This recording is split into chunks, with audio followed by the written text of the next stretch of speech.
Testing.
Testing.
I'm just gonna wait until it comes up.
Hello, hello, hello.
We're going to try rebooting it, Shannon. We're going to try rebooting it.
Testing.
Okay, good morning, everybody. I would like to now call on Strategic Planning and Budget Committee meeting for December the 16th, 2025 to order.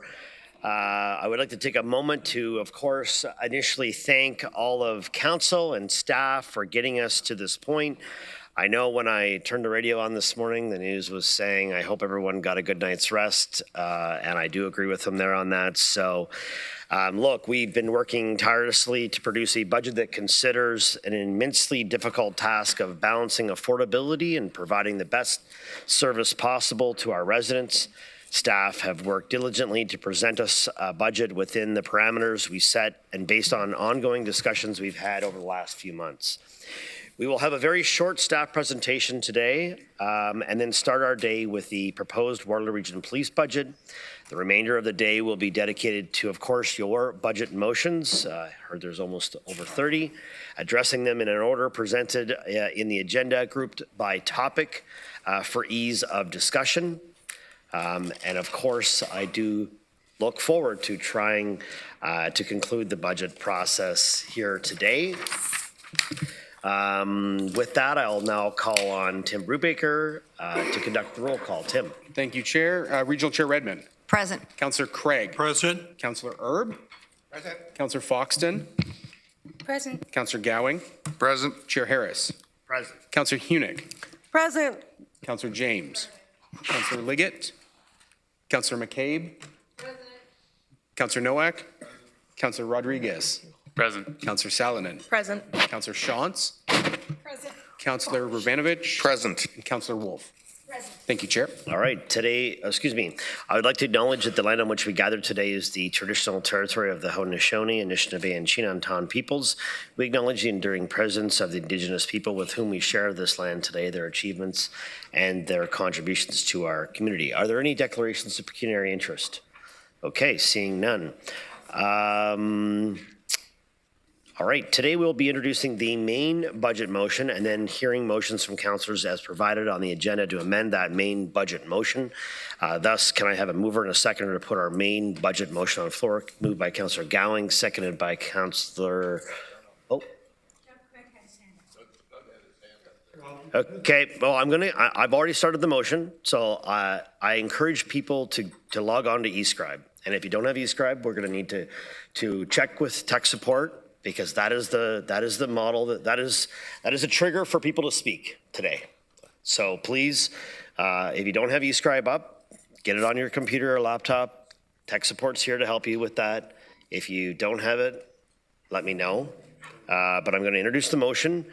I've got a mover already in Joe Gowing. Do I have a seconder? Councillor Foxton. Okay, so that is there. I will go to a quick question, Councillor Craig. Well, Mr. Chair, thank you for the consideration. I'm just wondering, as we go through the budget today, if we can get sort of updates, because there's so many amendments, of the plus and minuses and where we stand, okay? I think that's helpful for everyone to feel better about where things are going. Sure. Or feeling worse. Yeah, no, I know about that where things are going. Mr. Stethler's staff, Nicole and Chris, I know Mr. Wilson has in the past readily crunched those numbers, so I trust that we'll be able to do that again today. So we should be in good hands there. Okay, so now that the main budget motion is on the floor, I would now like to call on staff to present the 2026 operating budget and the 2026-2035 capital program. And with that, I'll call on Matthew Getsky, acting CAO, to introduce the presentation. Matthew. Thank you, Chair. Good morning, Regional Council. Today is an important day. Over the past several meetings, staff have presented the draft 2026 plan and budget with extensive review, many questions from you, and we tried to answer as best as we could, and discussion in this committee. Today's purpose is to reflect and hopefully wrap up all that intensive phase of work with the goal of adjusting and finalizing the 2026 Region of Waterloo plan and budget. As you know, and maybe just next slide on the purpose. In addition to the region's overall plan and budget, the purpose is also to deliberate and seek approval for the library budget as well as the Waterloo Region Police Services budget. Next slide. So this is a slide that we'll get back to throughout the day. This is really to help this committee keep track of its progress today, and we'll be pulling up this order of business slide as we get there. We'll start with an introduction of the main budget motion. Staff will provide a very brief update on what's before you, along with amendments resulting from new information received since the preliminary budget was published. And notwithstanding changes that the chair might introduce in the order of business, we will then move through the councillor motions for budget amendments as they appear on the agenda. Any budget adjustments made here will be factored into the following items. And to Councillor Craig's point, staff will be updating the numbers in real time. After that, the library budget with resolutions will be presented for approval, and the Waterloo Region Police Services budget. Item 6 will be dedicated to user fees and charges that really shape our revenue profile for the budget. And then we'll cover the municipal budget regulation approval, which is a standard step in budget every year and covers a number of legally mandated risks that we need to prepare for. And we will end with the main plan and budget motion for approval. Next slide. Before we review this proposed budget, I would like to take a moment to reflect on the significant steps that we have taken, the thoughtful conversations we have worked through together that led us to today. The Strategic Plan and Budget Committee has guided a thorough 2026 plan and budget process, prioritizing the delivery of reliable and critical services while balancing affordability with resident needs. At the center of this work, we've been working on focusing on affordable service delivery to address the priorities that were set out by Council in the Growing with Care strategic plan and set the pace on how we achieve these objectives. Homes for all, climate-aligned growth, equitable services and opportunities, and resilient and future-ready organization remain the 4 areas of focus that have helped us prioritize the elements of this budget. This has not been an easy task. We've seen reliance on regional services increase. We've seen external shocks between tariffs, the affordability crisis continuing, big shifts in various levels of government, and rapidly changing local needs. Yet through this all, and thanks to also some public input and the work that you've been doing with community, we've kept residents at the heart of the decision-making to build the budget and the plan to prioritize quality and affordability of the public services that we deliver. At the start of this process, this committee gave staff a clear guidance and solid foundation to shape the budget that you will see presented today. Guided by this, staff, as you know, underwent a rigorous process of prioritization, identified efficiencies early on in the process, and then adjustments to services informed by data, service level trends, and resident inputs. The options that were developed by staff were really striving to balance affordability, quality, and long-term sustainability. The proposed operating budget and the 2026 to 2035 capital program incorporates these efficiencies and service adjustments in order to prioritize critical services while maintaining that affordability. And today we will bring forward further adjustments to the 2026 budget based upon your deliberation throughout this committee and your direction. Next slide. So this is a summary of the priorities coming out of the Growing with Care strategic plan and kind of specific for 2026. So it is a plan that focuses on maintaining essential services, responding to the big issues that our community cares about most, and finding smarter and more efficient ways to deliver these services. As you see there, it prioritizes the creation and preservation of affordability of homes to meet our community needs. Continuing to build strong local industries. As we know, the economy is challenged by some of the international tariff conversations, and continue on the thriving and diverse economy that we have with good jobs for the people across the region. It's also focusing on improving transit and adjusting transit and transportation networks to match the needs of the community while continuing to make it easier for people to get around. This without forgetting about climate change and adaptation and mitigation measures that make sense economically and that are part of the budget as well. We're also focusing on delivering accessible and equitable services that improve the quality of life. And these have informed a lot of the work that has been doing in terms of refining the quality of the services that we provide.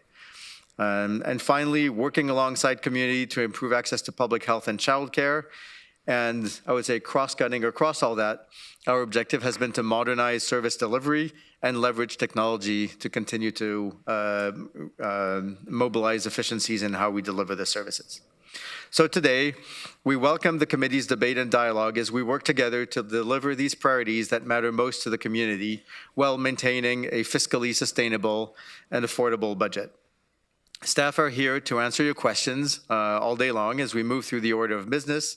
And with that, I'll turn it to Wayne to go over the current financials. Thank you. Thank you, Matu. This slide shows the operating budget position, including proposed staff amendments resulting from new information received since the preliminary plan was published. With these updates, the overall tax levy is $617 million. The increase in property taxes is 4.94%, including the staff recommended changes. These adjustments reflect technical updates and refinements, not a shift in overall budget direction or strategy. We will walk through the specific recommendations and what's driving them on the next slides. Next slide. So based on the preliminary plan with staff adjustments, the regional tax impact for a typical resident is $96. And the police tax impact is $54. Combined, this represents a total property tax change of 5.38% as we stand right now. This assumes 1.5% assessment growth and the proposed police budget. The key rate we focused on today is the 4.94% for regional services. I want to draw your attention to the live calculator on the screen in the top left corner. As council makes decisions today, we'll update the regional percentage in real time, so you'll see the impact of moving up or down immediately. If at any point you'd like to see this slide reissued with updated numbers, we can do that as well. Next slide. This slide shows the capital program as presented in the preliminary plan. There's one proposed amendment to the plan, which we will walk through, but otherwise there were no changes from what was published.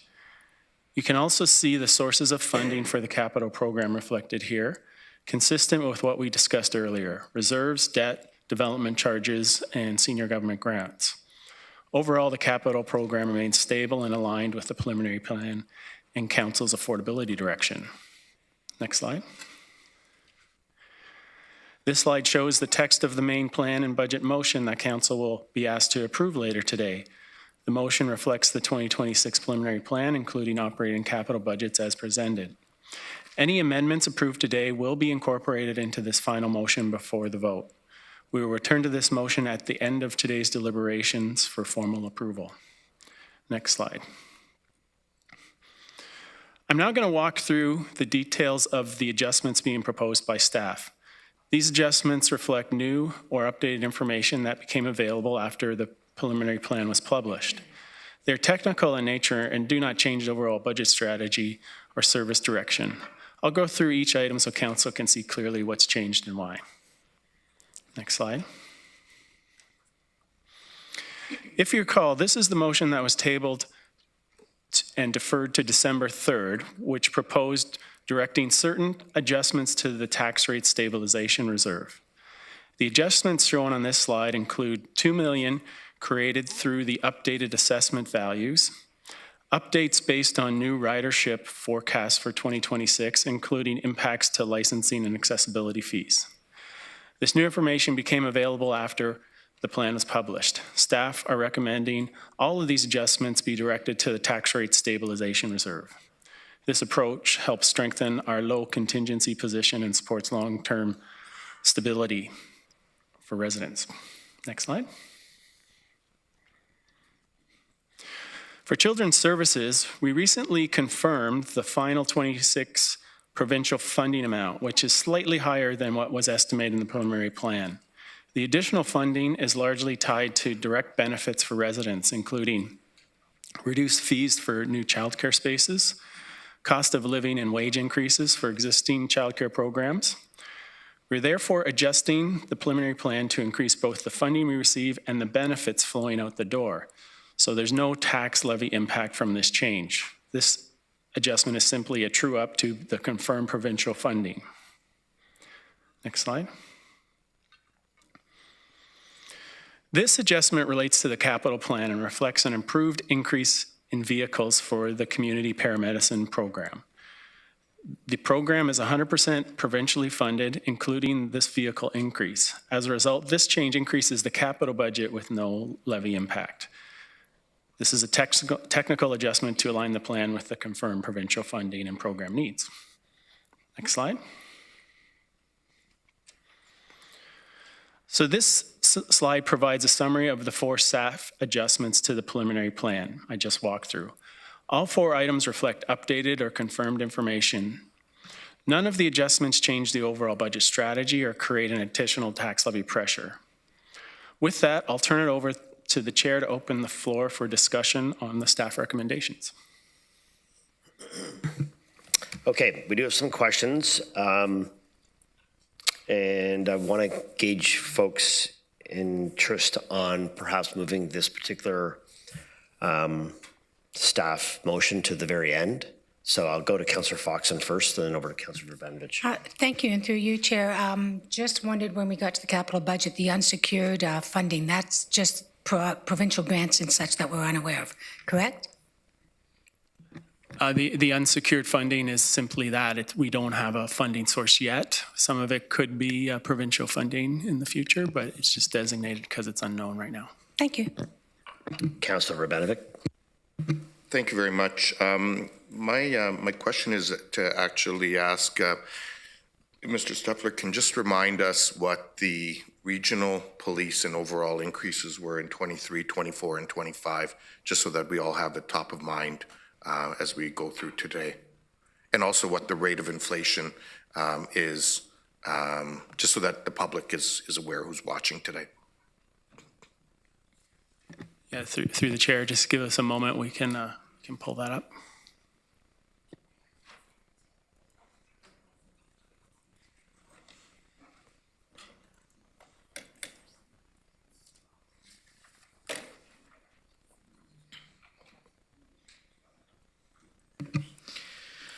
Through you, Chair. So we'll start with the increases for the last few years, percentage-based for the, do you want dollars or percent? I can do either. Percent would be great. Percent, okay. We will do the levy percent increase then for the last few years. So the police, starting in 2003, had... No, 23. 22? So 22? No, 23. 23 had an increase in the police budget of 9.3% for the levy, and the regional levy increase was 11.3% that year. So therefore, in 23, we're at a total of 10.7% levy increase percentage. The tax impact that year was 8.55% after assessment growth. In 2024, the police budget grew by 6.7%, the regional budget by 10.4%, for an overall levy growth of 9.3%, which was 6.94% after assessment growth. And in 2025, our most recent year approved, the police budget approval levy growth was 10.5%, the regional growth was 11.9%, and after assessment growth, that was a total all-in of 9.48% growth last year. Sorry, on the overall, you've kind of used before assessment growth and after assessment growth. So if you want to give both numbers for each of those years, as well as this year, that would be helpful. Yeah, so that was, I was trying to do both levy growth and then tax impact. So if I do again, and just in total, the levy growth, so that's the dollar to dollar, how much our total expenditure went up, not counting how residents see it. So that one went up in 2023 by 10.7, in 2024 by 9.3, and in 2025 by 11.5. the tax impact those years, so after assessment growth, what a resident would have seen as far as growth. In 2023, it was 8.55%. In 2024, it's 6.94%, and in 2025, it's 9.48%. Okay, thank you. Okay, I see no other questions. Colleagues, if there isn't any objection, we're going to I propose that we actually move that staff recommendation to the very end, and we'll deal with that deferred motion from last council day to the end, just to see how things unfold. Councillor Craig, we're... I just want to comment on that, if I may. Okay. My computer's not up and running properly. I see that. I'm being shut out. Yes. Anyways. No, you're not. If I may, Mr. Chair, I'm trying to understand where Councillor Ivanovich is coming from. So if we go back to 2022, the percentage increase is for police 3.96 and for the region 4.84. 2023, it's 7.22 and the region is 9.17. And in 2024, it's 4.43 and for the region, it's 8%.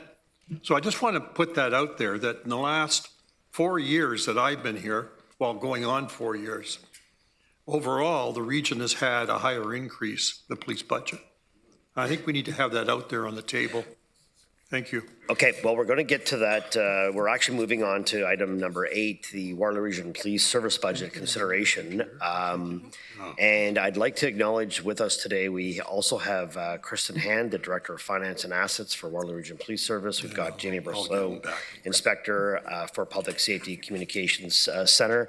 I know David Moloch is here as well. So thank you for joining us. Should there be questions, additional questions when we deal with this, I'm sure they may be available. So that with that, colleagues, I'll ask for a mover and a seconder of the recommended motion. Moved by Councillor James, seconded by Councillor Shantz. Okay, the motion is before you. We do have an amendment that was submitted, or a motion submitted by Councillor Rubanovich. Colleagues, I'm not going to read these motions out as they've been presented in your package already, unless it's requested of. So, Councillor Rubanovich, do you have a seconder for this motion? Yes, it's seconded by Councillor Rodriguez. Councillor Rodriguez seconded. So, Councillor Rubanovich, I'll ask you to briefly introduce your motion. Yeah, and I actually will speak to this one and include some of the portions of the actual motion, Mr. Chair, because I think it is important that people understand it, because it is an important motion. Whereas the 2026 Waterloo Region Police Service proposed operating budget reflects the increased operational policing needs expressed by our growing community, and whereas the WRPS, under contract at the present time with the Region of Waterloo as the PSAP for emergency services, has identified the need for a new modern communications center to serve our community, and whereas the WRPS has expressed an ambition to build a shared services center that goes beyond their mandate as a PSAP and as a police service, and whereas as of this date, no potential partners have come forward with a signed agreement to be part of an oversized new facility, and it is highly unlikely that all 3 emergency services would engage in this partnership in any foreseeable future based on information provided. Be it resolved that the Region of Waterloo not approve the capital budget as presented, that we send the proposed budget back to the WRPS, and that staff be directed to work with WRPS to bring back a capital budget for consideration that reduces the overall capital ask to something that is more affordable and considers overall debt load by Region of Waterloo taxpayers when considering other critical investments and needed debt for the region and area municipalities, including for affordable housing, water system improvements, local share of the new hospital, transit expansion, infrastructure renewal, and more. And further, that we approve the operating budget, recognizing that it begins to address key community public safety needs being called for in the community. Yes, that is it. So on this, Mr. Chair, if I can speak to it, I want to be very clear in terms of the motions that I've brought forward for today. My goal is to recognize that it's important that we continue to advance our objectives, our strategic objectives of a growing region, while recognizing the affordability that the people in our community are struggling. When I hear from countless people who are saying to us, we can't afford to live here in Waterloo Region anymore. We can't afford the 11.3, 10.4, 11.9% growth in the regional budget every year for the last 3 years, as an example.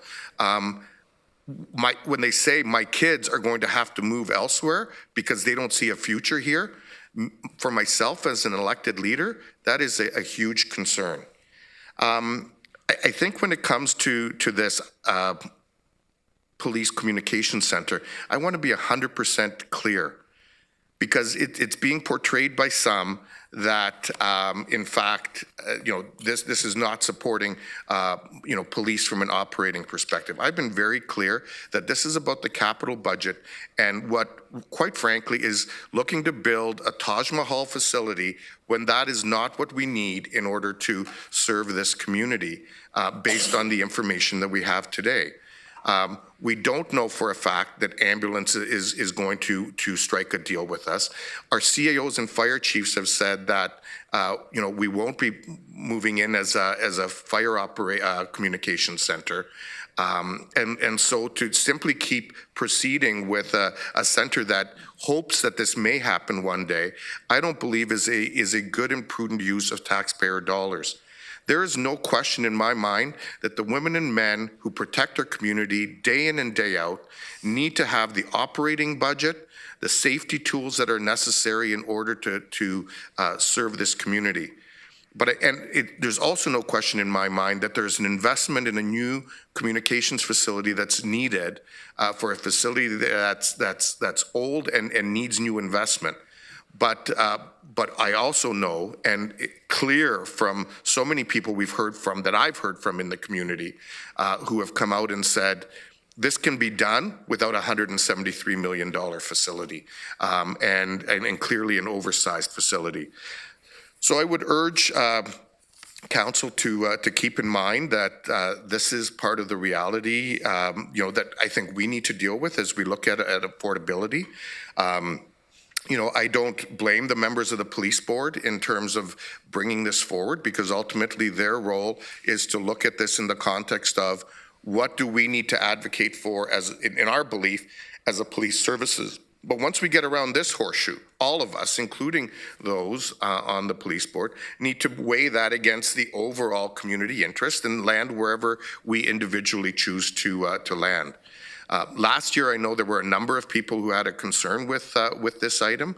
I know this year a number of colleagues around the horseshoe, based on questioning and comments, have a concern with this item as it's in its present amount. And I think it's really incumbent on us, if that's how we feel, to indicate to the police that we value them, we support them. And any suggestions, quite frankly, like have been made by some at the Police Services Board, well, it's hard to reconcile not supporting an oversized facility with supporting the police. Well, the reality is I believe that we can support investments in our police department, in the frontline officers who are protecting our community, support a reasonable capital increase in for this center, but also say that the dollars that are proposed are too much. Thank you. Okay, Councillor Hunick. Thank you, Chair. As elected leaders, it's really important for us to balance all, not just one or two priorities of the community. And I really think that Regional Council needs to reconsider building a state-of-the-art police communications center after the housing projects with unsecure funding have come online. Thank you. Councillor Shantz. Thank you.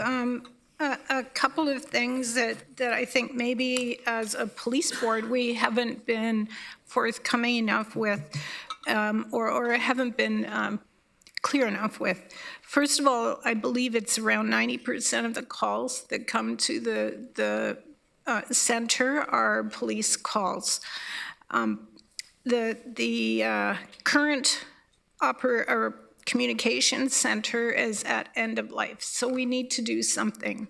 As a board, I can tell you that we considered the courthouse, which was at one time an option.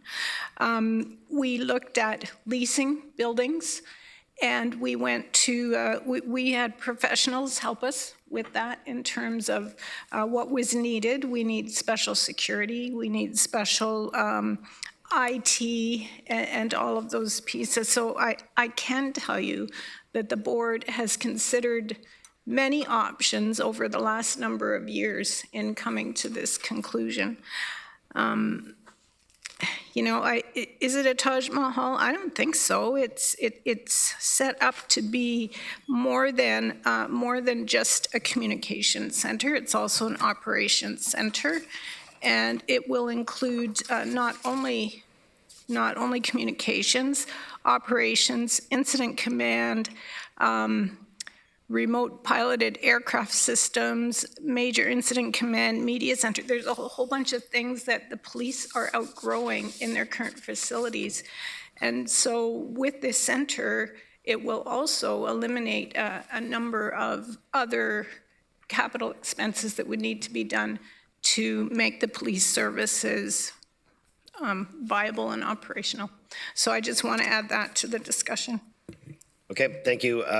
Councilor Rodriguez. Yeah, thank you, Chair. Through you, I just a quick request, if we can, when we come time to vote, if we could split operating and capital on the main.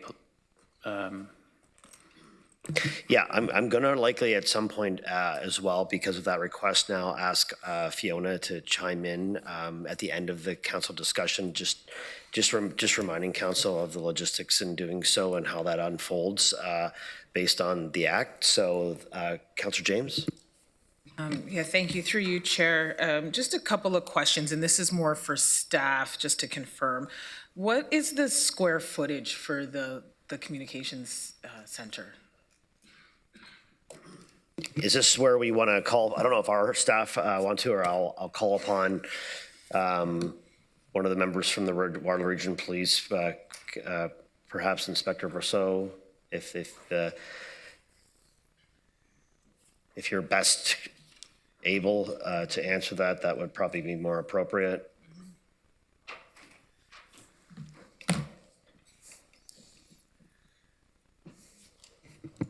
Thank you for that question. The anticipated size of the PSCC at this point is up to 75,000 square feet, as determined through our consultant process.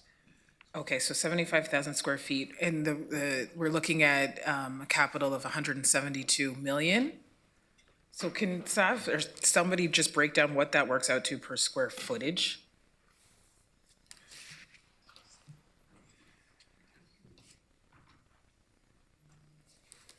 I'll invite Ken Schwartzel, the project manager from the region, to also come up and talk about some of the finances.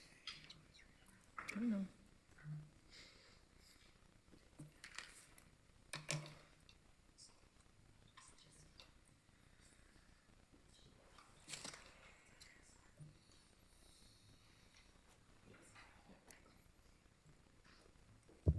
Yeah, it's about $2,300 per square foot. Per square foot, okay. So it seems quite expensive looking at that. I'm also wondering in terms of just locations identified. I know Councillor Shantz identified opportunities that were looked at, but I know there's even significant, I think of the Manulife Center in Kitchener, that's a significant amount of space as well. Just options that potentially could have been looked at, retrofitted for this. The other question, the final one I have, is just around working with all the, be it, the paramedics and fire, conversations happened amongst all those. Just trying to get an understanding on where area municipal emergency services are on this as well, seeing as it's such a coordinated. So can someone, be it staff or representatives, speak to those conversations and how long those conversations have been in place? If we're speaking about paramedic services specifically? paramedics, and I believe fire would be included in this as well. So just that perspective. So we began engaging with partners in and around 2023, and those conversations remain active today. So they're continuing and still remain productive. But at this point in time, as Mayor Urbanovic has indicated, the fire services have indicated that it would be more that they would consider partnership in the mid to long term as opposed to the short term. To the short term. And just one final question, Chair, and it's just around looking at other examples of this outside of this area. Is that something where we've seen in other municipalities, areas across the province, where we've seen, coordinated communication centers or streamlined? Yes, that's correct. There are examples in Ontario. I think David Mull recently shared a decision in Windsor for their police communications and fire communications are looking to co-locate in their facility. So that would be a joint venture there. Peel is currently constructing an operational support facility that will have their fire and police communications co-located. There are a number of other jurisdictions across Canada that have already been down this road. Calgary 911, ECOM, numerous examples across Canada where this has occurred. The US is much further ahead in these conversations and these developments than we are. There are co-located and consolidated communication centers across the United States in most of the major states. We went and visited one of these facilities in part of our benchmarking, which was South Sound 911 in Tacoma, Washington, where they have a number of police and fire services consolidated in a communication center. Thank you. Chair Redmond. Thank you, Chair Harris. I just wanted to zero in on a couple of things that I think are being conflated around this communication center. And I would have to point out that policing is getting much more sophisticated. And this is not a center that is built for here and now. This is a center that is built for the future, to future-proof us. Policing is more sophisticated because the bad guys are more sophisticated. And I would underscore the fact that there really are two communities that WRPS polices and tries to make our community both safe and to feel safe. And one of them is the virtual community. And the reality is that techniques and technology are moving ahead. And that is why when we had an external consultant come in, they talked about the fact that this is what we need to invest in now for this region to continue to stay on the cutting edge of solving crime. And I would also point out that I think it's ESCO, right, if I got the right acronym, that we already have partnerships that are outside of Waterloo region that lead to better policing, because one of the things we know is that the bad guys don't stop at the line of a township or an urban center, but we're on that 401 system. And just this morning I was hearing on the radio about the incidents of human trafficking. We need these kind of resources if we're going to continue to gain on thwarting the bad guys. So I think this is an investment that is really worthwhile. It was done with expert input, and this wasn't done on a whim. This is something that really was examined by the police board.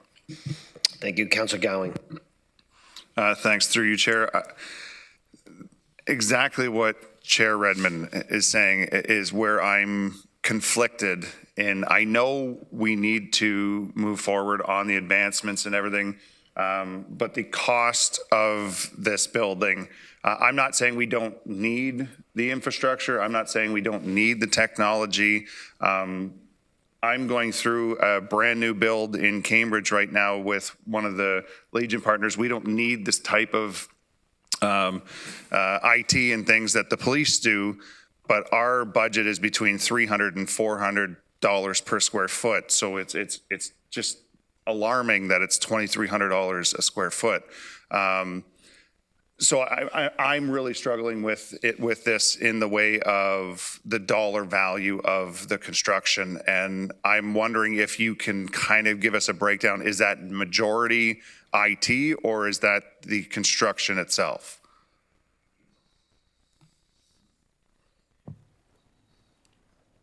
So as far as the sort of a percentage breakdown, about 66% of that is for construction. So, and that is likely the number that I mean, I don't know exactly what your $300 to $400 per square foot includes, but that is the number that would be most likely what you'd be comparing that against.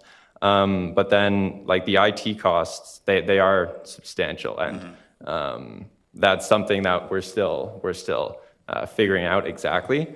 One of the things that we can look at as sort of a precedent project is our partners in Peel. So they're currently building an operational support facility that's 200,000 square feet and $366 million. So when you break that down and adjust for inflation and just trying to make a bit more of an apples to apples comparison to what we're doing, the difference there is, so that they would come in around $2,000 per square foot when you make those adjustments, and we would sit around $250 per square foot higher than that.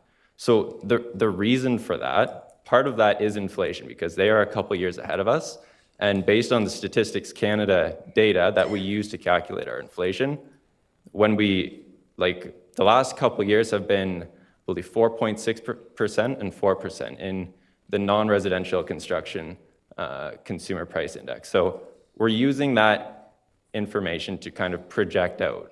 So essentially, when you look at that and you compare it against what Peel is currently doing, we are actually very close to what they're constructing right now.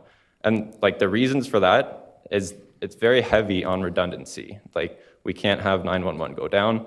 And so in order to have that level of service, like, there's a lot of the infrastructure, you have to go into N+1 redundancy, 2N redundancy, depending on whether that's mechanical infrastructure, electrical infrastructure. We also have post-disaster ratings we need to meet for the building code. We also are looking at the net zero construction. That's also something that Peel is doing. And so we have all of these things that will inflate the cost over sort of a standard office building. And so, but I guess my original point is that Peel's doing this right now. We're going to be a couple years down the road from them, and we're really not that far off what they're doing. Of course, we have contingency because we are early in the process, and there are unknown unknowns, and that is something that is standard in any construction project. So, yeah, so I don't know, does that help answer the question a little bit? It does. It does break down what I was looking for. And Chair, if I can have my follow-up quickly. You mentioned that you looked at the US and how they partner with their paramedic services and things like that. And from what I understand, and maybe Commissioner Wong, you can answer this, is the province even considering partnering? Like, I know that the province funds that 100% with the paramedic services. Is that even an option for us to do that? Even though I understand the fact that the US has everything together, I'm just wondering if the province is even considering looking at this. I'm just looking around the room to see if Chair Riches is here yet. If not, I'll go ahead. So yes, it is fully the province's decision, and there have been communications from police and paramedics to the province about this project, but we have not heard back. Okay, all right. I can just elaborate on that quickly. So those conversations do continue to take place, and we are actively engaging with our provincial partners to promote the project. It was recently announced that the province is looking at emergency preparedness facility as part of bolstering provincial emergency response. We view the PSCC as playing into that structure and into that process provincially. And so we continue to engage with different municipalities or different ministries, again, to promote the project and to build the sentiment that this is a project that serves public safety infrastructure outside of just communications as well. It's part of emergency response infrastructure. Okay, thank you, Councillor Craig.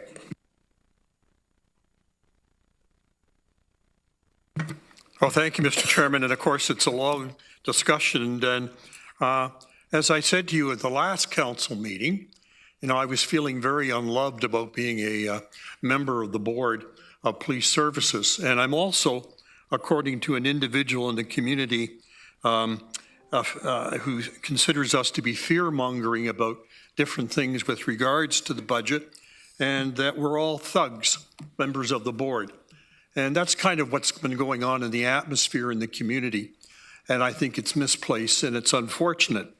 One of the things that I'm concerned about is sort of the juxtaposition of the police, of the new building against other items like affordable housing, water system improvements, share of the new hospital, and sort of playing it off.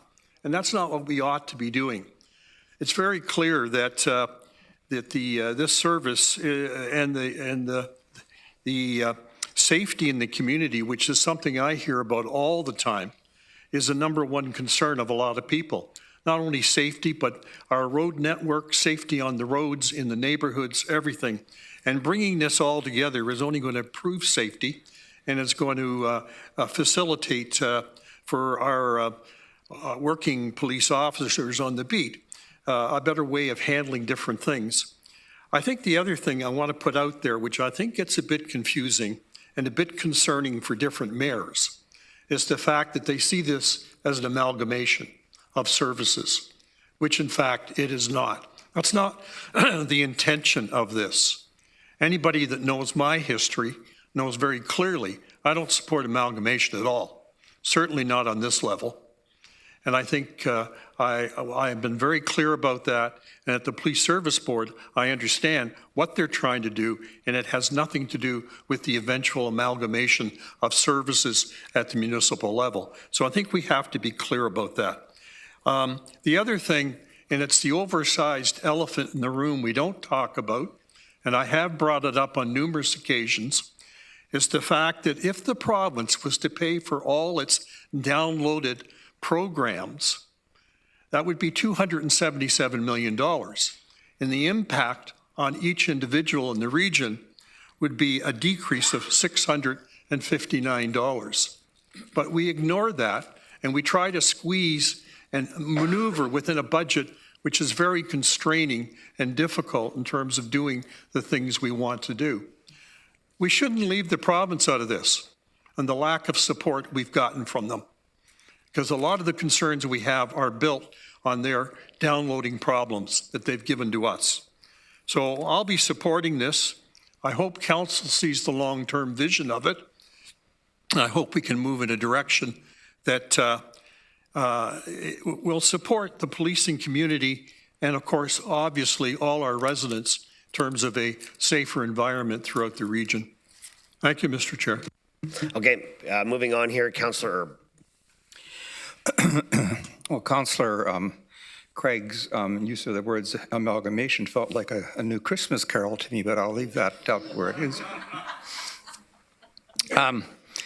I wish we could sort of take the emotion out of this debate and who said what and who said this in the community or around the council table and get down to what the issue is here. A question for the delegation. So what % of the building would be used when it's fully completed and occupied the first year? Like, is there a plan that over 5 years it would be filled, 10 years? What's that timetable? We're still working through the figures to determine exactly what our footprint within the building will be upon occupation. Obviously, we are targeting at this point in 2029 occupation, so there will be developments in our police service between now and then that will kind of give shape to that as well. But the intention with this facility is to build generational growth into that facility so that it is now, and we've been targeting, for example, in our conversation, 2050 as almost like a midpoint for this building to say, you know, what kind of occupation do we require in it, 2030, 2040, and 2050, and we know well beyond that as well. So the goal is to create generational growth within the facility so that we have the ability to expand our operations as necessary to fill that space over the very long term. Okay, thank you. Councillor Salonen. Thank you, through you, Chair. I've really struggled with this one because I understand the ask and I really appreciate the police services as well as in particular David Mullick has provided a lot of additional information and time for me as I've asked questions. So I see and I certainly value the work that you're doing. I also, looking at dollars and cents, have big concerns for all of the main asks and not just yours. I'm struggling with a lot of the other asks also coming forward from a capital perspective being put on our regional property tax base. But I'm curious when you're talking about the long-term plans, what are the implications of AI and how have they been considered in the delivery model as if you talk to a lot of economists and people in the tech sector, a lot of these jobs aren't going to exist, so perhaps the footprint might not be the same. How is that being considered into your 2030, 2040, 2050 kind of outlooks? At this time, the best way to describe it is preliminary. The application of AI in the policing sector and communications, and I am by no means an expert in this, but this is what I hear in the role that I'm serving in right now, is we do expect it to have an impact. What that impact looks like, it's hard to determine right now because a lot of that technology and how it's brought to bear has not been considered or developed. From a personal perspective, as somebody who worked in the communication center, I always believe that there is the necessity for a human response in that particular role. So I don't believe something like AI would replace the need to have a physical voice on the other side of that line to truly manage police communications or communications overall. So it's safe to say there's going to be an impact from AI and how we use it as a police service and as a community, as an emergency response community to give shape to how we deploy resources and how we collect information. I believe personally there will be a role for the human element long into the future. So then it's fair to say at this point the considerations for the future are based off of more or less the model that we currently serve the community in, and so those needs are considered for the growth and longevity of this building in that perspective. And again, I get it's a difficult question because we don't know what the future looks like. I'm just trying to understand the base assumptions that have been used for the long-term projection. Yes, the assumptions that we're making right now are based on how we operate and how we project into the future. But I would say that we do have a live wire always to developments within technology because it is everything in policing right now, as I'm sure this council has heard on many occasions, that we're always conscious of opportunities to find efficiency and to find effectiveness in terms of how we deploy our resources and obviously from a cost management perspective as well. So we remain alive, very much alive to that consideration. Okay, thank you. Councillor Wolf. Through Mr. Chair. Thank you very much for your questions you're answering. I realize that whenever government builds a building, it's more expensive. It just all seem to. We have higher standards that we have to build to. I'm wondering about, do you need a new building in order to have the new technology you want to, institute? For instance, right now, I don't think 911 can receive a text message. I know police officers are still using notebooks. Councillor Selenin just talked about AI. Is a new building required to upgrade your technology?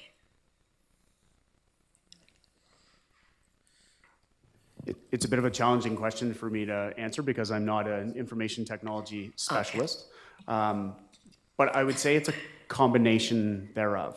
And I'll point to the existing communication center, for example. It is a facility that is quite aged, going all the way back to 1992.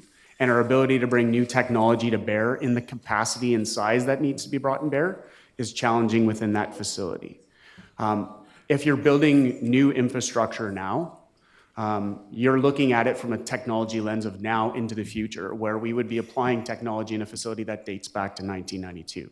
Now, we've done very well in that facility and continue to do our best to operate within it. But the reality is in a new facility where you're looking technology forward, you can consider things that moving forward that you couldn't consider in the past. So I think it is, from our perspective as a project team, that the new center will allow space for technological growth, and we anticipate significant technological growth in all manners of policing. And I think it was Councillor Schant spoke about how this new facility will embrace technology. It will be all about technology. Drone as first responder, our real-time operations center, communication, CCTV footage, our use of business intelligence and analytical tools will all be elements that will be brought to bear in this facility as part of policing a community in an increasingly technological world, and making sure that we can continue to provide the best response and resources to the community from a lens of technology. So I think it's a combination of both. Yes, we do well in the facility we have right now, but it imposes restrictions on us in terms of the growth of harnessing technology and utilizing technology within the facility. Okay. I did note when I did the tour of your facility that it's crowded and it's obviously not big enough. I see Chief Riches is here now. If the province says no to paramedics coming into your facility, would that change your mind about the size of your facility? And maybe, Chief Riches, I don't know if you know where the province seems to be going, but, and of course, we do have an election at some point. I'll let Chief Riches speak to the paramedical side of things, but in terms of responding to your question, first and foremost, the facility is not about partnerships specifically. It's about space to grow. The architects that conducted our revised facilities master plan in 2024 were very specific in their recommendations to look at a smart growth strategy, so what we call the intensification of space. At this point in time, in our police facilities, we don't have any room to grow. I am the project manager for a build-out at Central Division, our largest facility at this point in time, and by the end of 2026 into early 2027, we will be completely taking up the space at Central Division. So across all of our facilities, we will not have any room to grow. So first and foremost, the PSCC is about room to grow. And that, first and foremost, is about police operations and how we can look to operating into the future.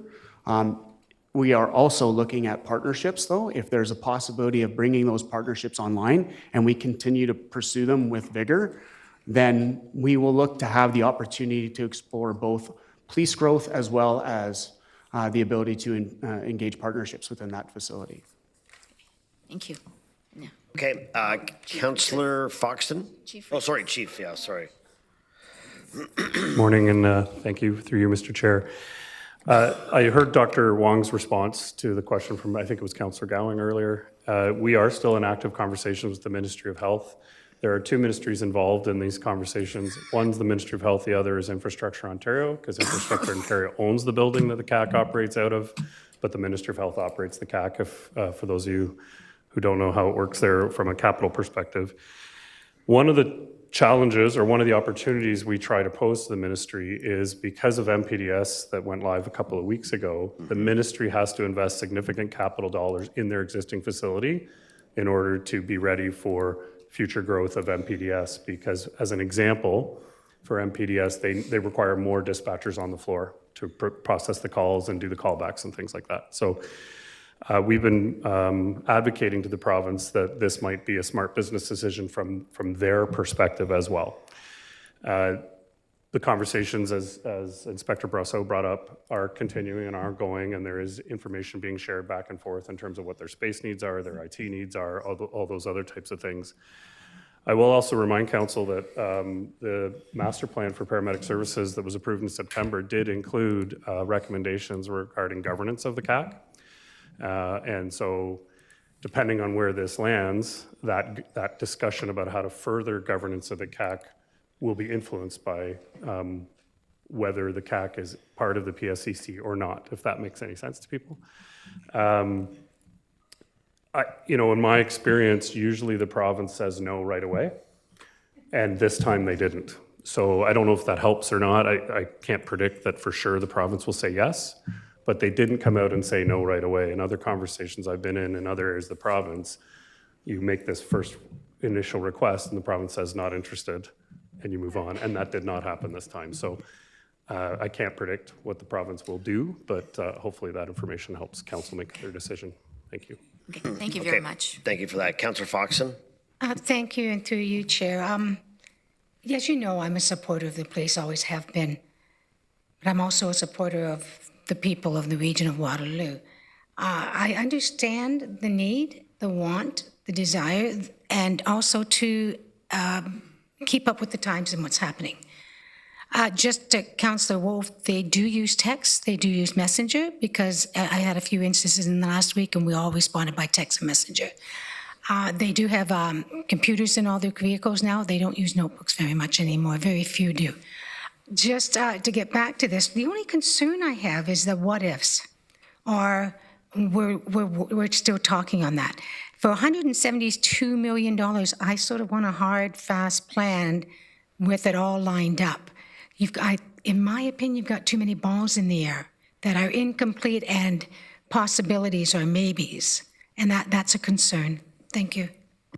Okay, I'm going to allow Councillor Verbanovic to wrap it up as it was his motion, and colleagues, I'll likely move over to Fiona to explain the separation of the two, and then we're going to get to a vote and move on. So, Councillor Verbanovic. Thank you very much. And just on that, and when Ms. McCrae explains that, I think it's also helpful for Mr. Brubaker to remind us how we handled it last year around at budget time. I really just want to close with a few comments, and I think a lot of good arguments have been made on both sides of this issue, and I understand it's a complex issue that all of us are trying to deal with. And I think it's also important to say that fundamentally for all of us today is all about choices. Budgets are about choices fundamentally. When it comes around this horseshoe, it's not about playing off one thing against the other. It's about us recognizing that as a regional council, we have a broad set of responsibilities that we collectively have.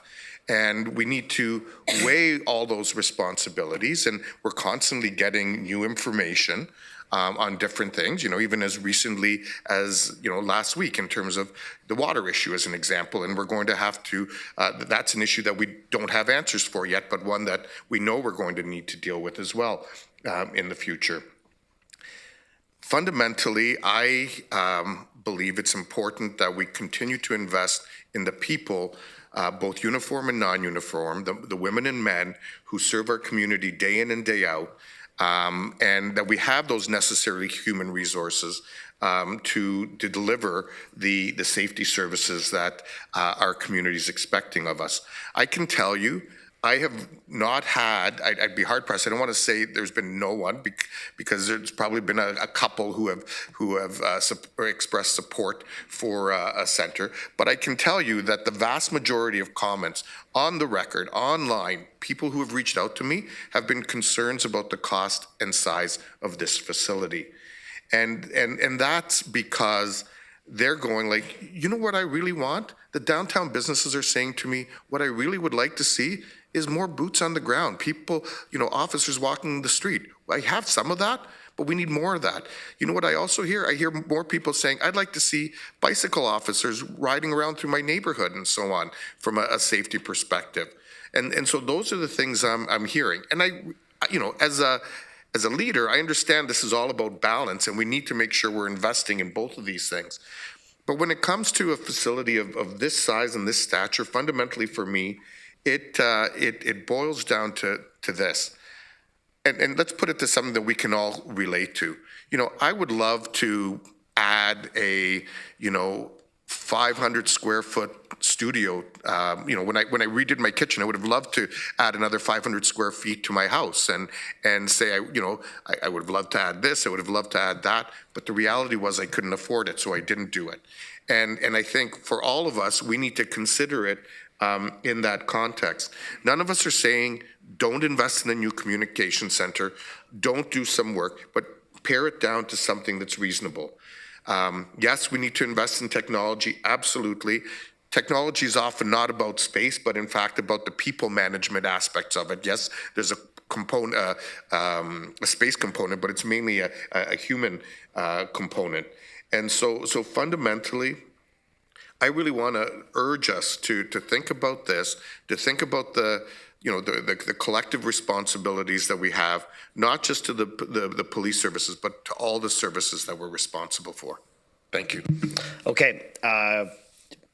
Fiona, if you wouldn't mind giving council a quick, so we've got a motion, or we got a motion to amend the main police service budget motion. We'll take that first. And maybe you want to kind of just highlight that again for folks so that they have a clear understanding. I know that we did it last year and people know that, but if you want to take 2 seconds. Thank you, and through you, Chair Harris. As the clerk can also confirm, council considered the operating budget estimate and the capital estimate separately last year.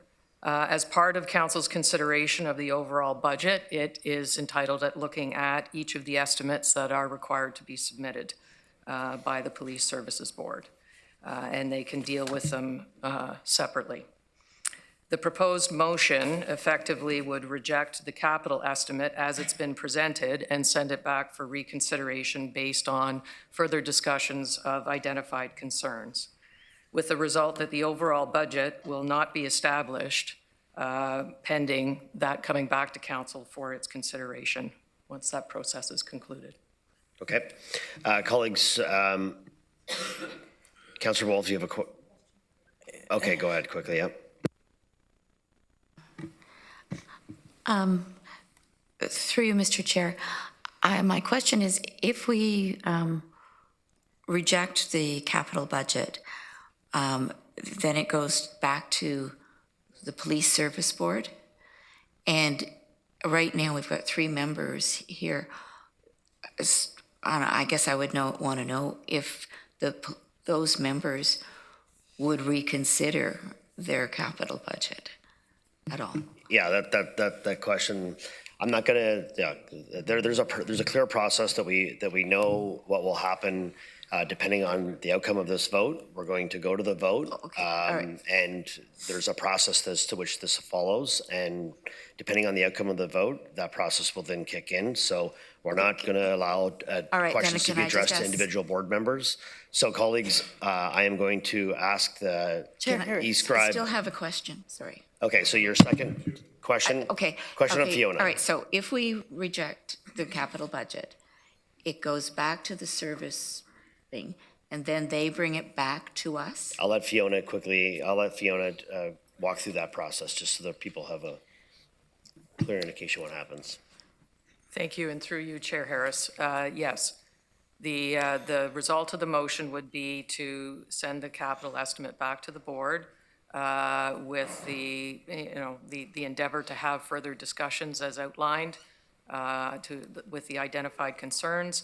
And then the result of that, the Police Service Board would send the capital estimate, revised or otherwise, back to Regional Council for its consideration in determining the overall budget. Okay. And that's when we would vote on it, and that would be, if we voted against it, then it could go basically to appeal? Yeah, there's an option if I mean, Fiona, maybe just to add, if the police board sends it, they can send it back with no change, right, and then maybe carry on from there if that were to be the case. They have 2 options: come back with a change, outlined in the motion that we've talked about, send it back without any change, and then. Yes, thank you. Through you, Chair. Yes, when it comes back, the decision would be made on the overall budget. And the Community Safety and Policing Act provides that if the board is not satisfied with the overall budget established by council, then there are provisions in the act for either a conciliation process or an arbitration process in respect of the budget. Okay. Thank you. Councillor Chair Craig, Harris. nope, if you want to get Sorry, in. I don't have a question, Chair Harris. I have an accessibility concern. I realize that you're trying to rush us along today. I'm not rushing it along. I want to make sure that I vote correctly. So if you could please be careful to read the amendments and motions as stated, then I will know how to vote. Okay, Thank so, you. all right. Colleagues, the package of amendments has been distributed prior. There is no change. I'm happy to go. I can't keep 32 motions in my head. So I will attempt to read the motion at some point or once. I mean, typically what we do, Councillor Hunick, is that we ask the mover to outline their motion as to which Councillor Vivranovich did. We had discussion and debate on that. If there's a requirement and a need to reread the motion so that you're clear on that, I'm happy to do so. That's what I just asked. Okay. Thank you. I ask that you also follow the process. If you have a question, to chime in, because we have others that are on the list, and that's how we're going to roll today, right? To treat everyone fair and equally, and give everyone an opportunity to speak when they've asked to do so. So, Councillor Craig, a question. Well, yes, it relates to the whole issue, if in fact it goes back to the board. So what timelines are we looking at? Are we looking at the new year in terms of dealing with this issue? And how does that affect our budget in terms of the overall budget with regards to acceptance? And I think, Mr. Chair, can we just have a 2-minute break? Yeah, let's go for a 5-minute recess, and we'll come back, and we'll allow for that question to be asked. We'll take 5 minutes.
All right, colleagues, Councillor Craig had the floor. You had a question, colleagues, Councillor Craig? Yeah. Is everybody seated, Mr. Chair? They're here. Just call the vote and then Oh. sit down. It's all good. Take your. Go ahead, Councillor Craig.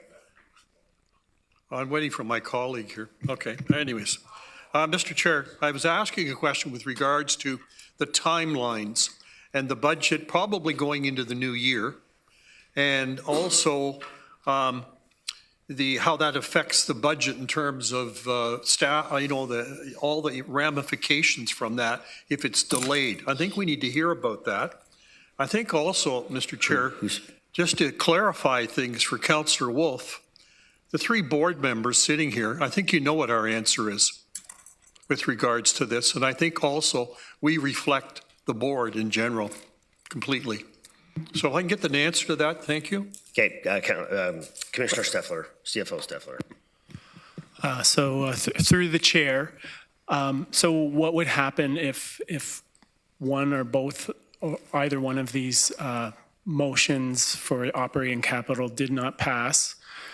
What would happen is we can still pass the overall, we can pass the regional component of the budget, the non-police portion, but we would not be able to pass the overall regional budget. So we wouldn't be able then to move to the next step of levying the taxes and that type of thing. So still approve we can still approve the regional budget today. It was just, that would be outstanding until we could get that final total number approved. So I'm trying to understand, Mr. Chair, if I may, the implications again, with regards to next year? So if part of these motions, either motion, the operating or capital was not approved, we wouldn't be able to finalize the overall regional budget, which is the general regional services plus police. We can, however, today approve the regional component of operating capital and move forward. We just have that piece outstanding, and we'd have to then complete that to finish the overall regional budget to establish what the overall tax levy is. Thank you, Mr. Chair. Okay, so we have Councillor Burbanovic's motion, and I'm just going to read the be it resolved aspect of it, that the Region of Waterloo Council not approve the 2026 Waterloo Region Police Service capital budget as presented, and further that Region of Waterloo staff send the proposed budget to the WRPS and be directed to work with the Waterloo Region Police Service to bring back a capital budget for consideration that reduces the overall capital ask by Waterloo Region Police Service to something that is both more affordable and considers overall debt load by Region of Waterloo taxpayers when considering other critical investments and needed debt for the region and area municipalities, including for affordable housing, water system improvements, local share of new hospital, transit expansion, infrastructure renewal, and more. And further, that the Waterloo Region Council approve the proposed 2026 WRPS operating budget, recognizing that the operating budget begins to address key community public safety needs being called for by our growing community. Colleagues, I'll ask that you go over to eScribe and vote. Voting on the motion as proposed by Councillor Burbanovich.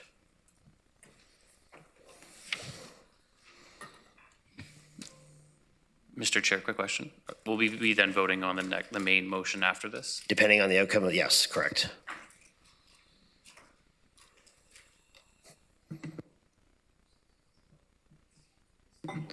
So, colleagues, it's an 8-8 vote, and the motion is defeated. I'll now move to the original motion as presented. I will read that. Second.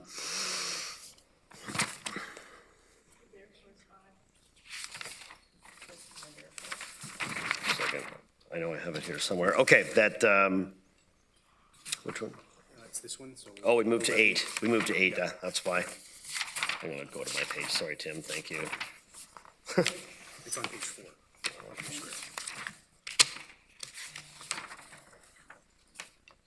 Okay, so and this was asked for separation as well, so we'll take 1 and 2. That the regional municipality of Waterloo take the following action with respect to the 2026 Waterloo Regional Police Service budget. 1, approve the Waterloo Regional Police Service 2026 operating budget with the net expenditure of $298,951,621 and a property tax levy of $272,610,413. So, colleagues, we will just be voting on number 1. I'll head over to describe for that. The operating? Yeah. We are just simply taking the vote on operating.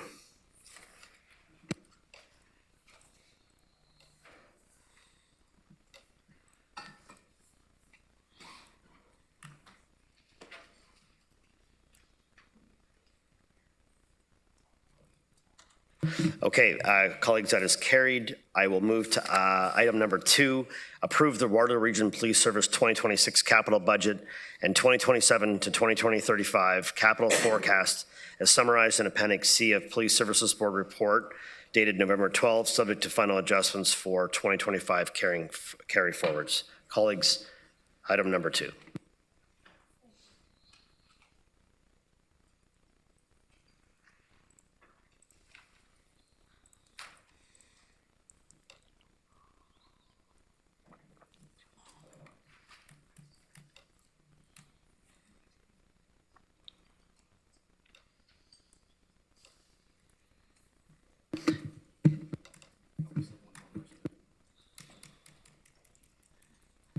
Colleagues, that motion has carried. Thank you. We will now proceed to the councillor motions where notice is provided. Colleagues, we will take motions in order listed on the agenda to amend the main budget motion. As we have a significant number of motions to work through, I'll obviously keep focus on budget-related questions pertaining to the motion that we are debating or discussing. With that, we are at 6-1, Councillor Rodriguez, the GRT fare inspection expansion. Do we have a seconder for that motion, colleagues? Councillor Huenick. Councillor Rodriguez, I'll ask that you briefly introduce your motion, and then we'll allow for questions. Councillor Rodriguez. Yeah, thank you, Chair, and through you. This is a motion just to pause the rollout of fare inspectors on buses for this year. This time, I look to see a more comprehensive plan for outdoor boarding and how this will actually benefit the network. And I think at a time when the community has obviously expressed a lot of concerns with affordability of transit and also punitive measures on transit, I think this isn't the right move at the right time, but I think at the right time, this could be explored. And so this is there's no levy impact, but so it would be an adjustment to the budget to adjust the FTE revenue and expenses. And so I hope to have your support. Thank you. Okay. Colleagues, I don't see any further discussion on that. Seeing none, I'll ask for that motion or amendment to be put up. And I've got 2 pages with you. Which one?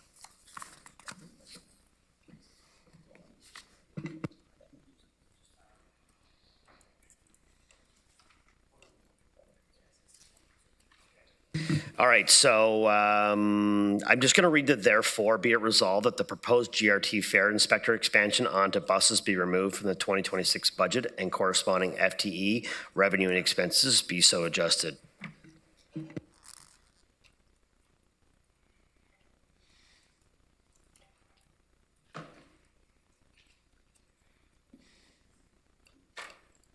And that is carried, colleagues. We will deal with item 6.2, a motion brought forward by Councillor McCabe on GRT Easy Go 2-fare card pilot. Do we have a seconder for that motion? Councillor Huenick. Councillor McCabe, would you like to briefly introduce your motion? Sure, yes, thanks very much. I'll just say that this is a low-cost, high-impact opportunity, $25,000 in deferred fare revenue with no new levy supports about 25,000 subsidized trips. This aligns with the region's equity policy And it matches our affordable transit program e-fare. It's really practical for clients. The 2-ride plus transfer removes that last sort of $5 barrier, $5 or $6 barriers for them for work, school, healthcare, and to get to the many nonprofits and community agencies that provide service. That's really what we're trying to address with this. It's fair and transparent. It would cap up to 250 cards per agency. It's co-designed with eligibility, distribution, and some communications around this.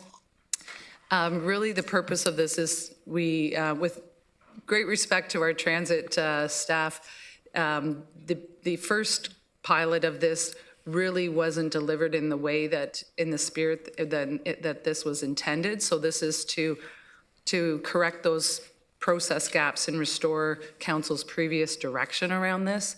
But ultimately too, and I'm going to say this a few times with my motions, this is about affordability, and public transit is one of the very, very real and immediate ways that council can help people with their affordability challenges. We hear a lot about affordability these days. We've already heard it in the first 2 hours or hour and a half of our discussion. But transit lowers household transportation costs. It reduces the need to own or operate a car. That saves thousands of dollars annually on fuel, insurance, maintenance, parking, etc. Reliable, frequent service connects people to jobs, school, healthcare, childcare, essentials, provides economic opportunity and stability for residents who are facing affordability challenge. So asking for council's support again of this motion and rolling out this pilot as it was originally intended. Thank you. Okay, I know staff have prepared some response to some of these just in terms of costing. I'm going to allow councillor questions, and it may provoke those answers to come out regardless. So Councillor Hoenig. Thank you, Chair. In addition to what Councillor McCabe has just stated, which I fully endorse and agree with, I think a critical part of this pilot is the report that will come back to council in Q2. This will allow council to make a decision around whether or not the pilot should be permanent or discontinued, and it will allow the public to see the process of that happening. So that is why I'm happy to second this motion. Thank you. Okay, Sir Salonen. Thank you, through you, Chair. A few questions for staff on this. So clarification on if this is coming from revenues, what impact does that actually have? I understand what you're saying, Councillor McCabe, that it doesn't have a levy impact, but I still feel if we're taking from reserves, there's going to be a domino effect there. Through you, Chair, thanks for the question, Councillor. So you'll recall when we reported back in November of 2025 on the results of the first pilot, there was 4 items in there.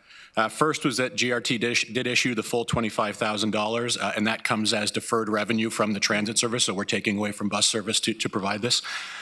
We did not see an increase in 2-ride fare card sales, so there was no ridership increase for GRT.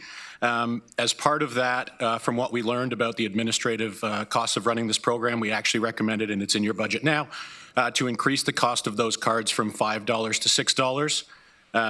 And then the final point in there was any continuation of or expansion of this pilot would require a funding source. Because again, as you know, last year, the transit agency was down about $11 million. And so other hits to revenue will just directly impact the operating side. Thank you.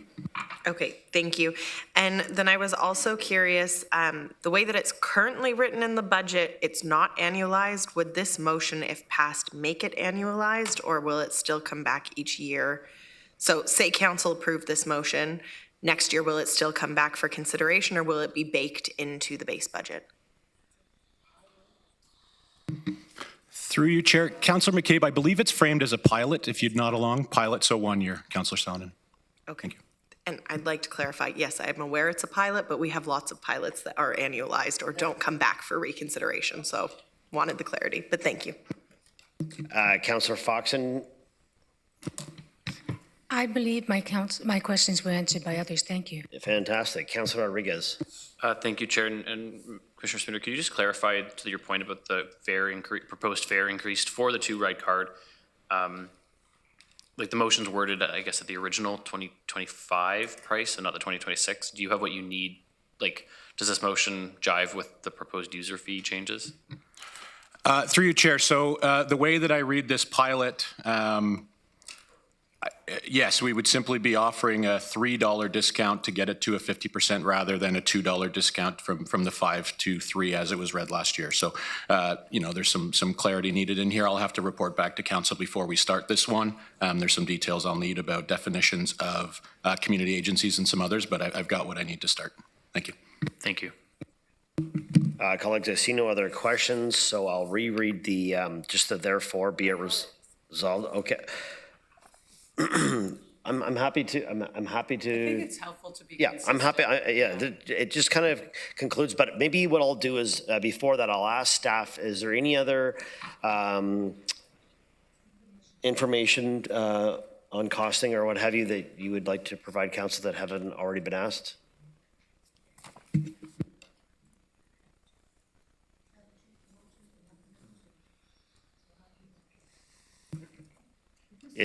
I guess my question would be, is there a net levy impact that you would have if this is approved? Or I mean, I guess just, yeah. Through you, Chair. So we've got two numbers on this one, Council. The first one is the number that was provided to you in the motion.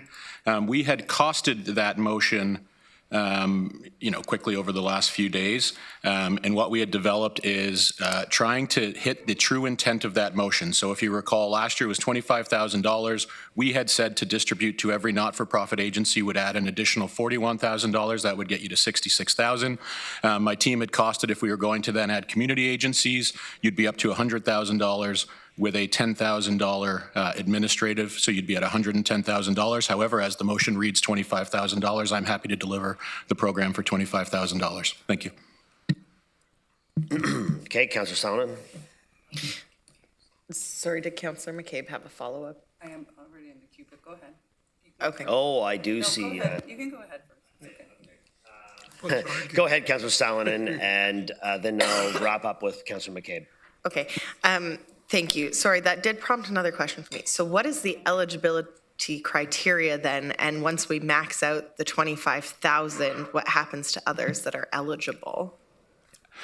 Through you, Chair, Councillor Salonen. So you've hit the problem that we had last year in the program, which is it allowed $25,000, and so what we had done is taken everybody who was an eligible not-for-profit and who had purchased that product and spread the $25,000 across them. I now understand that that wasn't the intent of council, and instead what council wishes is for a first-come, first-served basis for the distribution of those funds. And so what we will do on a date that I will confirm with you, likely July 1st when we make our fare changes, we will open up the phone lines, and the first agencies that call through will receive the discount, and then we'll cut it off at the moment we hit $25,000. The alternative is we try to address all agencies who are seeking this, and that would be the $110,000.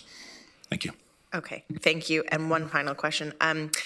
Fair revenues, that is drawn from all municipalities regardless of service area that have transit, correct? So in other words, our Woolwich and Wilmot, is it also in part coming out of our revenues? Through you, Chair, yes. So we don't split up fair revenue by area in which it's paid. So all fair revenue is fair revenue into the region. Thank you. Okay, thank you. Councillor McCabe. Thank you. I guess that would be similar to how we don't divide up assessment either based on, so just, I'm just, anyway. What my question though was, can you remind us, so the overall increase in transit from 2019, there was the bump with Conestoga College, but how much are we up overall over 2019? Councillor McCabe, I have that answer. I don't have it at my fingertips. I'm happy to get it through the day here. I know my team has it. They're probably frantically typing it into me right now. I don't have that in front of me right now. We are up from 2019. Yeah, but I mean, my understanding from previous discussions is that we're up overall in transit by 8%. That's the number that we've confirmed through other conversations. So yes, transit went up quite significantly with the Conestoga College surge. And then it went down, but is still up overall by 8%. I think that's a really important piece of information for people to keep in their minds. I would also say, in terms of criteria for a pilot project like this, that there could be, and I would suggest there should be, other criteria, i.e. need, right? Because there's some nonprofits who, or community agencies who need this service for their clients much more than, than other nonprofits. Like the Chamber of Commerce is a nonprofit, they don't need this, right? But sure, Women's Center is a nonprofit that needs this because they're spending thousands out of their budget for their clients to come and get access to healthcare because they can't afford the women primarily that they serve cannot afford the transit cost. That is what this project or pilot is trying to address. It's not trying to give reduced fare to every nonprofit or community agency across this region. It would be targeted at nonprofits or community agencies whose clients are experiencing a barrier to accessing services, healthcare services, employment services, name the service, because they cannot afford the transit to get to that nonprofit or community agency. That is the point of this. It's not to be a blanket across the entire nonprofit or community agencies. Thank you. Okay, Councillor Erb. Thank you, Councillor McCabe, for taking up a couple minutes of what I was going to say. Councillor McCabe and Councillor Hunick and myself were at that meeting with those agencies, and she's exactly right. It's some of the agencies that probably are on a lower profile in the community, but really, really need to have their clients come. And I think part of the problem can be solved administratively here at the region, because as I understand it, when the invitation went out for the 25,000, there was 3 or 4 of the larger agencies in the community that were registered with the region that almost took up the $25,000 in the first contact. And so I hope that somehow we can work with those other agencies that were around the table at that meeting, that they can have access to these funds. And I think I'll leave that with staff to try and work that out. Chair Edmund. Thank you, Chair Harris. I will support this in the spirit of it being a pilot project, and I'm on record already saying I'm not a fan of whereases. And I would tell you that I think some of the whereases in this motion actually reflect the experience that happened that Councillor Erb has just outlined. So I would tell you that I think this should be a pilot project. We are adding in different criteria and new criteria. I don't think staff set out to misinterpret the direction that they were given, and I think the whereases reflect our first try at this. So I'm happy to have the clarification that Commissioner Spooner provided. I think it's really important that staff hear the intention of this pilot project. But like Councillor Salonen, I look forward to this coming back, and I would imagine that GRT will be taking this under advisement when they administer it. Councillor James. Thank you, through you, Chair. Just have a quick question of clarification. When it comes to nonprofits, will this be intended for those that are registered nonprofits, or would the availability be for grassroots organizations? Because I know there's some organizations that aren't registered that do provide services. How does that look in terms of access to this? Because that is a whole other layer there. Through you, Chair. So last year in the pilot, we used the definition of a registered not-for-profit in Ontario. Appreciate we didn't hit the mark with that one. The current definition of organizations by need, I don't have a way to deliver this program as it's structured in the explanation. The folks who answer the phones and administer this program need very clear definition on which organizations are eligible and which are not. So again, I can come back and seek that in the new year, understanding we put the $25,000 aside today, but there is no way I could deliver this program as it's defined. I'll need a clear definition of community agency, not-for-profit, and need. Thank you. Okay, so just a comment regarding this. I get the intention, and I know we did this last year and approved this. I'm really conscious about not hearing from some of these organizations directly around this, and especially thinking about some of those smaller, just established ones that are really on the ground. I think looking at this the way it is, it still provides inequities without some clearly defined scope around this. And I worry that the same thing may happen again, that those who are more established, maybe they're not the ones who, significantly well established, but those who might have more of an advantage still get access to this. So I'd really be looking for a proper process to ensure that something like what happened last time doesn't miss the mark again. And really, for me, wanting to hear from those organizations directly that will benefit from this and hearing their why. And I recognize that conversations have been had, but I think especially something so community driven and important, we need to also hear from those community agencies, some of which we probably have no idea about. So just my thoughts on this. Councillor Fox, and then speaking of Councillor Fox, I'm eating your cookie right now, so thank you. So glad I could help. Yeah, I have really concerns about this in that have we asked staff to do something that we ourselves are not even sure how to implement?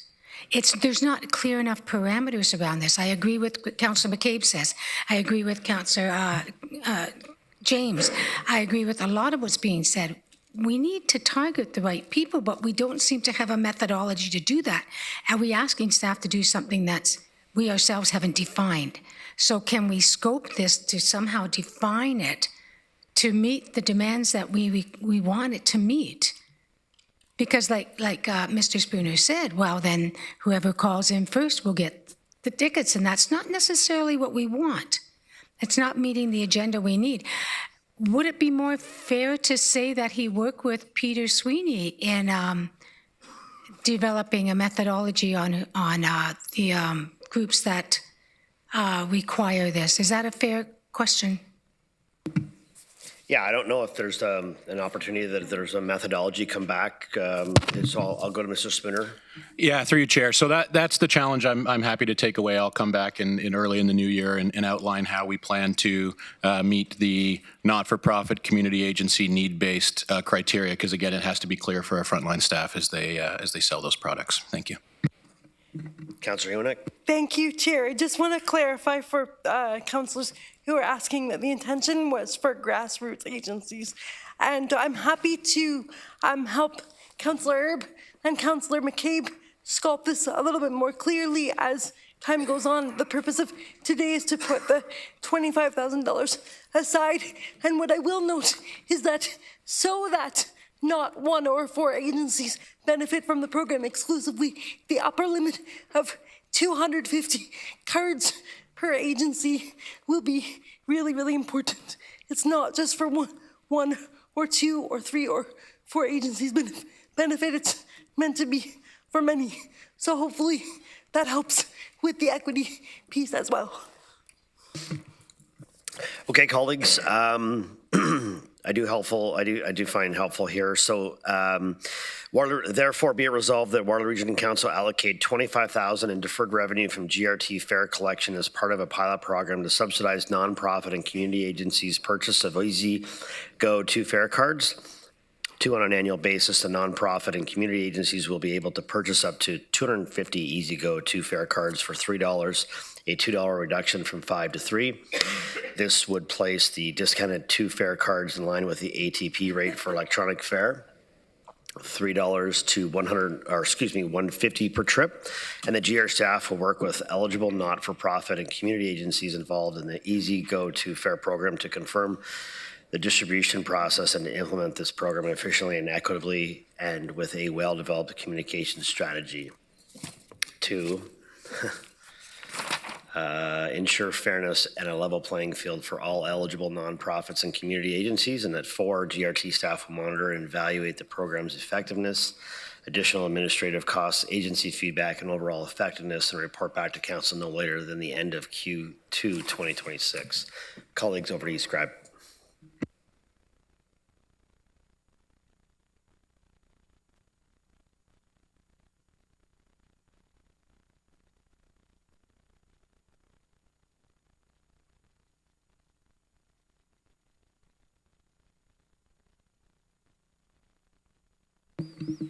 Just 2 more folks. And I will say I was passing by downstairs and saw Carrie's picture, and I know that this was one of her lasting things, was to ensure that everybody's vote we had on the record. So just thinking of Carrie today too as well, and budget, that was one of her things that she'd asked for. So that is carried, colleagues. Moving on to 6.3, Councillor McCabe, Route 31A activation. Councillor McCabe, do we have a seconder actually? Councillor Rodriguez seconds that. So Councillor McCabe, if you want to have a brief introduction of your motion. Thank you so much, and thank you, Councillor, for the vote that just happened. There is a theme with my my motions, as you no doubt saw.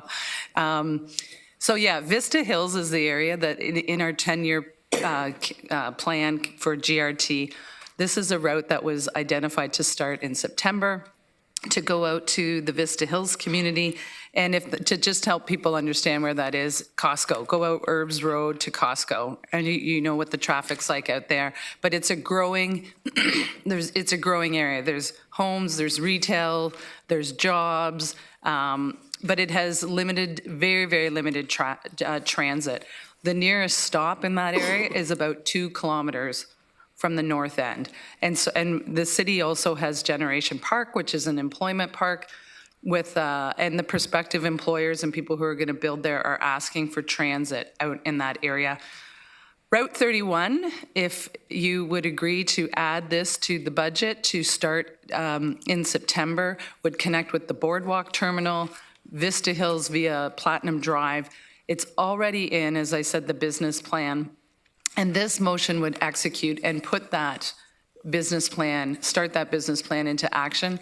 Again, this is about equity and access. It's about safer, shorter trips for residents, students, newcomers, shift workers.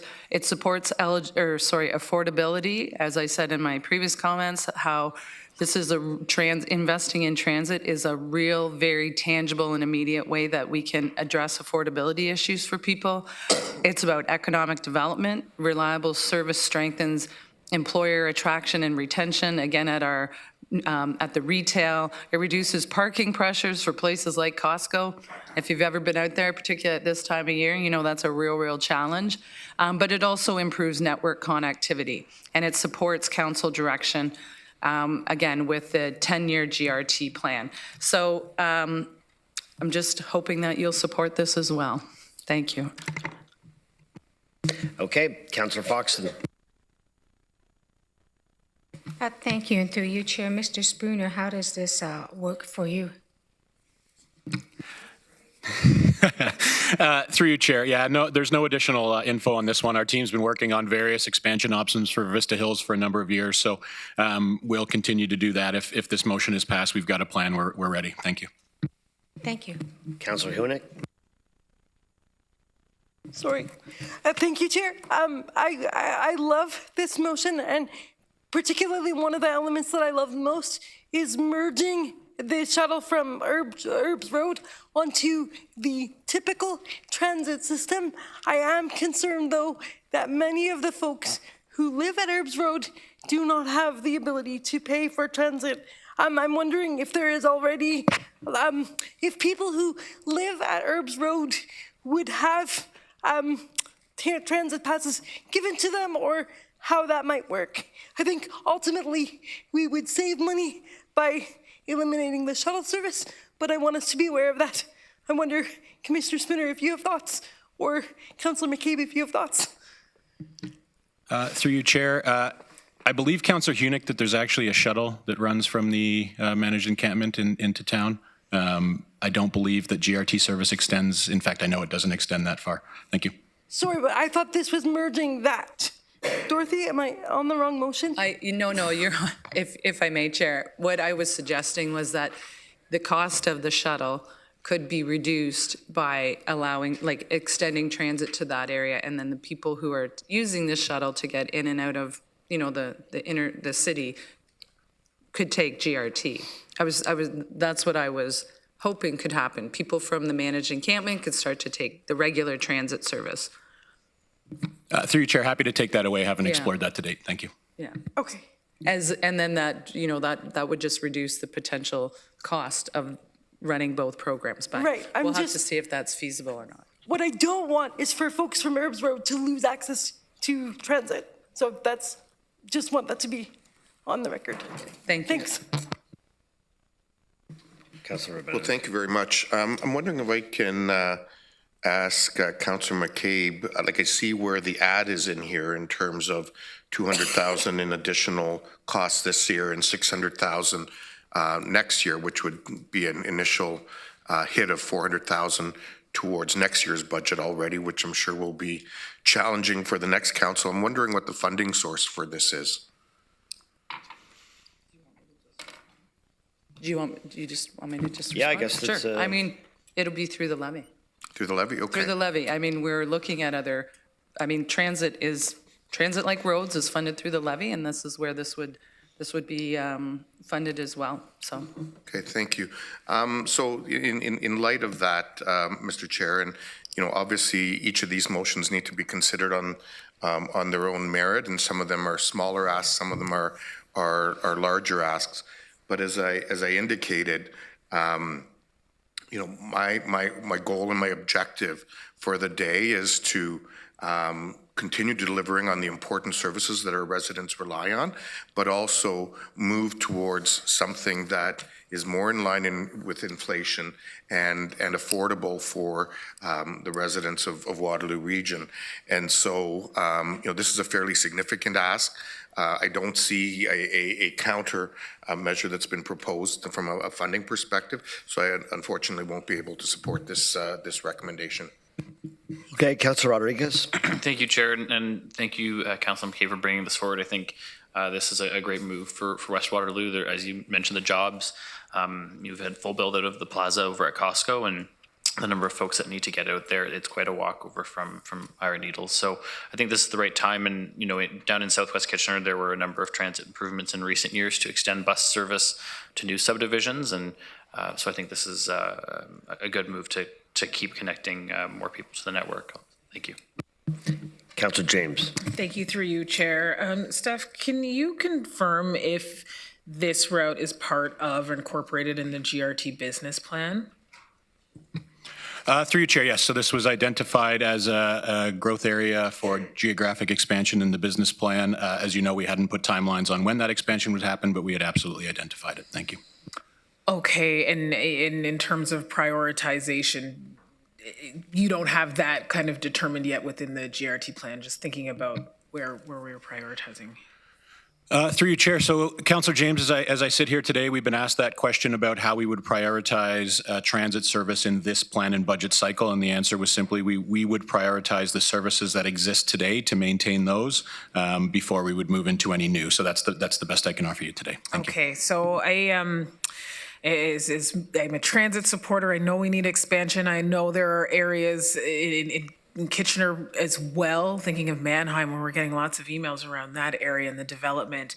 I just am conscious of the 600,000 and the commitments we're making in advance right now. I want to support staff in their business plan and doing it in a way that makes sense for this community because this is levy funded. And transit to me is an essential service. I do believe it's an essential service and one that shouldn't be looked at just from a revenue base, but from just a community benefit in the same regard.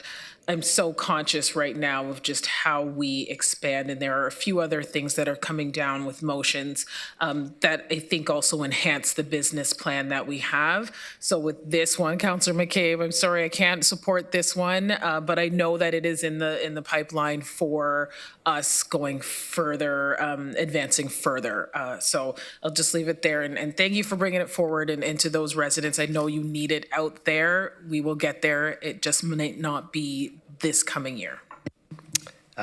Councillor Wolf. Through you, Mr. Chair, my comments would echo Councillor James. I would go for some of the existing routes, and I know similar in Cambridge, we have new subdivisions, et cetera, that require new routes, and I think given our situation this year that those routes will have to wait. Councillor Foxon. Just wanted to ask the impact on the levy, please.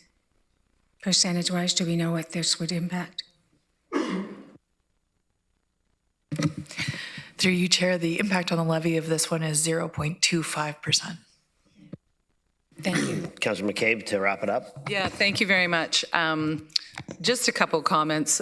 We know there's some other, there's lots of, I think it's unfortunate that just the timing of this, right, in terms of where it is in the discussion, it's early in our discussion, and we know there'll be some proposals for cuts coming as we continue this discussion. So, like, you know, if the order was reversed, you know, I think possibly people may be thinking about this a little differently. Regardless, we know we have some other cuts to be considered, and I expect that a number of those will go through, and so we're not looking at this levy creeping above 5%. I just want to put that out there.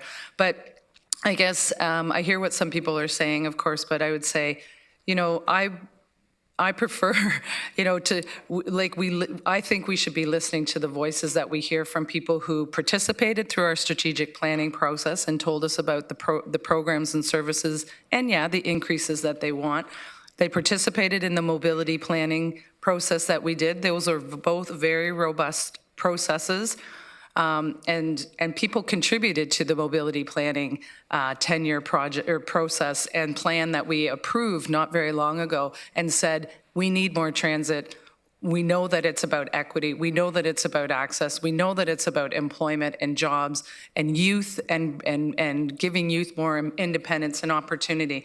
And so, yeah, we get emails around this time of year with people saying, you know, reduce the budget. And yes, we know there's affordability challenges. And yes, every dollar counts. But there's also voices that contact us for the other 11 months of the year and prior to that who say, we need these services, we want these services. These are the services that make our region work and make my life work and make my life more affordable. So we can listen to the voices right now that say, please reduce this levy impact, which is already under 5, or we can also listen to the voices who have clearly told us over the other 11 months of the year that these are services that really matter to their lives. Thank you. Okay, I did say that Councillor McCabe would have the last word there on that one, but Councillor Craig, I don't think you chimed in at all. Well, thank you, Mr. Chair. You know, and I appreciate the arguments on both sides. And of course, the commentary on voices. We're all hearing different voices. And I think we have to be careful here. The overwhelming one, I think from my perspective, is the fact of one of affordability. And I brought that up before. And I'm concerned about that.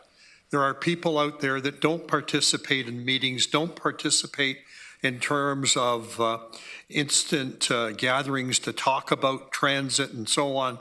But in fact, are living on the edge. As we all know, the standard commentary about paycheck to paycheck, those people I'm concerned about. And those are the people that don't know how to access government systems and I think are silenced by the fact that they don't know how to approach what's happening. To me, and I come back to it, affordability is the issue. I think this can wait till next year. And I think then we can look at it. But I can't support my colleagues' very eloquent display here of moving ahead on transit. And we all know she's a transit strong advocate, and as we all are. But there has to be a time and a place for it. Thank you. Councillor Hunick. Thank you, Chair. Director Neal, I could be wrong, but it's 0.25%, a $5 increase per household per year?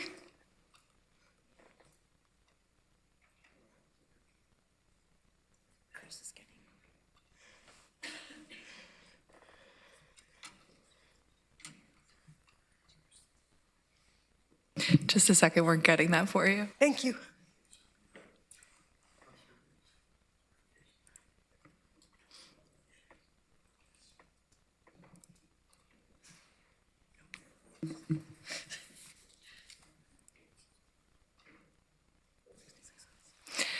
Through you, Chair, this year the impact would be 66 cents a household. Okay, thank you. I think that's well worth it in my opinion. Thank you very much. Okay, colleagues, we are going to vote. Would you like me to read the vote? Are we good there? Anybody? Okay, so we'll put that motion up, colleagues, from Councillor McCabe's motion, and we'll vote on it.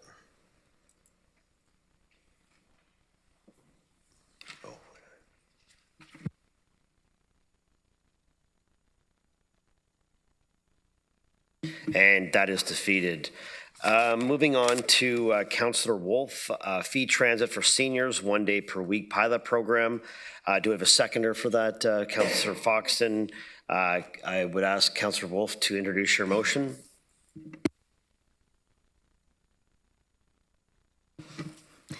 Through you, Mr. Chair. Should I read the motion? If you feel that's necessary to, speak to it, then I'll let you do whatever you want. The floor is yours. I'm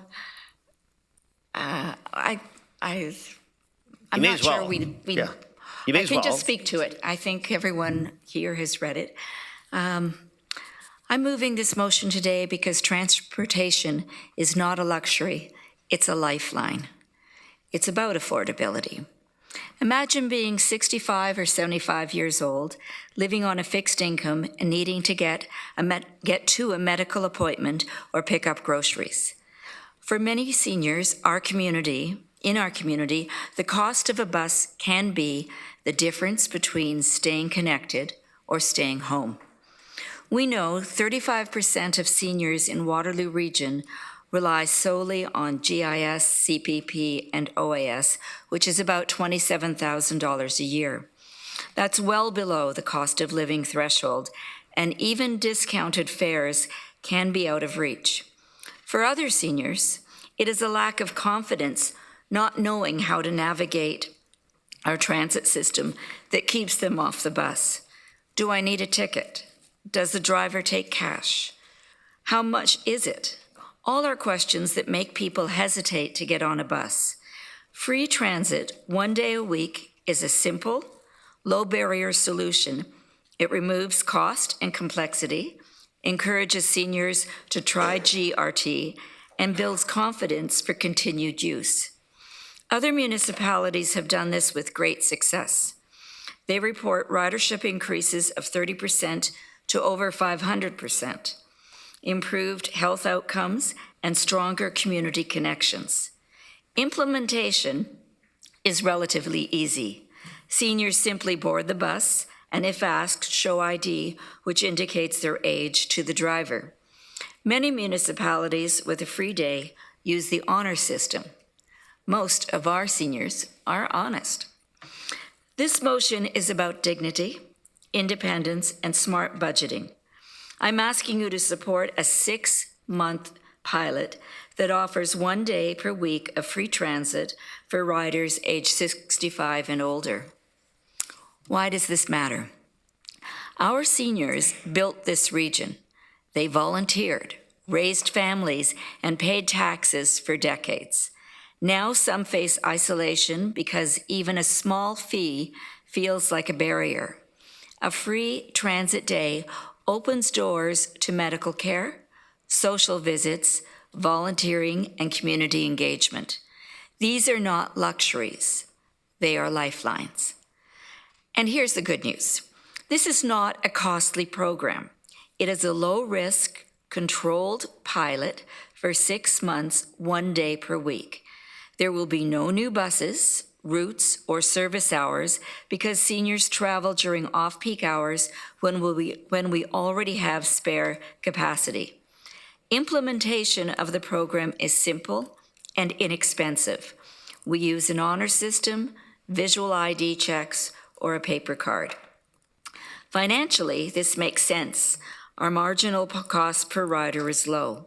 Free day pilots in other municipalities have shown that pilots often create new riders who continue paying on other days.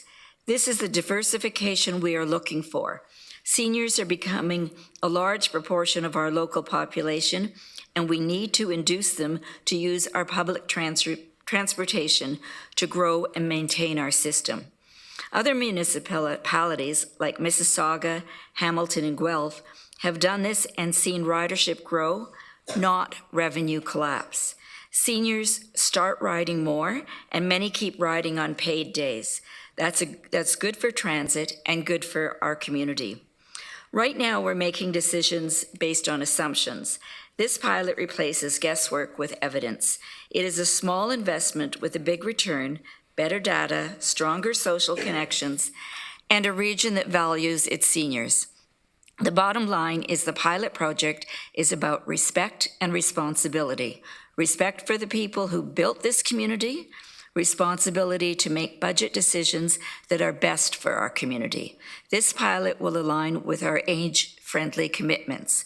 I urge Council to support this motion so we can make Waterloo Region a place where seniors stay connected and thrive. Okay. Councillor Rabenovich. Thank you very much, and I want to thank Councillor Wolf for bringing this forward. I mean, I think all of us have heard throughout the year and then during public budget consultations about this. And what I like in particular about this pilot is it doesn't have an impact in terms of this year's budget. What it's looking to do is, in fact, use the pilot as an opportunity to see what the ultimate impact would be. We have heard from some of the delegations previously that, in fact, what some of the other municipalities seem to have found was that the pilot actually led to people using transit on the non-free days as well, because they got used to it, and that ultimately could lead to increased revenues going forward. You know, I think about the number of older adults who maybe still try to maintain 2 cars as an example, because that's what they've been used to. This option may acquaint them with public transit and lead them to make a choice that would free up dollars from that perspective and ultimately use public transit more. And of course, as you get older as well, and particularly after 80, you know, you make that transition, particularly if you're no longer able to drive. So I think this is an exciting pilot, and I look forward to hearing the results of it next year. Thanks. Thank you. Councillor Salonen. Thank you, through you, Chair. Thank you, Pam, for bringing this forward. It's certainly an interesting motion, and I like some of the additional benefits that you had mentioned in regards to the other pilots and seeing usership, ridership go up. But I do have a question for Commissioner Spooner. Logistically, for our bus operators, how would recording the data so that we actually have information going forward on how many people utilize this, is that something feasible on your end? Through you, Chair. Thank you, Councillor, for the question. So a few points of clarification as we work through this one. So based on our current fare technology, we can't actually implement this one in Q1 of 2026. We have 2 implementation options on this program. The easiest one would be to launch in July of 2026 using the GRT Pay mobile app. In that one, we estimate annualized revenue loss at $250,000, and that is because we have a high number of seniors on the system today, and then we make it free, they'll cease to. We've seen, so the reason that we believe it's free, but I'm telling you there's revenue losses, I, on your behalf, do not take the gamble of will we see more revenue on the other days. Council could choose to do that. In terms of implementation, we do need either the GRT Pay mobile app or the EasyGo card. The reason for that is we don't ask our operations staff to make judgment calls at the door of the bus. Everybody taps when they board or they show their pass. And in those, we build in the discount programs already. So GRT operators don't check ID. And doing it in the way that Councillor Wolf is proposing, we would have no data. You know, we would have no way to track the number of people boarding on those days or tie their boarding on that day to a boarding on the other day. Because there'd be no tap data. There's an additional challenge we would be worried about, which cheekily and put simply, I would become 65 if this was the program we went with, unless we have some sort of way to validate the free fare on that day and then the paid fare on the other days of the week. Thank you. Okay, thank you. And then one other question of clarification in the therefores in part 2, it says Presto integration. I thought that we didn't use Presto because I thought that was an actual brand. But if I could have clarity on that and what that means in this motion. Yep, through you, Chair. So As you know, we use the EasyGo card system. It is a separate system from Presto. We do have Presto integration in the form of validators. And so there's a program run by the province called One Fare, and that is that your local fare is made free if you transfer onto a Go service. Because we don't have Presto, it's not the same card you tap, but we are fully integrated with Presto at key locations in the region where you can catch Go service. So I took Councillor Wolf's motion to be that we extend that to the Go connections. Thank you. Okay, thank you. Councillor Hewitt.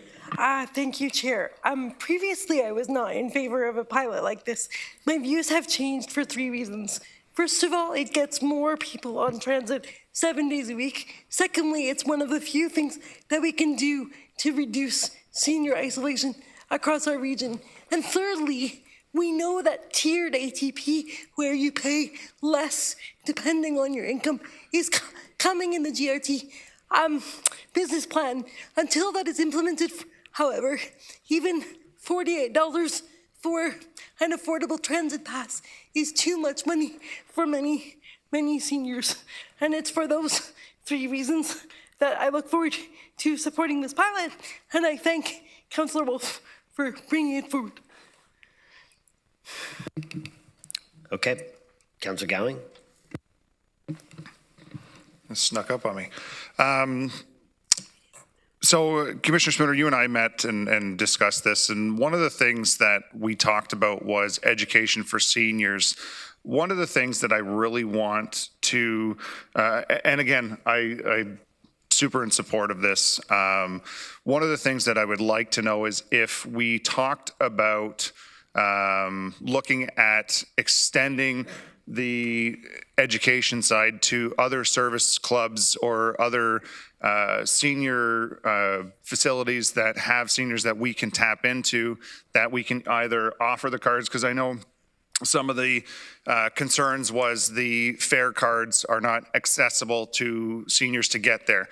But I know that they do often frequent certain areas of the city, whether that be community centers, things like that, Legion halls, all that kind of thing. Have we explored, or is that something that we can look at, especially with the education side on to Councillor Wolf's point, as the education side of how to use transit? Because if they're going to need the cards or they're going to need the easy pay, we need to look at stuff like that. Through you, Chair. Great question, Councillor. So yes, you know, I believe education is our answer here in terms of the 2 biggest barriers to riding transit. The biggest one is, where does the bus go? And the second one is, how do I pay? And so this really helps us knock down the how do I pay. In terms of additional education, we have a team of 2 people who currently does all of our eligibility for Mobility Plus. They also do seniors education, and they also do school-age kids education. And so it is a small team, but they do a really good job. I think that the critical part of that education is that based on the fares or the annual income numbers in the motion, the person that is described in the motion is eligible for ATP, the Affordable Transit Program. So effectively, Council, you today have a seniors program, and for a 1-person household, anybody making less than $32,000 is eligible for ATP. And a reminder on the barriers to ATP are simply having a piece of ID and a letter of assessment from the CRA. And you take that to 150 Main, 99 Regina, or Weber here, and Peter's team will actually complete that application and get you through. So there are barriers to this program we're proposing in terms of getting people on phones in order to be able to show evidence of pay, is similar to how there are barriers on ATP, both requiring education. Thank you. And then he stole my thunder on my second question. And you and I discussed this at length on whether or not we look at saying, okay, then anybody 65 plus, regardless of income, could be tapped into and eligible for the ATP. I know that was something that we discussed. Do you remember, or if, I don't know if you ran any numbers on what the revenue loss potentially would be on if we opened it up to all seniors 65 plus are eligible for the ATP? Through you, Chair, I'm going to quickly glance and see if we had done that math, and then if I have it, I will pull it up. Okay, colleagues, I want to refocus everyone's attention to the motion that Councillor Wolf has raised. So, Councillor Craig, questions on the motion? I'm speaking to the motion, Mr. Chair. When Councillor Wolf approached me on this, on first blush, I was not supportive of it with regards to the overall budget and where things go. However, on second thought, pilot projects are important, and it's important at times that we experiment and we stretch out our thoughts in terms of where we're going with regards to new types of transit options. In some areas in North America, there are free transit in downtown areas where you get on the LRT in one end, and the other end you get off, and in that you don't get charged. Okay, things like that take place, and I think those are good pilot projects. I think we need to look at more of these, and I'm certainly prepared to support and look at what Councillor Wolf is talking about. Thank you. Or suggesting, pardon me. Okay, questions, Councillor James. Thank you, through you, Chair. Just to confirm with staff, so there's no way to collect the data for the 1 day for 65 and older. So I see this as we're doing a goodwill gesture here, essentially, if there is no way to collect the data, but yet we can identify there's a $200,000 loss as a result of implementing this. Through you, Chair. So great question of clarification, Councillor James. What I am saying is if we proceed with seniors can just board the bus, they show no ID, and again, we don't check ID at the door. So effectively what I'm telling you is to have data, we need to use the GRT Pay app on our phones, or we need to use the EasyGo Fare card and have a seniors product loaded on there. That would become free on the 1 day of the week and obviously paid on the others. And if you could remind me the second half of your question, please. The $200,000 loss. Yes. So again, what we are projecting there is there are seniors that ride the network every day. They will cease to pay on the day that we have made free, and that is the estimated annualized revenue loss. So if you took that 250,000 number, as Councillor Wolf has asked for a 6-month pilot, you'd make that $125,000 net levy impact. You could then choose to say, we believe that we will make that up on the other days of the week. I have inconsistent results from other jurisdictions, and so I can't take that risk on your behalf. Thank you. Okay, and then when riders get an EasyGo card, and I have one also, but is there data collected, like the name, the age, is that part of the system already? Through you, Chair. So I'm going to be very specific when I say this. The cards do have data about individuals on them. Mine would identify that I'm a staff member. However, when it collects ridership data, it does that in an aggregated way. It does not track individuals and how they move. So you would get a person moved from, say, the boardwalk to 150 Frederick. It would not identify who that is or anything to do with that person. So we do have that data because that helps us with the product and the product identification, but that is not linked to the ridership data on the other side. Okay, Thank you. it would be good to be able to disaggregate that data. I think it would make it easier for staff, and it's important to disaggregate data for something like this in particular. The only other question I have is just around the day of the week. How, I'm conscious of just how to track that. Which day would we use? Is it Monday, is Saturday? Just something to think for, and as should this motion go forward. I do believe in getting as much ridership as possible, and our seniors, and I will say, is my dad and his stepmother take my 8-year-old on the bus with them, and I think there's added benefits when you engage, and the education piece is critical. But there's some things that I think we definitely need to be reported back on, but I do support a pilot for this measure. Okay, Councillor Liggett. Thank you, Mr. Chair. I am supportive of such a thought. I'm really struggling with half of C and all of D. So how could it be a pilot project if we would be missing all of that information? Because Mr. Spooner, you've said that there's no way that you could actually collect the data if what I'm hearing is correct. So please help me understand why this would even be called a pilot. Through you, Chair. Great question, Councillor Liggett. So again, I don't anticipate any provincial or federal offsets. As you know, based on ridership, we do receive gas tax funding from the province, so that if we had a major ridership uptick, that would impact that. In terms of the evaluation and findings, that is where we will face the challenge as the motion is laid out for implementation. Again, we do not check IDs at the door, and so what we do need is for on the free day, some sort of evidence that somebody is participating in the seniors program. Again, I've given you 2 implementation options. You can use the the GRT Pay app. We could launch that in July. You'd look at a annualized revenue loss of $250,000 or $125,000. If we wanted to use the Easy Go Fare card, we are more than a year and $100,000 away from that in additional cost just to add the product back in. As a reminder, when we moved away from group fares to the Affordable Transit Program, we removed group fares from the architecture, and so there's no seniors architecture remaining in the Easy Go Fare card, which is why you get that additional cost. But again, if we implement, I cannot implement as the motion reads today. I do need some evidence of participation in the program, and my recommended is we do that with the GRT Pay app, and I would tell you that you've got $125,000 in lost revenue from that. Thank you. So then there's something missing in this motion. It needs to be amended. Through you, Chair. Well, from my perspective, how I manage risk for you in this organization is I tell you about a worst case scenario. And so in this case, again, we have seniors riding 7 days a week. We're going to eliminate the revenue from that 1 day of the week.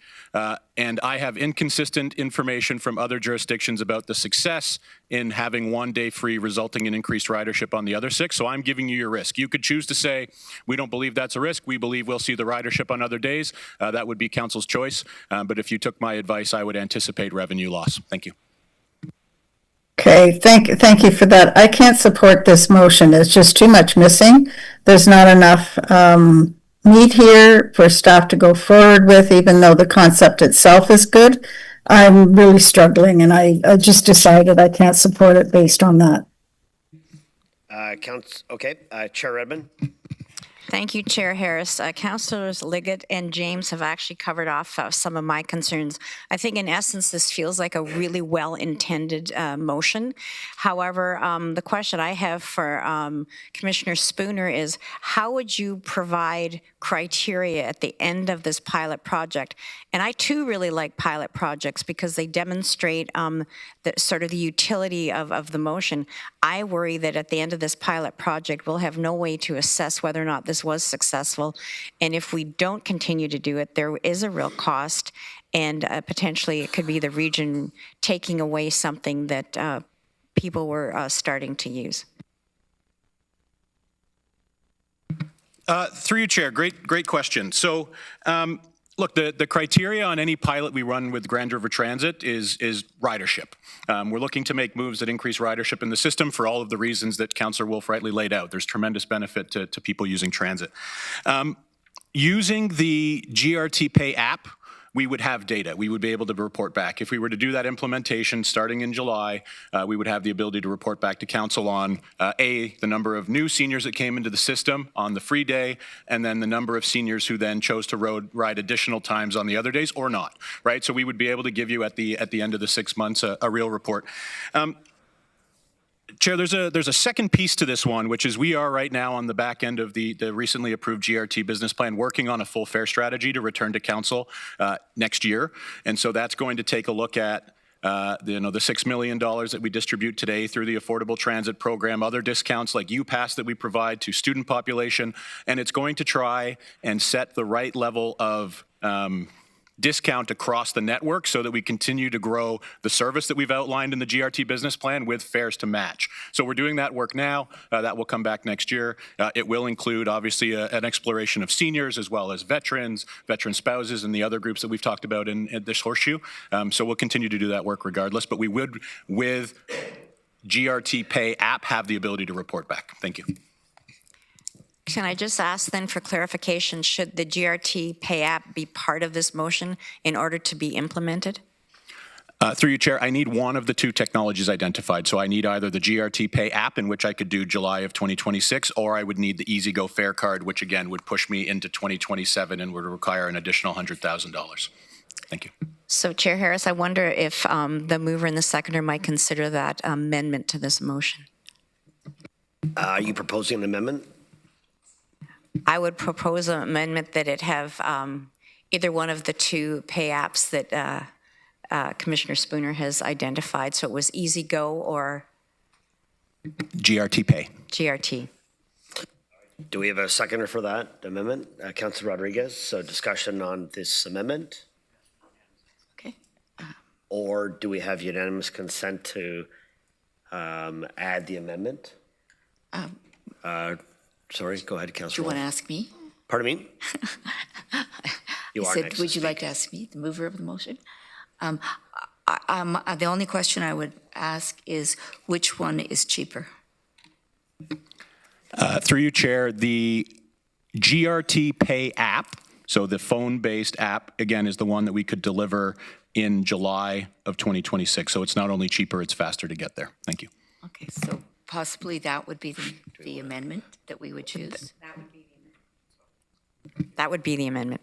And it's okay with my seconders? Can we just add it? Do we have any objection to the amendment? Anyone opposed to the amendment that we've, okay. Councilor Craig. I'm not opposed to the amendment. I'm trying to get clarification on why the amendment needs unanimous support. Well, just, I don't have to go to a vote then. Pardon me? I don't have to go through the e-scribe process. If there's no dissent, or if there's unanimous consent, or if there's no Well, I'm in objection. favor of the amendment, Mr. Chair. Yeah, then I can, it's just an easy one to add in, and it's just a way of, if there's a no, then we have to go to a vote and take the vote. Okay. Thank you, So Mr. Chair, that's what for we're the gonna do. clarification. Okay, so we're actually dealing with the, so we've passed the amendment because I've asked for any objections and no one had any. I have Councillor Wolf left on the docket to ask a question, and then we'll go to the vote on the motion amended. Okay. All right. I was just going to say, in terms of the 100,000 that it cost, Commissioner Spooner has already pointed out he's only looking at the deficit part of the motion. But other municipalities, like I mentioned, Mississauga, Hamilton, Guelph, et cetera, have looked at increased ridership. So you could take the increased ridership and subtract it from the 100,000. So I don't think we're looking at as much money as Commissioner Spooner is saying, but he's admitted he's not willing to take the risk. But I'm hoping council is, since this project would really benefit seniors and our communities. Thank you. Councillor Erb, just quickly. Just to be clear with the amendment, it is still not mitigating the possibility of the $250,000 loss in ridership because you can't identify who the seniors might be. Is that correct? Through you, Chair, yes. So, Councillor Erb, what you have just given us is a mechanism to deliver it so that our operators don't have to check IDs at the door. That's a very good thing for implementation. The second piece is, I am telling you, we will have an immediate revenue loss in the 6 months of $125,000, and that because of the inconsistent experience across our other transit partners, some have had success in growing seniors ridership on other days, others have not. That is where I am comfortable placing the risk. But again, as Councillor Wolf said, you council could take the risk. So you could put this one through as a net levy impact of $125,000. You could put it through at zero, but I will come back and report at the end of next year on what that program has done. Thank you. Okay, colleagues, we've had lots of discussion. Is there any requirement to read the motion? Seeing none, I'll put it up on eScribe. We'll take our time to vote on it. Let's go for it. Yes.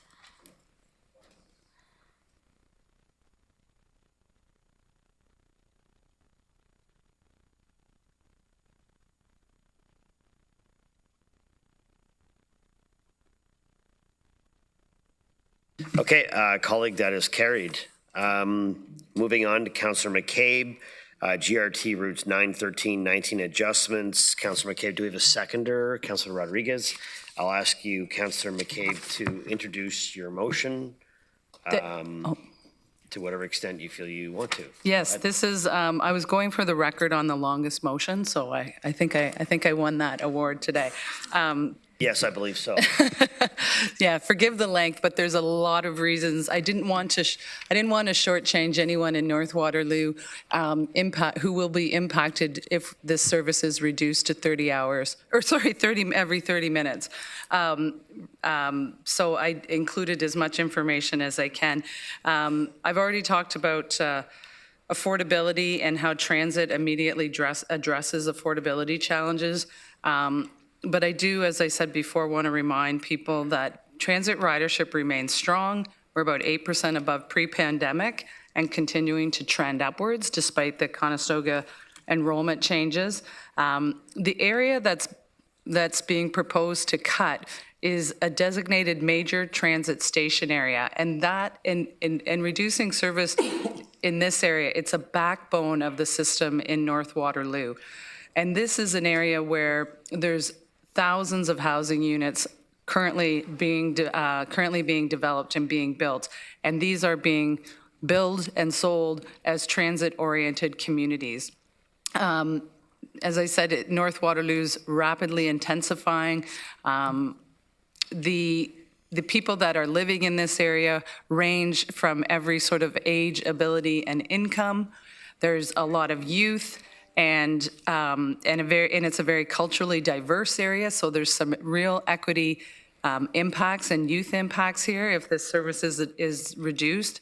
Currently, there's students that need to get to high school who rely on the particularly the 9 and the 13, and they have to take 2 buses to get to high school. So then, if you want to layer on like getting to work, like part-time jobs or anything like that, you're layering on the complexity and you're removing sometimes those opportunities for students, because if the transit system is what they rely on and they don't have the ability to use it to get to work, you're removing those options from them. So particularly reducing Route 9 frequency would mean longer, less reliable trips. It would mean more time waiting in the dark and the cold of our winter months that are upon us right now. It would mean a higher risk of missed connections and late arrivals, which again impacts school, employment, things of that nature. It adds more pressure for families, and some of them, there's quite a number who are lower income. Thinking particularly around our Sunnydale neighborhood in Waterloo, that is a particular high needs that these transit routes service. So it adds more pressure to those families who don't have cars and quite frankly can't afford cars. Again, fewer opportunities for part-time jobs, volunteering. As I said, routes 9 and 13 are local transit backbones for that system. So moving Route 9 from every 20 minutes to every 30 minutes is a 33% capacity cut in a growing major transit station area, and in areas that are developing as transit-oriented communities. So I would urge you to please maintain this at 20-minute all-day service. This will cost approximately $970,000 annually versus what is currently offered. So it is a reduction in the levy from 1.8 million. It's reducing that down to just shy of 1 million, so a savings of about 830,000 to the transit operating budget. So for many of the reasons that I've already articulated today, for equity, access, for youth, for people of lower income, for affordability issues, I'm really urging on behalf of the residents in North Waterloo who rely on routes 9, 13, 19, and 30 to please maintain this service at 21-minute all-day service. Thank you. Councillor Rodriguez. Thank you, Chair, and thanks to Councillor McCabe for bringing forward what I think is a good compromise between where we were at and where we were potentially going to go. Commissioner Spooner, a quick question for you, because the motion does speak to the college. Could you maybe speak to staff's intentions and ability to monitor ridership to Conestoga College Dune campus, assuming that Route 110 is fully removed, and if there is a need to bring it back even in a peak hour capacity, say in September? Is that something that staff will be or can do, or maybe speak to that a bit? Through you, Chair, Councillor argues just to make sure this is a question about the removal of Route 110 and alternatives. You have that correct? Yeah, so with the removal of Route 110, will staff be monitoring ridership to the college over the course of the next several months? And if there's a need to reinstate 110 at, say, even a peak level amount, that's something that could come back in the future. Yeah, through you, Chair. So again, there is an alternative to Route 110. It is Route 10. So 110 was the express version of that. There are delays of 5 to 10 minutes in taking what I would call the milk run Route 10. We monitor routes all of the time. In this case, because we will have removed the 110, we'll give special consideration to that monitoring just to make sure that the 10 has enough capacity. And if it starts to struggle, we will then look at either adding some service into the 10, which I would call trippers or infill. And if it gets to a level where we need to add so much additional service, we would absolutely look at the 110 to provide as overflow. So yes. Okay. Thank you. Thank you, Mr. Chair. Okay, Councillor Foxon. Thank you, and through you, Chair, to Mr. Spooner. In the motion, it talks about an 8% increase, and it talks about Route 9, 13, 19, and 30. Why did we decide to change the times? Did it meet the 8%, or is it below ridership, or why did we do that? Through you, Chair, yes. So again, these routes are linked. So the 9 and 30 are linked. We do what is called interlining. So you remember the bus never stops moving. We'll put it on the next route immediately. So the 9 and 30 are linked, and the 13 and 19 are linked. What we had proposed is a reduction in frequency on each of one part of each of those groupings. We had seen between a 15 and 17% drop in ridership. So that's why we had made the recommendation. But again, yeah, Councillor McCabe has laid out all of the other reasons for consideration. So thank you. Did you say 50% or 15% drop? 1.5. Thank you. 1.5. Thank you. So the motion is for every 20 minutes. What if we looked at running at peak hours? How would that change it? Through you, Chair. So again, the original proposal was to move from 15 minutes to 30 minutes. The proposal you have in front of you will keep the service at 20 minutes throughout the day, and we'll drop it to 30 minutes in the evening. When we had a look at the patterns, because of where those routes travel in and around the universities, we don't really have a clean morning and afternoon peak. We have pretty consistent travel through the day, and it does drop in the evening, which is why my team has made that recommendation to do 20 minutes in the day and 30 minutes in the evening. Thank you. So the motion basically makes sense to you? Through you, Chair, yes. Objectively? This is a bit of a rapid fire. Okay, stick to the facts. You're the staff. Thank you very much, sir. Councillor James. Yes, thank you, through you, Chair. And first of all, I'm happy to support this motion. I know that staff have worked with Councillor McCabe around coming to a compromise around this. We heard from many residents about the importance of this route. I'm wondering if staff, if you could just share a graphic of the route and specifically the areas it's impacted, would be impacted if this were. Through you, Chair, I can describe to clerks how to do that if we'd like to have a go at doing that. A graphic with the routes. I think sometimes we need the context besides it's this neighborhood that, just to see how things are connected. Maybe, Councillor, I could have a go at describing the routes to you. Is there not a graphic with... There is absolutely a system map, but it would take us probably 10 minutes for me to communicate to clerks how to find that on grt.ca and pull it up, so I'm not sure. Okay, yeah. Okay.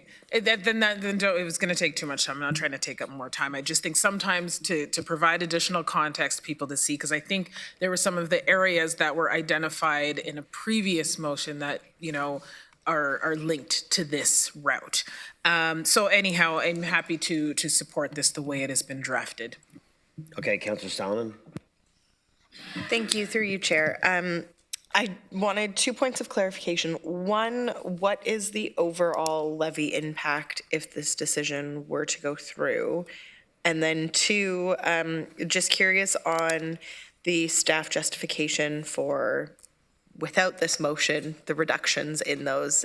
I'm assuming it was data driven, but just curious if you could speak to that as well. Yes, through you, Chair. So thank you, Councillor Salmon, for the question. So the 2026 levy impact would be $348,000 to add in the service back in, up to the level that I've described to you. In terms of the justification, so you remember Council had given us a target of 5%. We had shared that across the organization, and so we had gone through and looked at routes that were underperforming versus historical, places we thought we could make adjustments. Again, if you ask that question to me in isolation as the guy who likes to ride around on our network, I would suggest we never cut, but as the person responsible for running your business, this was the best place that we could find to go. Thank you. Councillor Wolf. Through you, Mr. Chair. After hearing so many delegates say how important these routes are to them, I think the compromise is a good solution, and I will be supporting the motion. Councillor Verbanovic. Thanks very much. And I do hear the concern and the delegates that we heard from.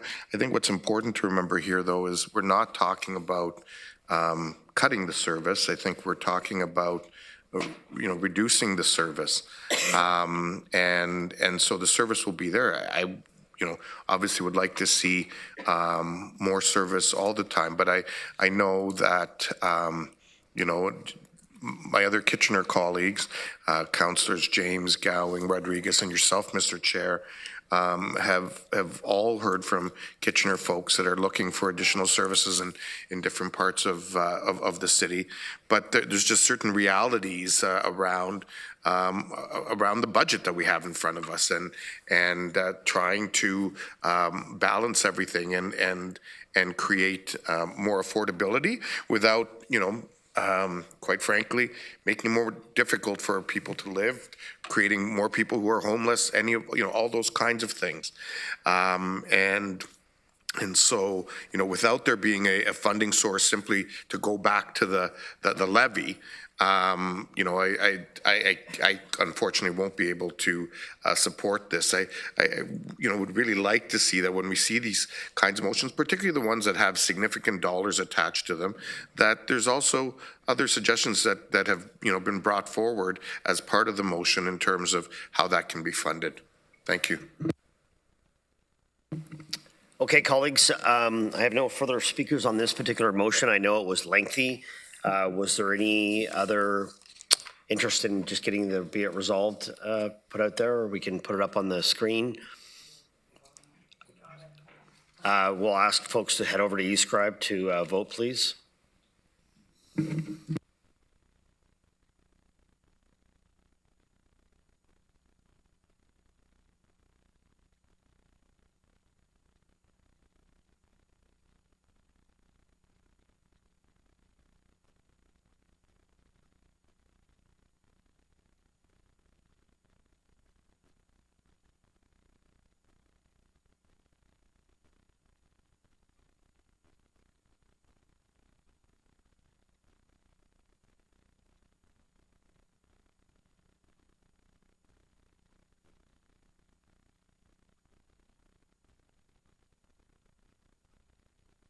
Okay, colleagues, that was tight and it was defeated. Moving on to Councillor Salinen's Kiwanis Transit motion. I'll ask for a seconder in that, please. Councillor Foxton, Councillor Salinen, if you would like to open and make remarks with regards to your Kiwanis Transit motion. Thank you, through you, Chair. This request comes from Kiwanis Transit. Our board approves our budget, and when we approved it this year, we approved it, however, put forward without asking for what our actual business plan has, and that's the acquiring of a new bus. That was in part with conversations with transit staff and our executive director, but we as a board, after we had to send it in, I think it was in June or July that we had to give our budget into the region, our board has had continued discussions, and we've decided that we would actually like to purchase another bus. This is in part to offset in the future the continuing rise in taxi fares that we need to offset our demand. It has no levy impact this year because we are simply asking for the purchase of the vehicle, which there is ample funds in our rural transit reserves. So we plan on paying for it out of those reserves and have already confirmed with staff that there is sufficient room and ability to do such. And then next year there would be an operational cost impact. However, that is also area rated to only the communities that have Kiwanis Transit. So that would be Woolwich, Wellesley, and Wilmot. So we would just ask that you would support this. It is supported by our Kiwanis board to proceed forward. And as I had noted, I have spoken with Commissioner Spooner about this, and I don't want to speak on behalf of him, but my understanding is this is completely feasible to do. Okay, we'll go down the speakers list and we'll likely get staff to comment on that. Councillor Hunick. Thank you, Chair. Thank you, Councillor Salonen, for bringing this forward. I'm always for increasing accessible transit resources. As we know, they're lacking in many different places. I'm just wondering if you could speak to the rationale behind using the reserve to buy the bus rather than waiting for the rural transit strategy funding to come through the province, I think. Sorry, I'm not quite sure on my question, but I think you have things to say. I can definitely give you justification for it coming out of that reserve fund. So we, as Kiwanis Transit, actually have two funds. We have the one with the region, which my understanding is accumulated quite a lot during COVID when we had reduction in service, but we're still collecting the tax levy, so that's been set aside in our reserve with the intent that we wanted to use it towards capital, such as purchasing buses. We also have a separate Kiwanis Transit reserve through donations that they get as a organization. So, but we wanted to utilize the reserve funds for this capital project because we have them. I just want to be clear that if we get rural transit funding from the province or another level of government, I don't want to leave that money on the table. So. We have lots of use for that money. Not that I want to speak to it broadly, but I think Commissioner Spooner has some justification for that funding too. Okay. Through your chair, great question, Councillor Hunick. So the OTIF, Ontario Transit Investment Fund, in which we have an application, as you know, to support us on growing the township transit strategy, is an operating fund only. And so regardless of our success on that application, which we remain hopeful, it would not provide capital funding for a bus. Thank you. Okay, Councillor Shantz.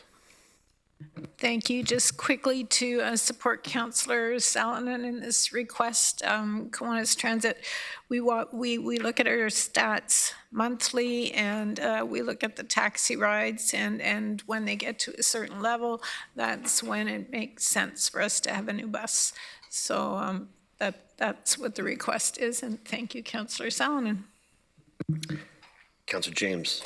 Thank you, through you, Chair. Just a couple of questions. In terms of purchasing the bus, is this something we have done, this is part of our practice? And then also, what is the actual cost for the bus? And the maintenance, like, is that all factored in, or would that be covered by Kiwanis Transit separately? Maintenance, operating, that aspect? Through you, Chair, yes. Councillor James, so in our agreement with Kiwanis Transit, we are their vehicle procurement provider. It makes sense. We buy buses at scale. Kiwanis does not, and so we buy buses on behalf of Kiwanis. You would have also noted in this year's budget that we are going to start supporting on vehicle maintenance. I don't have the cost of a cutaway vehicle, which we would buy here, in front of me. $350,000. Thank you. Okay, and then, so we would procure the vehicle, and then we're maintaining that vehicle? Through your chair. So we are maintaining the vehicle on behalf of Kiwanis. Historically, we have never done that before. That's a new agreement we've entered into. So effectively, we are the procurer of the vehicle. We were not the operator maintainer. We are now going to take on a role as the maintainer, but the vehicle stays with Kiwanis as the operator. Thank you. Colleagues, I see no further questions. I'm going to propose that we put the Kiwanis Transit motion up, moved by Councillor Salonen, up for colleagues to vote.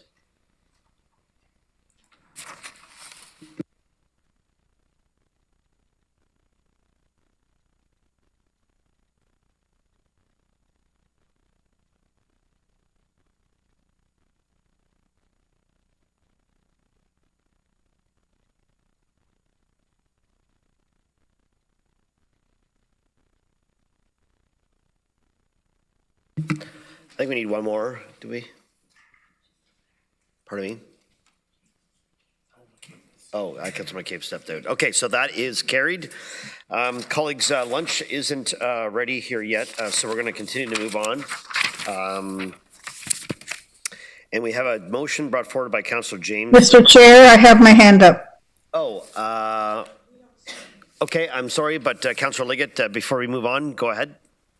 I'm just wondering if the rate that's up in the left-hand corner has changed. I don't see any movement on that, and we were supposed to see it as we go. No, go ahead, Nicole. Through the chair, we are updating that anytime the regional levy changes. So all the approvals that have happened so far, we've only had one affect the regional levy.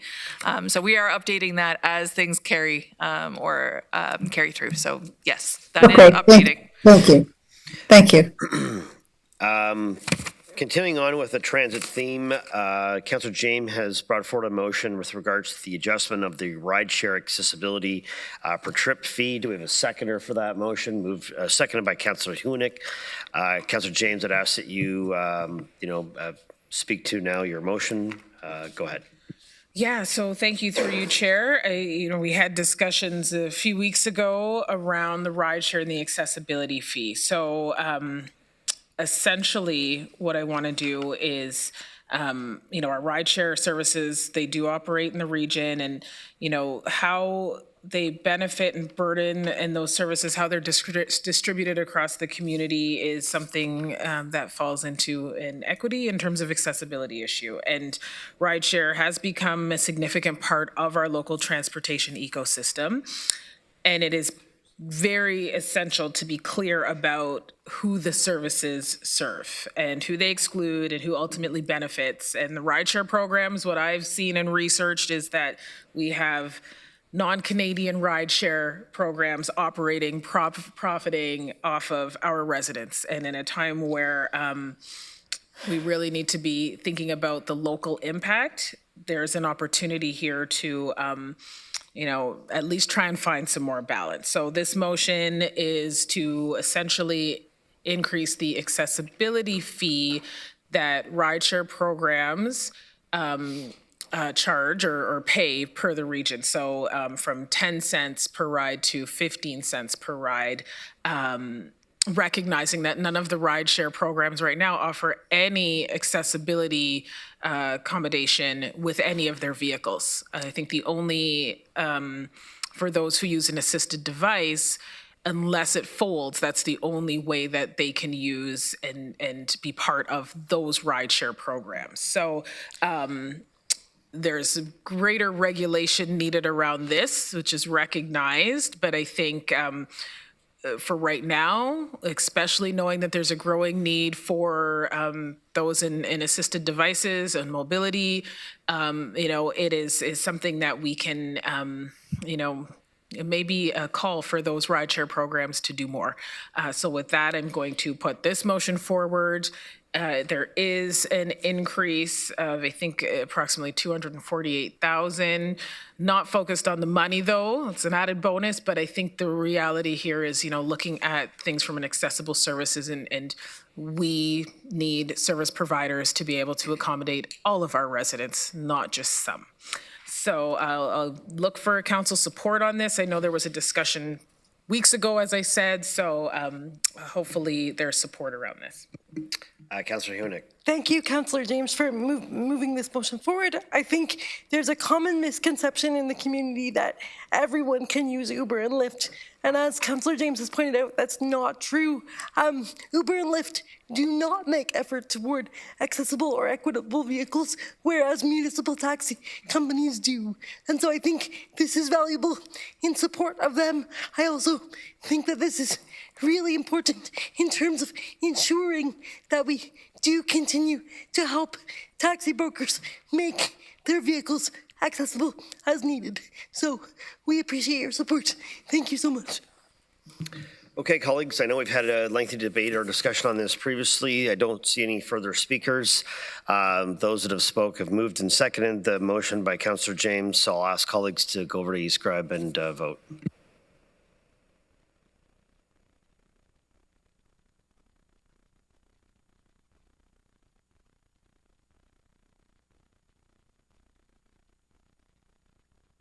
Colleagues, that is carried. Item 6.8, Councillor Hunak has brought forward a motion on the reinstatement of taxi coupons. Do we have a seconder for that motion? Councillor James. Councillor Hunak, I'd ask that you speak to your motion with regards to the reinstatement of taxi coupons. Councillor Thank Hunak. you. Yes. Thank you, Council. As you heard in the public engagement session, the maintenance of the taxi script program in its current form is really critical. Both the cost of it and the extent of it. This motion, for me, acknowledges two barriers. First is the barrier to accessible transit in our region. I know that Mr. Spooner and the GRT team have an excellent eye toward equity, and they're working hard to improve our accessible services, and we do really appreciate that. In spite of that, however, there remains barriers within the system. So the taxi script program is important to alleviate some of that. The other part of the motion is ensuring that we hear from people with disabilities when we have proposed changes to accessible transit and taxi script programs in our region. The reason that that is really important is we have to acknowledge that for some people with disabilities, A, it's difficult to access council reports, and B, it's difficult to understand them. So the motion, as the last whereas is written, will continue to provide council with a window into the lived experience or the impact of future policy changes to accessible transit and taxi script. Thank you. Thank you, Councillor Verbanovic. Thank you very much, and I do want to thank Councillor Hunig for bringing this forward. To be honest, next to the concerns that I heard about the high costs of the police communication center, which we previously dealt with, this was probably the issue that I most heard about, with concerns that people had about the changes to this program. As someone who did have a family member who had to use it from time to time in the past, I can tell you it was something that was certainly valued by those that have accessibility challenges, particularly when they can't use our accessible transit, and this was the only choice available to them. And so I think this is an important request, and hope our colleagues find a way to supporting it. Okay, colleagues, I don't see any other folks that want to get in on this, so if everybody's comfortable, we'll ask for your vote on this one.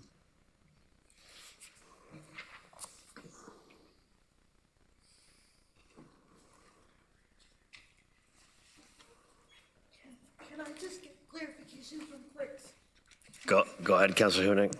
In Councillor James's motion, it mentions taxi script.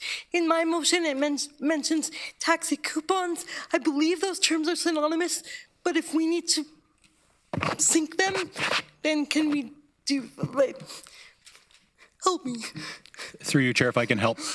Taxi coupon is the newly renamed taxi script. So yes, they are absolutely synonymous. We now use taxi coupon as a product rather than taxi script. So I'm happy to update with clerks, or we recognize them as the same. Thank you. Colleagues,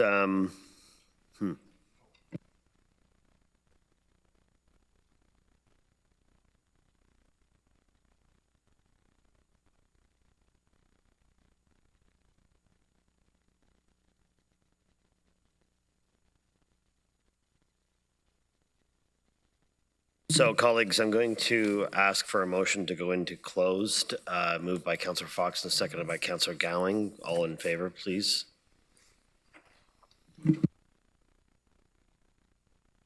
I know we need to vote on going into closed.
Okay, colleagues, I'd like to reconvene.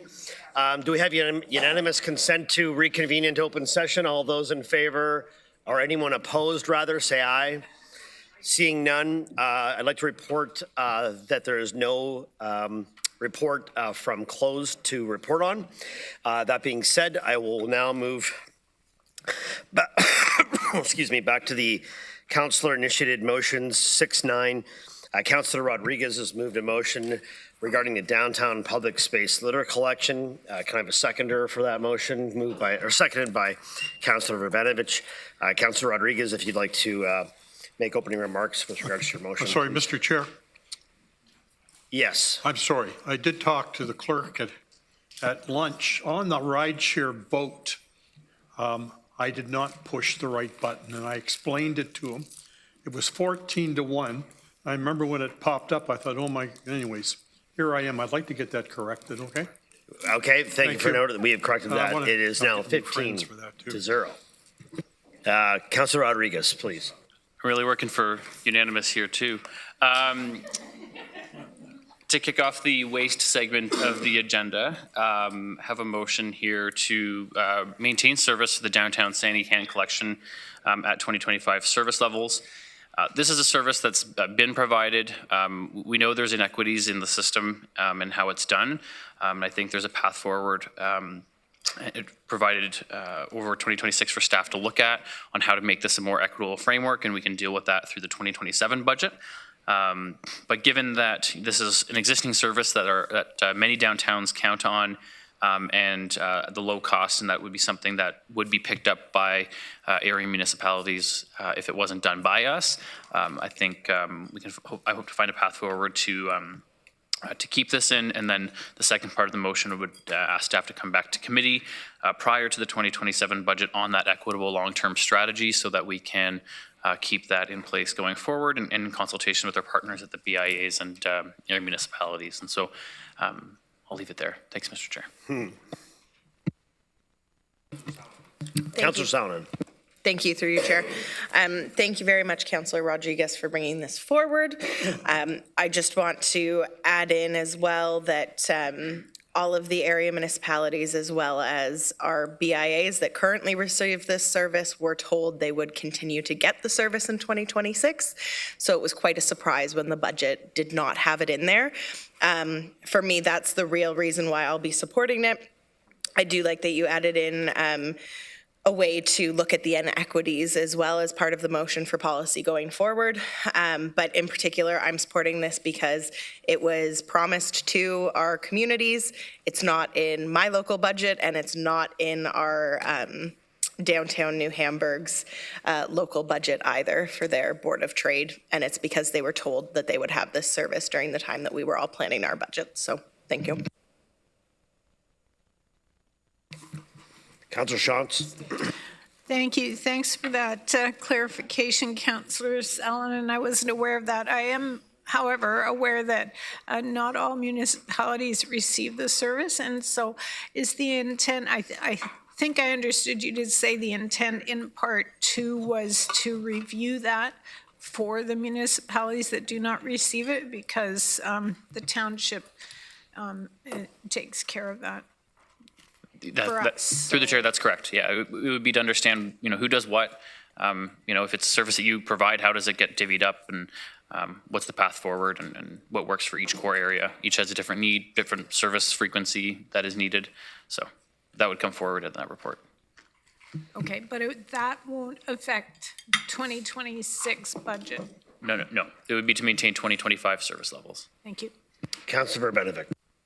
Thanks. Just very quickly want to thank Councillor Rodriguez for bringing this forward. It is an important service, and it is, quite frankly, one of the essential services that we provide our area municipalities. As he pointed out, it was a commitment made to all of the municipalities, and I'm hopeful that we'll see our way to including it again, and it'll give us an opportunity to do further work in 2027. Thank you. Colleagues, I have no further speakers to the list. Oh, Councillor James? Okay, well, there you go. We will ask folks to head over to eScribe to indicate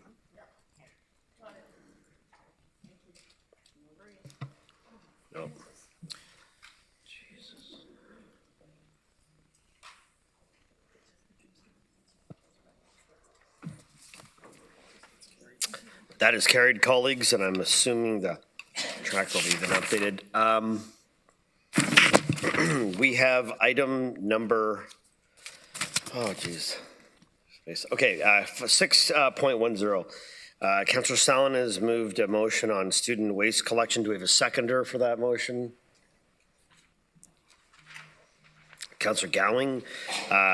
Councillor Sallin, I'd like you to introduce your motion on student waste collection. Thank you. This one I know some colleagues have raised would be contradictory to the one that we just passed. However, I do want to identify why I'm bringing forward the removal of this service. I appreciate it's a rather small amount on the tax base. However, right now, based off of classic squeaky wheel politics, there was at one point an agreement made that in certain neighborhoods in the city of Waterloo, that additional waste collection would happen twice a year pertaining to students living in those neighborhoods. However, as we know, we have students living across the entire region, not just in the city of Waterloo, and they currently don't get access to this type of service. Further, we already do big collection waste days. I know that we are reducing it in this budget. However, they are still occurring.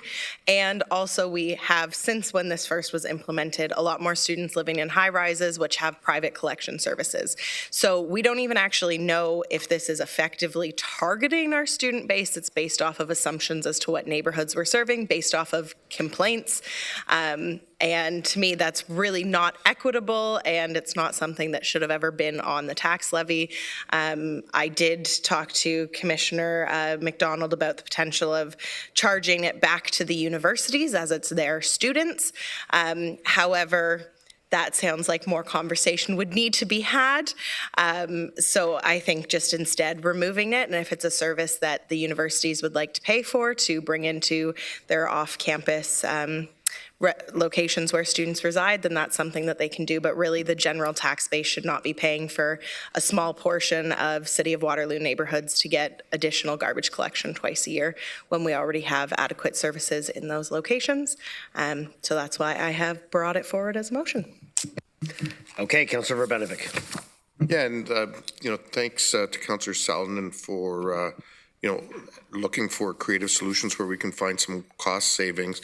I'm just wondering if there was any thought given to, because there is a unique situation that does occur at end of term, which I understand it primarily is in Waterloo, but there are also campuses, as we know, in Kitchener and in Cambridge, both of University of Waterloo, the Conestoga College, but also in Kitchener we have a small campus of Laurier and McMaster.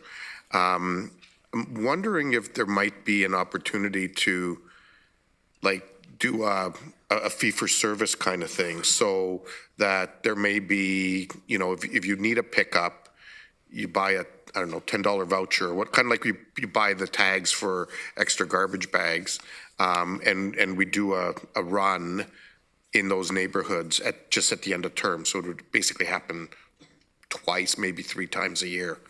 Ms. McDonald, any thoughts on that, or is it something we could look at?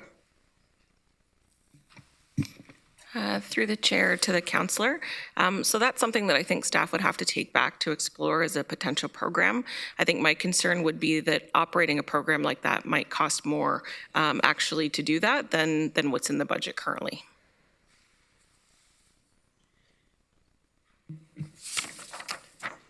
It would cost more to, yeah, like that would sort of suggest that it costs more for us to do a tag program than the revenue we get. That is correct. I think that the cost per resident would probably potentially go up, but I might look to Director Kwok if she has some comments. Guess I'm trying to understand that. Through the chair, more information would be required. We have looked at different opportunities of the bulky item program, for example. I know you folks have asked, what would it be like if we schedule certain events or certain pickups? So this would be a similar process where we would have to work with the contractor to determine the pricing. There is an administrative process if we were to go down a booking program. So there would be, resources dedicated to that.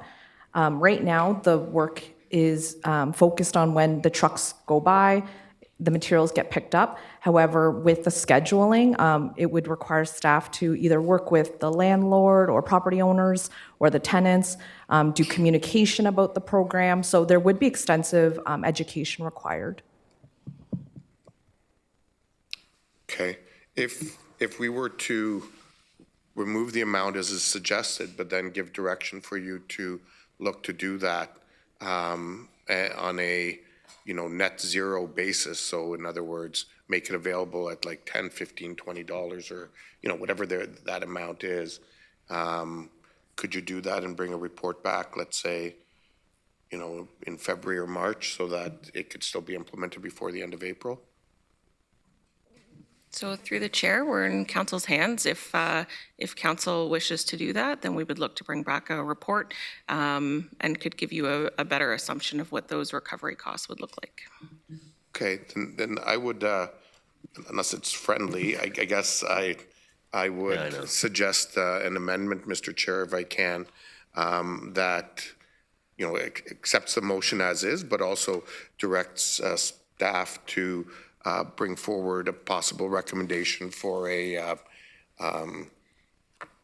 fee-for-service-based program once a term at the end of April, August, and December. We do have an amendment. I don't know if everybody heard that. Do we have unanimous consent to move that amendment, or is there anyone that is opposed to that amendment? Yes. Okay. So we're going to go to a vote on. Oh, we need a seconder first on that amendment. Do the seconder, Councillor Foxton. So we'll have discussion on the amendment that Barry has asked for. Pardon me? Yeah, so discussion on the amendment. Barry, just again summarize to direct staff to create a fee for service policy as it pertains to student pickup in those months that you had mentioned? Right, once a term, so at the end of April, August, and December. Any questions on the amendment that people would have? I have Go ahead, Councillor Hunig. So I think that I'm in favor of the amendment in reverse order. I think that before we remove this service that some residents depend on, we need to have the report. So I see value in the report, but I don't want to support the amendment because I don't want to support the motion. Okay. Sorry, that was 3 times a year, August, December, and April, August, and December. We do have a speakers list. I guess I'll just ask. No, that's fine. That was good clarity. I'll go to Councillor McCabe, and then I'll just go through the speakers list. If you've got, we can speak to both, and then we'll vote on the amendment. Thank you. Yeah, I can I guess say I was very surprised to read this when the list of motions came out, because I was really troubled by the fact there was no courtesy given to me as the local mayor about something that's going to impact thousands and thousands of residents in my community, and nor was any of this discussed with our town and gown committee or either of the universities or the college that exist. And yeah, sure, there's campuses throughout the city or throughout the region, but the bulk of the students, the large percentage of the students live in Waterloo. So it's really troubling to me that this, for $39,000, $40,000 is being thrown on the table. When, and in contrast to the discussion we just had and the comments that were just made about the Sandy Can collection, there's no difference between that and what would be downloaded to the City of Waterloo staff for enforcement. Around an issue like this, and what it would do to some of the streets where the students primarily, the neighborhood, not just the streets, the neighborhoods where they live. So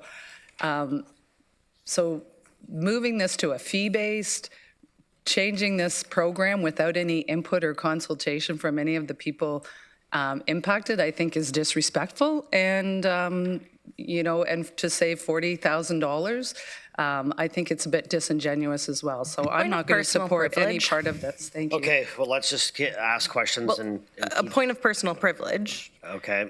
I do not appreciate that this is a process we're allowed to bring forward motions. Sure, you can be upset that I didn't ask you directly. frankly, didn't have time when I was putting them together. However, going about and saying that bringing forward motions, we need to consult everyone, I really don't appreciate that, and I don't appreciate a personal attack on me as an individual. I delivered no personal attack. All right.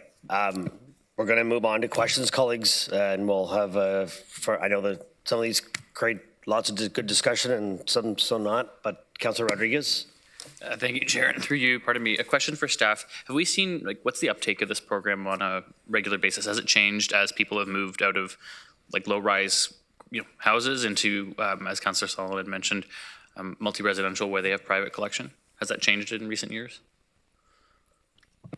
Through the chair, unfortunately, we don't have specific data about how much material was collected. It is mixed in with the other garbage trucks that come by on the road. I will share that over time, especially since 2020, the uptake of the program is less because, as Councillor Solomon mentioned, the building structure in Waterloo has changed where more high-rises versus single families. However, there is extensive waste that is set out at the curb at the end of the school years or school terms. I feel like residents have, moved out, they're ready to go, so they set the materials out, and that program has existed over the last few years, so they have taken advantage of it. However, I don't have any accurate data at this time. Thank you. Councillor Shantz. Thank you. I wonder if you can just help me understand this. We have bi-weekly garbage pickup. We have large item pickup. Why do we need a special pickup for end of term for university students? Is it strictly volume? I'll ask staff to respond to that question. Through the chair, that is correct. It's just because of the move-out period when the school term ends. Students typically finish their semesters and then they'll move either back to their hometowns or to another location because of co-op. But it is primarily just because of the school semester. But if I can, may I just follow up, Chair? Yeah, thanks.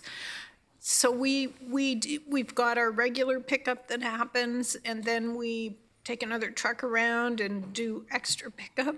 Can you just explain the process a little better for me?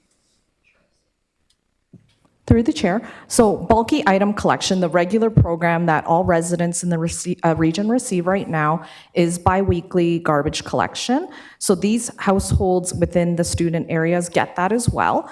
However, students don't move out exactly during that week during garbage collection. So whenever they leave, we have dedicated periods of time during the end of April, early May, or at the end of August, early September, where we will run extra trucks. It's not every day. We've kind of scheduled it to kind of let items sit for a little bit so it's actually worth our trucks going through. We try to tidy up before a weekend, for example, to make sure items don't sit out. But for example, in 2025, we would have maybe about 5 days of extra collection in the spring, and then 5 days extra collection in the summer, on top of the regular bulky item program.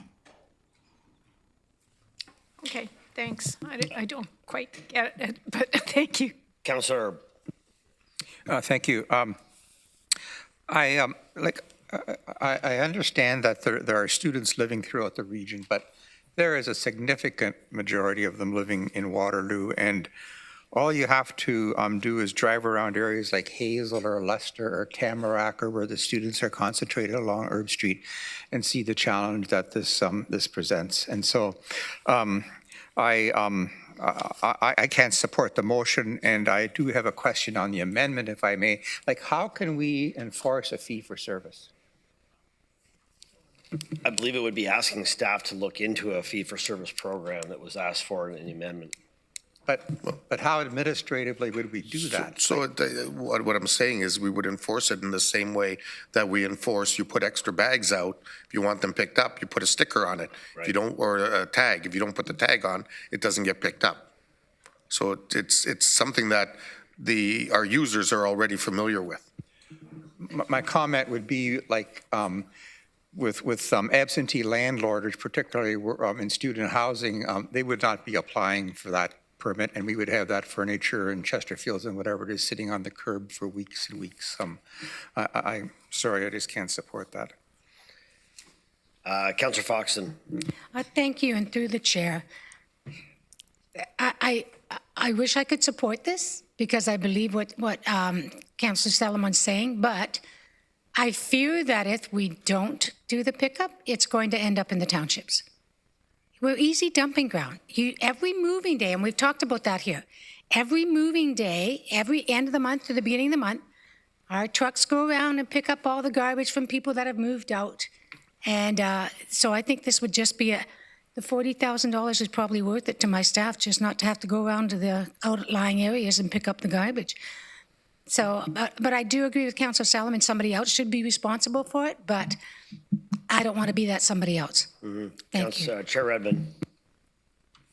Thank you, Chair Harris. I've thought this motion was very much the same as the previous one on the Sandy cans, and that's the fact that we have recently committed to these programs. So I love that we're getting innovative. This is not on staff who brought these things forward. I think it's an indication of how difficult it is to balance the competing needs. So I won't be supporting this proposal, the amendment or the main motion, but I do think that investigating this on a way forward is a really creative way to treat this. So I would support looking at this for the future, but I think we have reiterated very recently that we would continue this service.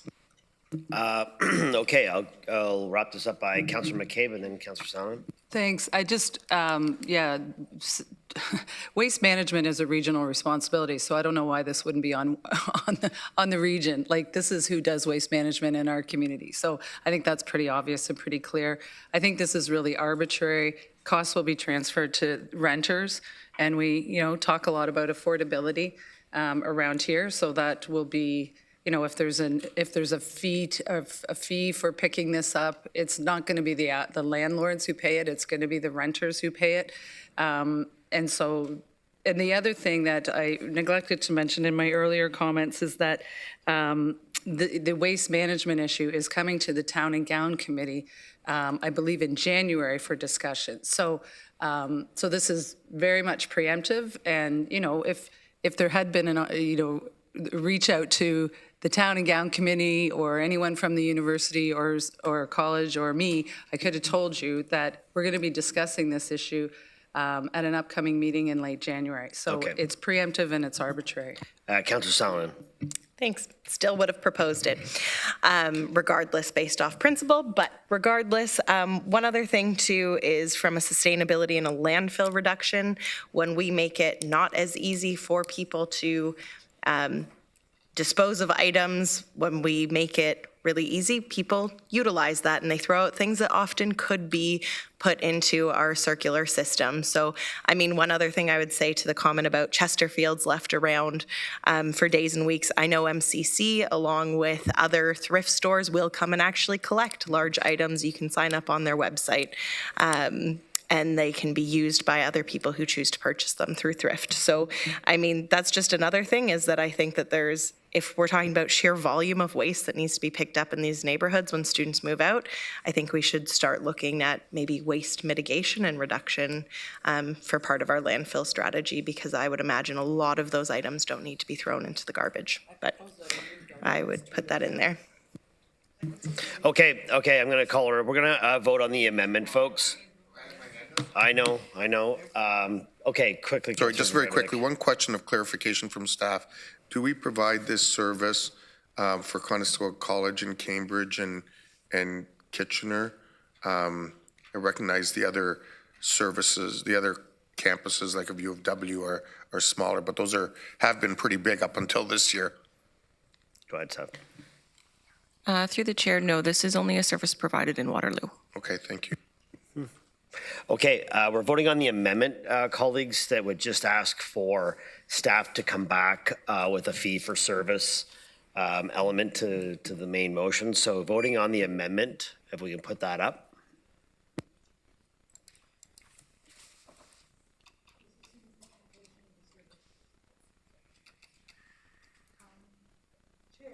Yes. Does this assume the cancellation of the service for 2026? No, we're going to get to the main motion next. This is just an amendment that adds staff to develop a fee-for-service program going forward. The next vote, and we're waiting on one more, or is that Councillor Liggett? Oh, Hunick. Sorry. No, it's fine. So that is carried. Now, colleagues, we are going to vote on the main motion as amended that would, I'm just going to go into the, nope. Yeah, that would discontinue, page 9, that would discontinue waste management, no, sorry, yeah, they're 4 years old. Discontinue the student move-out waste collection program beginning in 2026, and that waste management staff work with the City of Waterloo, University of Waterloo, Wilfrid Laurier, and local landowners to ensure appropriate transition planning using existing property standards, bylaw enforcement, and university-supported programs are supported during the transition of this service level. Chair Redmond, before. Thank you, Chair Harris. I don't know if this is possible to separate the amendment from the main motion. I think the amendment has a whole lot of merit on a go-forward basis. I do not support the main motion, so I'm going to ask if you can take those as 2 votes. Yeah, that's a good idea. So we've already amended it, but then we can separate it. Okay, so we'll.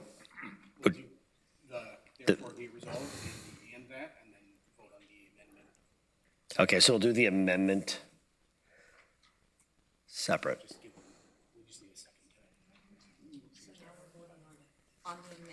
So the main motion will be first, and then the amendment will be second. Just split out. Councillor James, while we're waiting. Thank you, and this is to the main motion. I think there's logical reasonings to say let's take this out, not or charge the cities and the universities, but there's a lot of assumptions we're making about students, and I can speak from being one in many residences, in many places where I wasn't thinking about, let me put a tag on something, or that's just not, wasn't the main concern when in a certain age group, and I see that within the area that I live in now. So I think, we need to be mindful of what we may be putting on a demographic that time and place in their life that's not really the thing they're focused on. And to assume that the universities, who are also in a deficit right now, would be able to take this without having any conversation about it, that's concerning to me. And I know we're trying to cut, to save, to be more efficient, but I think there are some critical conversations that need to be had around this, which is what I found problematic with this motion, because you're mentioning major institutions that would and could impact their budget over something that we are mandated to do, even if this is a legacy nice piece like our downtown core area pickup. I think, I find it really problematic. Support the amended part, but definitely not this part. Okay, Councillor Johnson, we're going to go to the main motion because we've had lots of discussion on this, I think. Thank you. I wonder if someone could explain what happens in the other neighborhoods where students live. So in Kitchener or Cambridge, for example, what happens at the end of term in terms of pickup? Is there extra garbage, or how is that different from what's happening in Waterloo?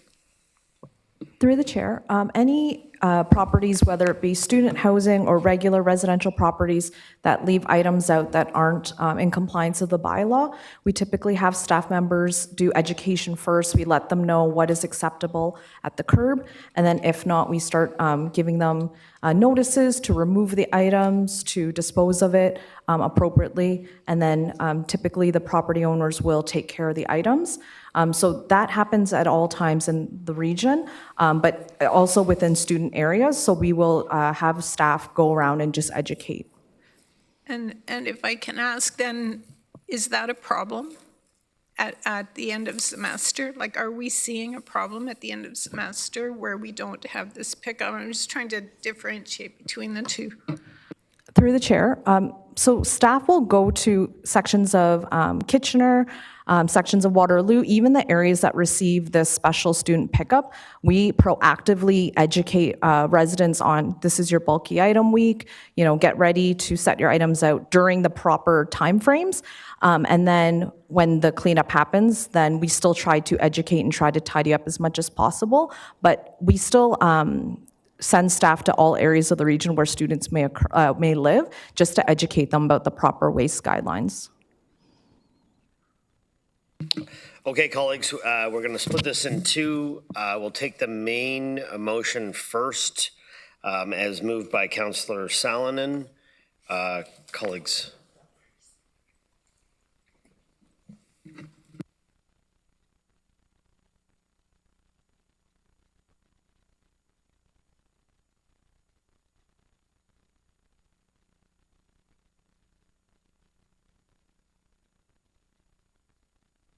Okay, colleagues, that is defeated. We'll move to the second motion. That was an amendment to ask staff to report back on a fee for service policy.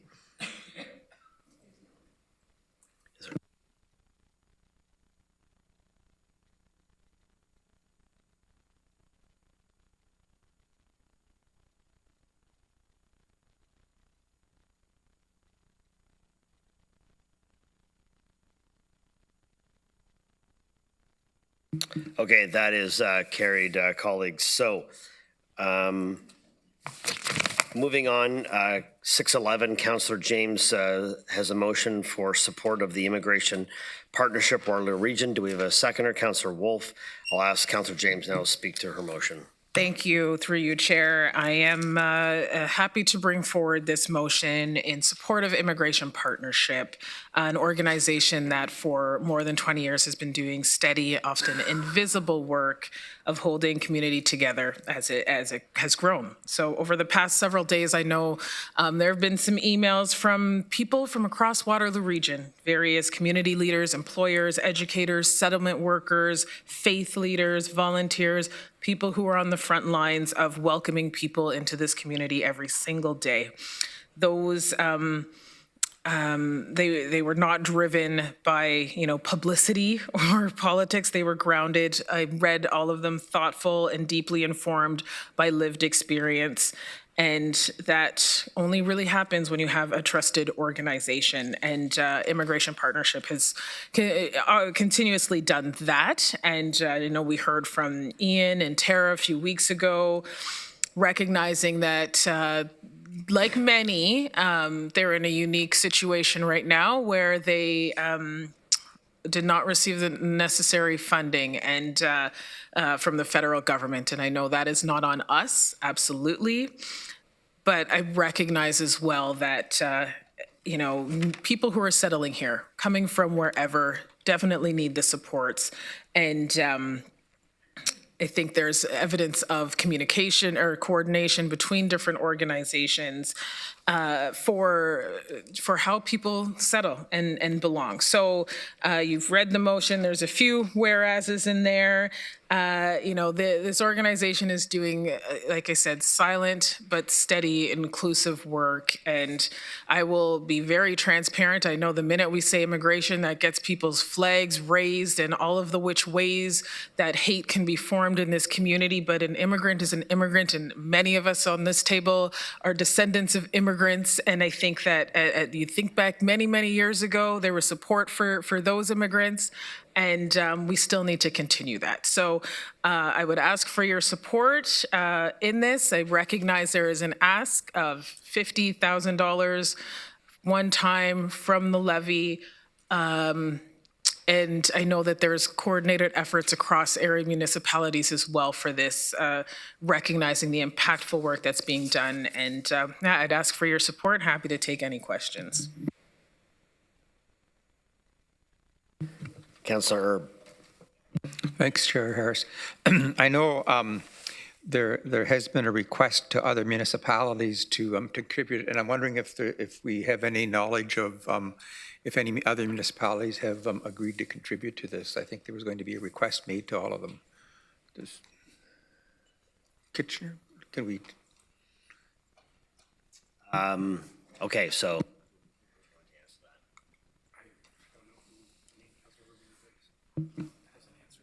Okay, Councillor Benedict, I'll allow you to answer. Yeah, thank you, and I'm staff. queued in, Pete- so I'll take myself out of the queue.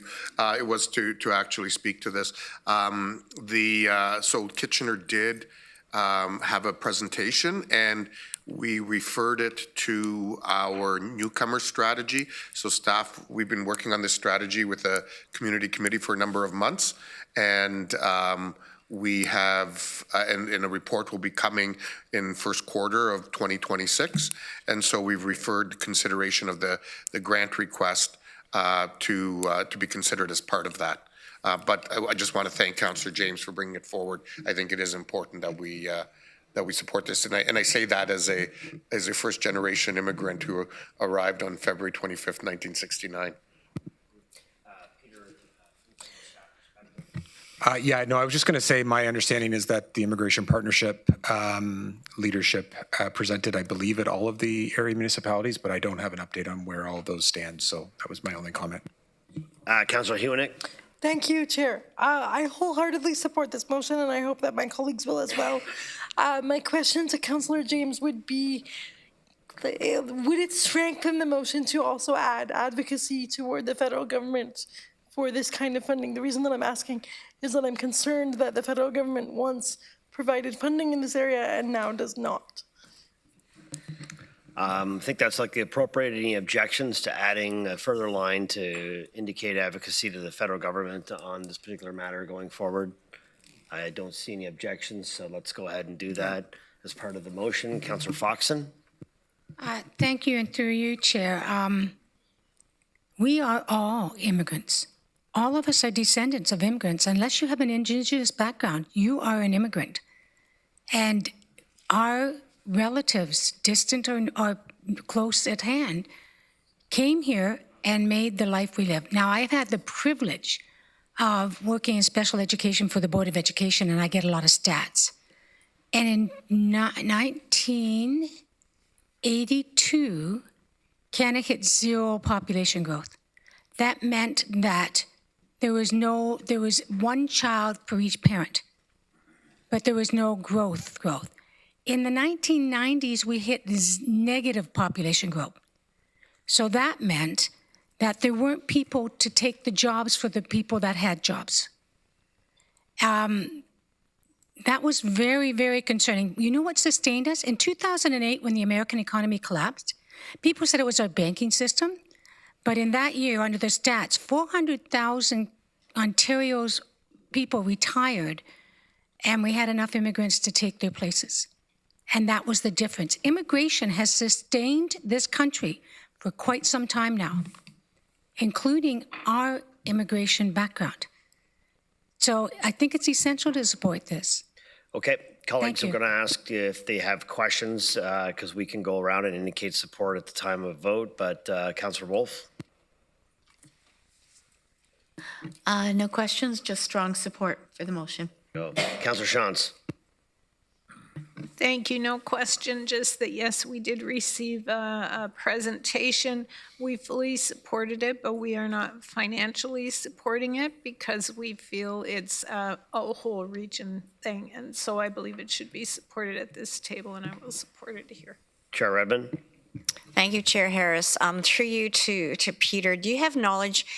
I really liked the Immigration Partnership when they presented and they talked about all the initiatives that they were doing to fundraise. And I recognize that this is money for 1 year and that they were instituting other initiatives where they would find funding. And I have written letters to the federal government asking for funding for Immigration Partnership. To your knowledge, other groups, my understanding is that they have gotten settlement money from the federal government in some ways because Immigration Partnership was so successful, they've lost funding and it's gone to new entrants. I'm just wondering if you could confirm that. Yes, I can confirm that in the overall IRCC funding packet for Waterloo Region, there were initiatives that were added to that funding envelope, while at the same time the Immigration Partnership itself had their funding allocation decreased. So I guess I would just underscore to council that this is a one-time influx of cash, and I have every belief that Immigration Partnership will continue to find other sources of funding. So I think they've sort of found themselves between a rock and a hard place. And I think one of the voices that we heard from that Councillor James was talking about was really the fact that they enable other groups within the community to provide services for immigrants. Councillor Salonen. Thank you, through you, Chair. I was just curious, how much have we given to the Immigration Partnership this year, and what is that through, like one of our grant programs? Is that already happening next year? Just curious on that clarity. Yeah, so the grant that is, or the funding allocation for the Immigration Partnership is $50,000. My understanding is that's been the allocation for many, many years now. So this would double it. Okay, so the intent would be for 2026. Currently, as the budget stands for 50,000, this is then an additional ask. That's correct. Okay, thank you. Councillor Liggett. To respond to the question of Councillor Erb, yes, they did appear before us. It's not something that we fund. So it's considered another level of government for funding. And I say that being married to a refugee, and my husband's family are all refugees. We do have grants to groups where if there is an event that is happening that falls within the parameters of our criteria, any organization is quite welcome to apply for those small grants. As far as I don't know whether they did, there is a deadline for that of the which is already passed, but our budget is completed other than that currently. Thank you. Okay, colleagues, no further speakers, so I'll ask for the motion to be put up as presented by Councillor James to support the Immigration Partnership Waterloo for just this calendar year to the tune of, I think it was 100,000? No, 50. 50, sorry, 50. My bad.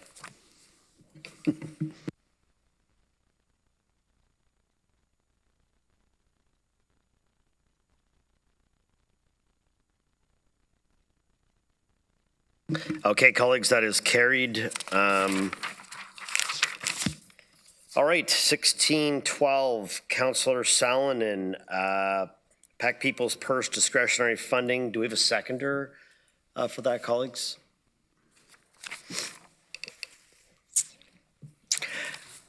I'm seeing no seconder for this particular motion, Councillor Salonen, so we're going to move on to Councillor Six. Oh. Sorry, you seconded the motion? Yes. Okay. All right. Councillor Salonen, you've moved a motion on Pack People's Purse discretionary funding. I'll allow you to introduce the motion. Thank you, through you, Chair. This one, I'm going to be really honest, I'm not anticipating it to go through. It's more so I wanted to have the conversation, as we talk about having a lot of hard conversations, but a lot of them don't actually make it to the floor, and sometimes they're just assumptions made. So this was an identified item, and granted, I will appreciate staff recommended of not having it brought forward, but it was an item that they did identify that could be an area to reduce our budget. And the reason I did decide, though, to bring it forward to have the conversation is actually coming from our consultants over in Wilmot, I'm learning discretionary funds are not best practice, especially for public dollars. And this item in particular is a discretionary fund of $200,000 allocated to the Peach Co-Creators Group to discretionarily spend throughout the year. Now, I will appreciate, I did speak with Commissioner Sweeney, and he did tell me about the extensive background that this group does go through to vet and ensure what they are going to be funding. So by no means do I want people to think I'm insinuating the money's not being effectively spent on what people think towards addressing homelessness. But like I said, really just looking for conversation to bring forward and have people think, especially people in the public who think that we aren't making hard decisions and that there aren't hard things in this budget. But like I said, I'm not really anticipating to see this one actually follow through, so don't think that I will take personal offense to that. Again, I really wanted to have the conversation, and from a financial perspective, I don't really believe in discretionary funding. But if the motion does stand, it would be $50,000 still left for discretionary for this group. Okay, Councillor Hunick. Thank you, Chair. I find this motion particularly problematic because I think it's about saving money off of our most vulnerable population. And for that reason, I won't be supporting it. And I do want the co-creators table to be aware that this was not a staff recommendation. And they did, as Councillor Sullivan outlined, show us a very detailed accountability process. And that is very much appreciated by Council. Thank you. Councillor Craig. Well, thank you, Mr. Chair, and I do appreciate the fact that this motion is allowed to come forward. I heartily believe that everybody who has an opinion on any subject should be able to speak at council. So I supported seconding the motion, although with great distress, I will be voting against it, okay? But I'm glad it's on the floor, so Councillor Solomon has an opportunity to at least express a point of view. Councillor Foxton. Thank you, and through you, the chair. Peter, I know that you explained People's Purse before. Could you do it again, please, for my refreshing old brain? Thank you. Certainly, through you, chairing to Councillor Foxton. So the term People's Purse is a method by which funding is allocated. It's not a specific line item in our budget. It was allocated under the Equity Systems Access Fund within PEC, which was approved by Council in 2024. It's designed to be flexible, a small pot of flexible in-year resources to be allocated to emerging needs as it's related to homelessness. Thank you. Colleagues, I don't have any further speakers on this, so we'll ask for folks to head over to eScribe and they can vote on this.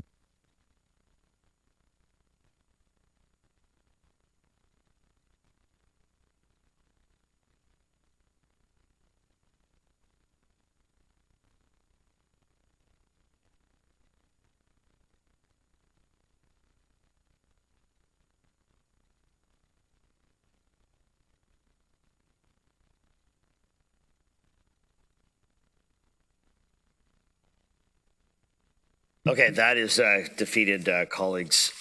Okay, 6:13, almost halfway through, almost. Councillor Wolf has moved a motion regarding the Cambridge Women's Overnight Warming Center. Do we have a seconder for that motion? Councillor Hunick. I'll ask Councillor Wolf now to speak to her motion on the Women's Overnight Warming Center.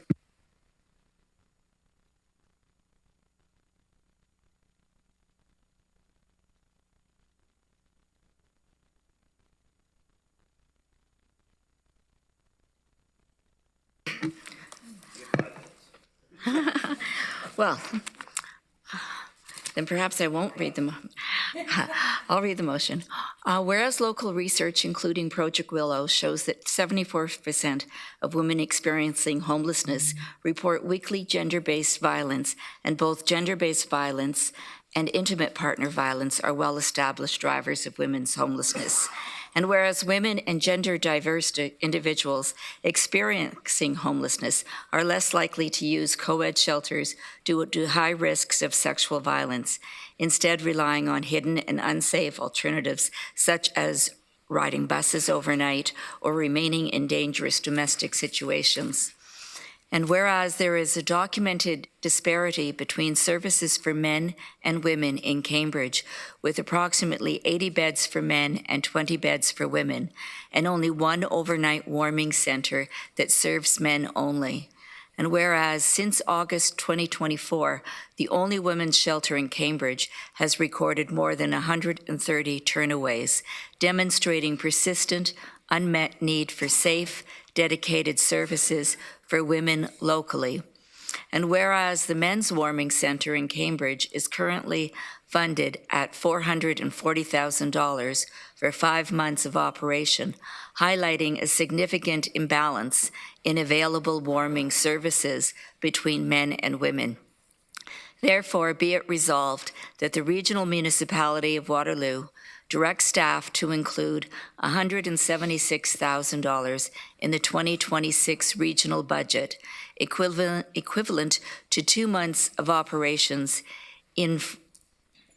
from November to December 2026 for the launch of a 20-bed women's overnight warming center in Cambridge.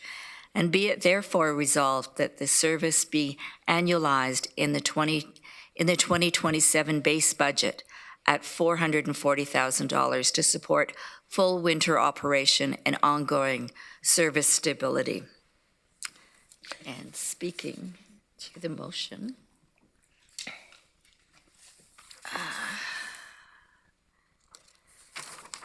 Sorry.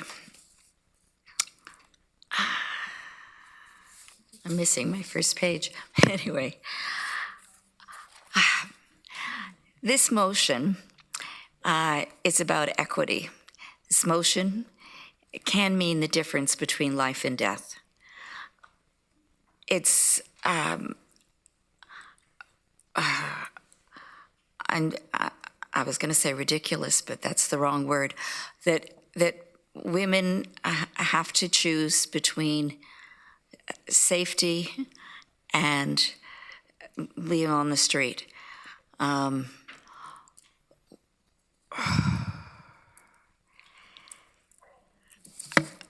I just wait a second because I've lost my whole speech. We do have some questions. Do you want us to move to some questions? So I've given the motion, and I'll speak once I find it. Yeah, okay, sure. Councillor Hunick. Thanks to Councillor Wolf for bringing this vital motion forward. Thanks for pointing out the inequities between women's homelessness and men's homelessness. It was shocking to me to learn that there is only 20 female beds in all of Cambridge, and it was shocking to me to learn that 130 people have been turned away this year, and it's not lost on me that we are engaging in this budget process in the middle of winter when there's snow everywhere. If nothing else, as Councillor Wolf has said, we need this for equity between men's homelessness and women's homelessness because they're both equally hard, if not more so. Okay, continuing on with questions, Councillor Redmond. Thank you, Chair Harris. Through you to Peter. Peter, can you just talk about actually implementing this proposal and how practical it is? I totally get the inequities, and I get that this is a very needed service in Cambridge. I'm just wondering about how we would move forward if it's supported. Yeah, certainly. Thank you through you, Chair, and to Chair Redmond.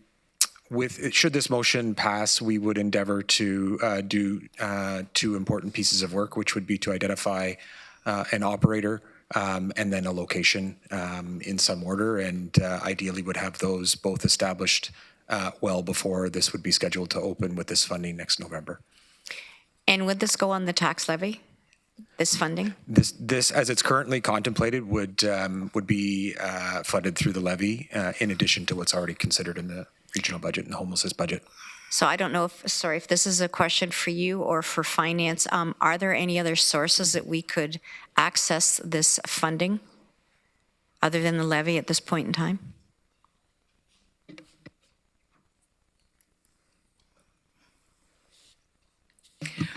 Through the chair, we're racking our brain over here. Can't think of anything that would be long-term ongoing at this time. Councillor Craig. Well, thank you, Madam Chair. Pardon me, Mr. Chair. It's a long day. Anyways, forgive me. But when we got elected in this term, Councillor Wolf and I, we talked about these issues in Cambridge and the need for balance and parity in a number of issues. And of course, this is one of the most poignant ones in terms of needing to be supported and rectified. I have followed Councillor Wolf on this particular issue. She's the leader on this. I'm the follower with regards to seeing this through and making sure that we bring parity into the city of Cambridge. The other issue we brought up early in the years was the youth, the lack of a youth situation with regards to overnight support, etc. And I think that this motion needs to go through. I think Councillor Wolf when she collects all her emotions, and I think she's somewhat emotional about this, and I understand that. I think that it's clear that this is something that needs to go through and be supported by members of council. Thank you. Councillor Foxton. Thank you, and through you, Chair. I've been involved a lot with the YWCA in the last 2 years. Excited when they opened their 20 beds.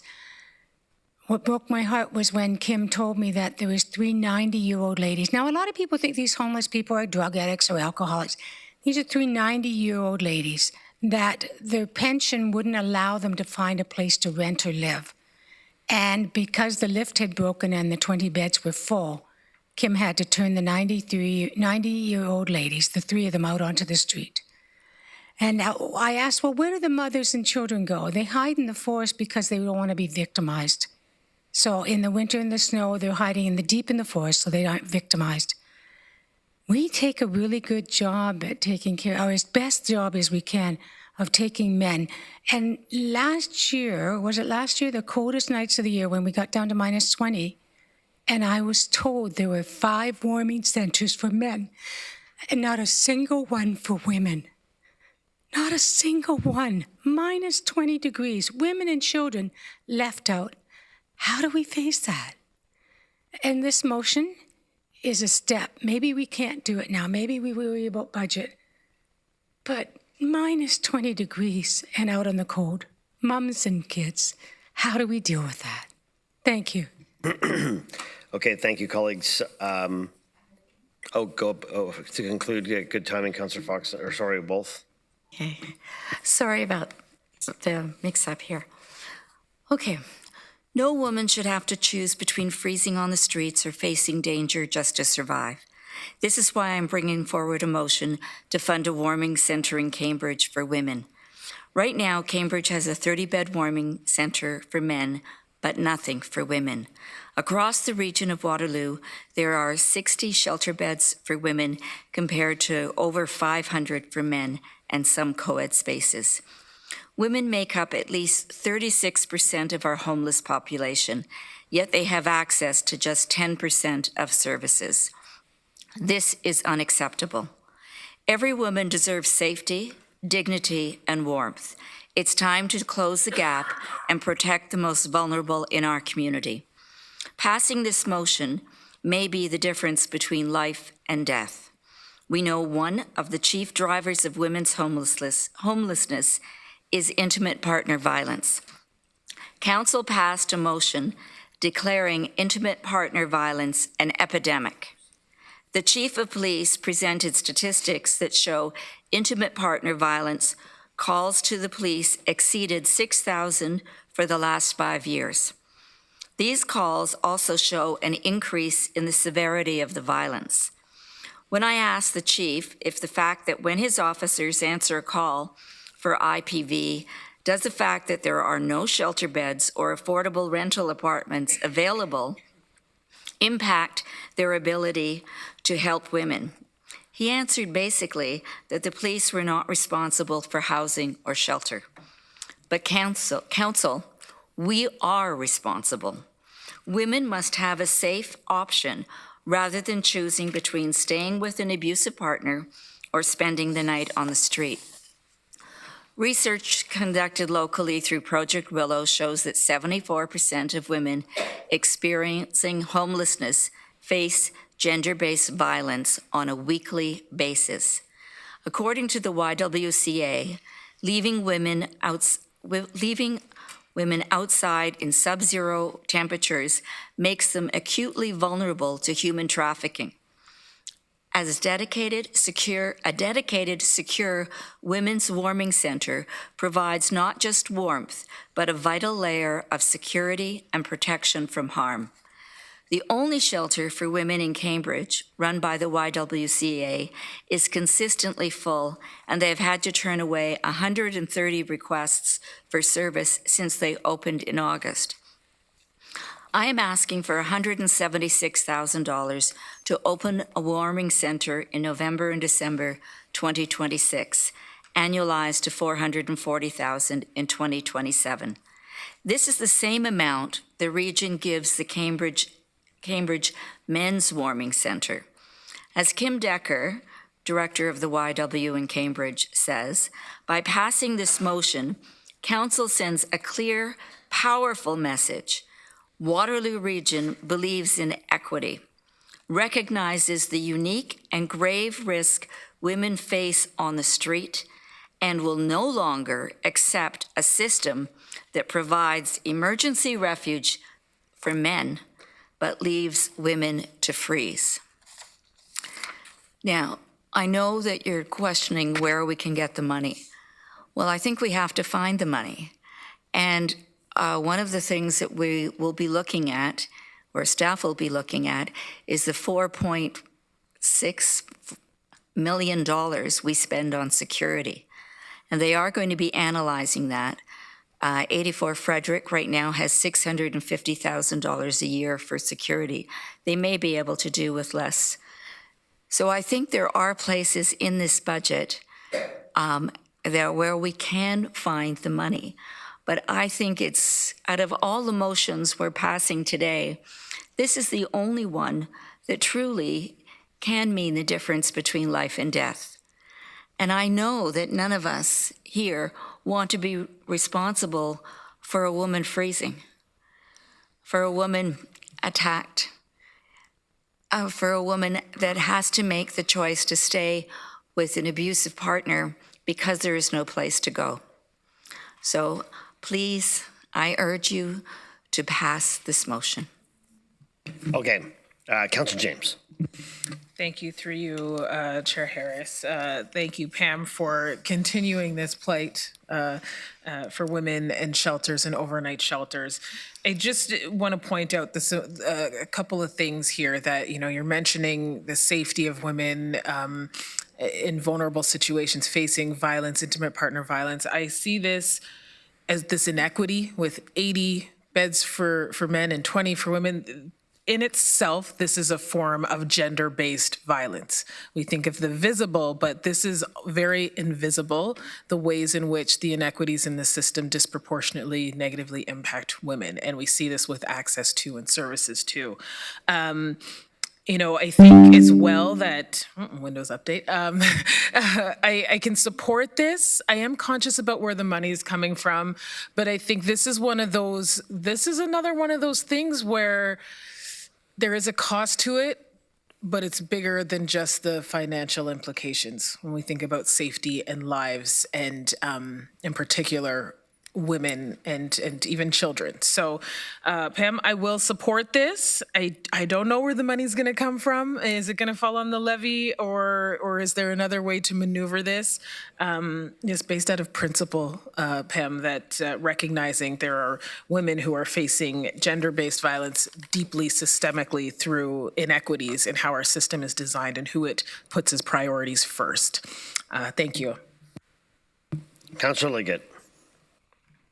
Thank you, Mr. Chair. I'm quite well versed in people who need shelter. I did take a woman living on the street in for 6 months, and I have taken a young male in for 2 years into my home. What I'm going to say here has nothing to do with the women themselves. It has to do with the men.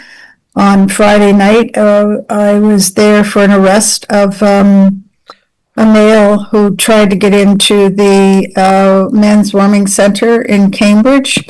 He assaulted a shelter worker. He had hundreds and hundreds and hundreds of charges, and he keeps getting out on bail and reoffending. Some of it was with a robbery with a firearm, multiple weapons charges. That I find alarming. That's part of the whole bail reform problem. These women need protection. And I think this budget amount is way less than what we're going to find that we need, because these women the men are going to still be seeking them out no matter where they are. They're going to know where the shelters are. They're going to come around. And it's no different than the place that we have, the women's shelter, even the warming center, they will find them. But the women's shelter, I don't know what's happening currently, but I do know that there were men circling around the women's shelter at one point in time. To open up a place and just be blind to the fact that we're gonna need a lot more money for security here than we do at the men's warming centers. I think that would be, we'd be blind in thinking that. We need to make sure that there's lots and lots and lots of security for the women who would go into a warming shelter. So I support this, but I don't think it's enough money to do what we need to do. And I'm concerned as to where this would be and who the operator is going to be. As Mr. Sweeney has stated, I think that's going to be very important, because those people who are going to be working in these places will not be safe either, because of the very fact that there are women inside these buildings. Okay, moving along, Councillor Erb, question? Thank you, Mr. Chair. From a budget and financial perspective, I think we all know we can't afford this, but I don't think we cannot afford not to do it. From an equity position, from protecting the safety of these vulnerable women that are on the streets. I guess my concern will be how we, obviously how we fund it, but knowing how difficult it was for to find the location where the Y is currently operating, that we can find something that's central in Cambridge for the people that are doing. But thanks to Councillor Wolf for bringing this forward, and I hope Council will support it. Okay, Councillor Hunick. Thank you, Chair Harris. Councillor Wolf, I know you're thinking of Donna Reid today, and I think she'd be very proud. So I just wanted to leave you with that thought.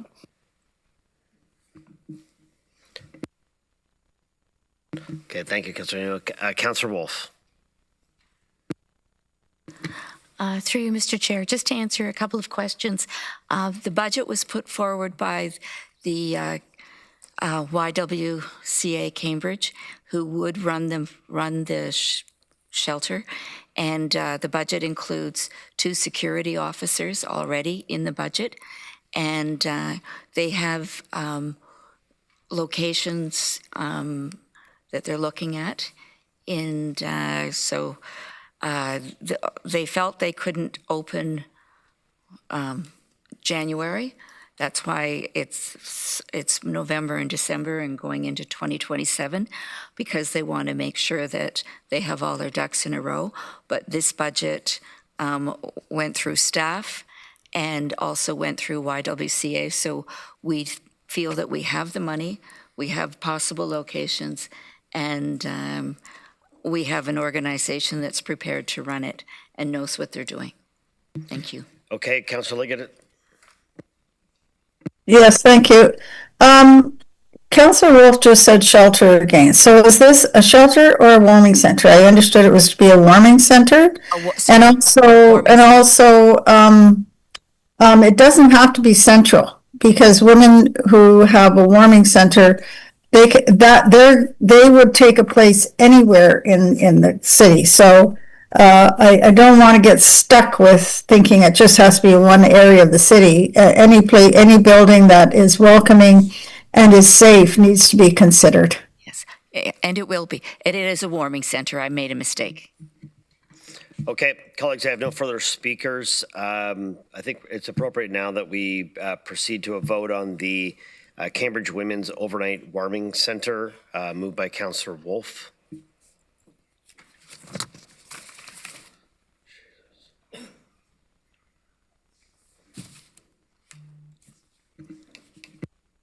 That is carried, colleagues. 614, Councillor McCabe has moved a motion on climate action in Waterloo Region. Do we have a seconder for that motion? Yes. Councillor Hunick.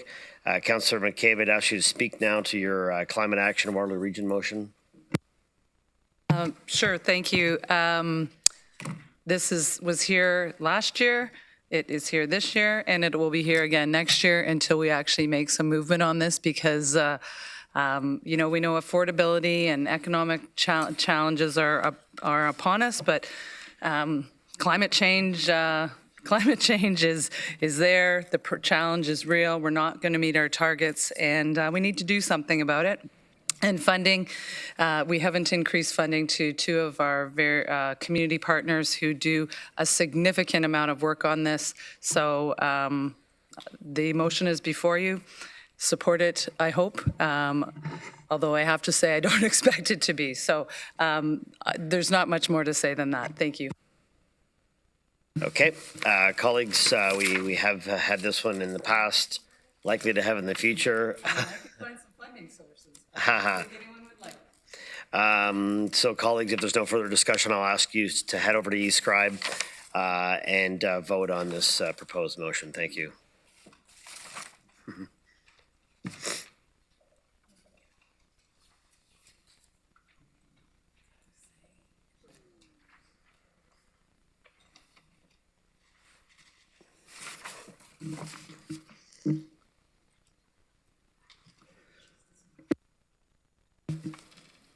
That is defeated, colleagues. 6:15, Councillor Salonen has moved a motion on the Waterloo Region Heritage Foundation funding. I'll ask for a seconder to that motion. Councillor Wolf. Councillor Salonen, I'll ask you to speak to your motion. Thank you, through you, Chair. I'm happy to bring this forward as one of the two councillors on the foundation. So Councillor Wolf, who seconded it, is also on the foundation. And of course, the chair comes every once in a while to our meetings. But as the foundation has come and presented actually for the last 2 years, the funding by prior council was paused while they went and did a strategic plan that included more equity, diversity, and inclusion in both their definition of heritage as well as how they were planning on addressing that for providing funding to different organizations for preservation of heritage across our region. So the request is to reinstate the $100,000 of funding and for it to be annualized going forward. This is an impact directly on the levy. And the one thing that I would say, if we don't approve it, then I think we really need to reassess why we have a Heritage Foundation, as we have been the core funding for this. I do believe heritage is important to our community, and if we continue not to re-add this into our budget, then I think we really need to have a serious conversation, because we would not be allowing this organization to fulfill their mandate. That's all from me. Councillor Verbanovic. Thank you very much. Councillor Salonen, can you just, and I may have missed it when you were speaking there, why was the funding originally taken away? It wasn't just to... So I can speak in part to it, but I don't know if staff may have a more in-depth explanation, as I was not on council at the time. My understanding was that the funding was paused while they underwent a strategic review to enhance equity, diversity, and inclusion opportunities within the heritage work that they were funding. That work has been undergone. As to why it was removed from the levy, that remains a question that I still have. That hasn't been answered to my satisfaction, but very much like Dune, how when they closed down for their work, we removed it from the levy. In my opinion, that shouldn't have been done, but I was not here at the time. But I don't know if staff have supplementary information they'd like to add in more context. Through you, Chair Harris. Yes, go ahead. I can respond to this. So I think that the strategic review took place simultaneously with budgets, a need to reduce our overall operating budget, but also an observation that they had actually a significant reserve for the Heritage Foundation, and were able to continue granting out of that reserve during the period, during the intervening period. So there was both a simultaneous need to save money on the part of the region, but also an ability to continue with the programming through the period of their evaluation. So this...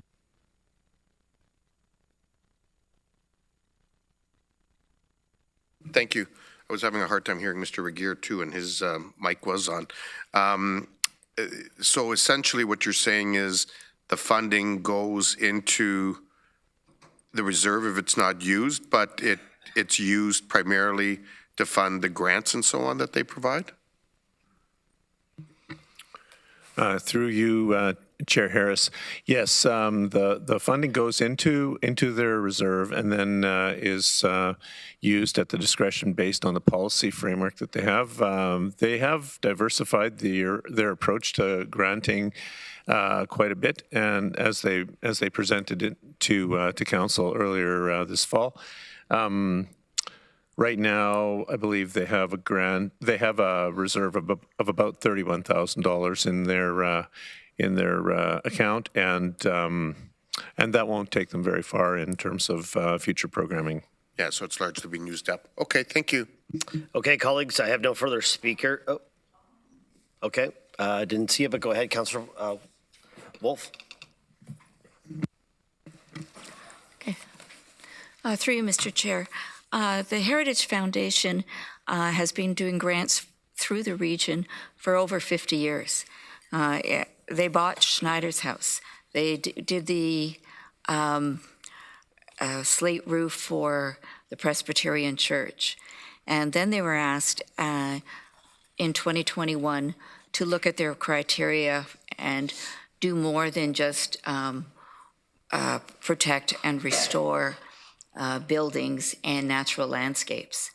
And what we have to do, remember, is how important heritage is to our community. We cannot rebuild history. As funding heritage aligns with our priorities, economic development, sustainability, and community engagement. It's an investment in identity and prosperity. And this is the only organization the region has in terms of to give grants and to try to protect what we have and try to, with the new criteria, we also support things like research, plays, books, other things than buildings, but we also will be protecting the buildings. With the research, it strengthens community, pride, education, mental well-being. Heritage is more than old buildings. It's the soul of our community, our architecture, our natural landscapes, our archives, our plays, and the research that preserves history. So the bottom line is, if we don't give this organization the grants, as Councillor Sullivan says, we're basically saying we're abandoning heritage as a function of the region and this committee. So I urge you to support this motion. Again, it most probably should never have been taken out of the budget line, and especially when it was council that asked them to do this work, similar to Doom Pioneer Village, where we, last year for both of these, we didn't give them the funding after they went and did the work on inclusion and diversity that we asked them to do. So please don't punish an organization for following our direction. And think of all the good that these grants do in preserving the heritage in our community. Thank you. Okay, so we have no further speakers. I'll ask folks to go over and vote on the proposed motion moved by Councillor Salonen on the Waterloo Region Heritage Foundation.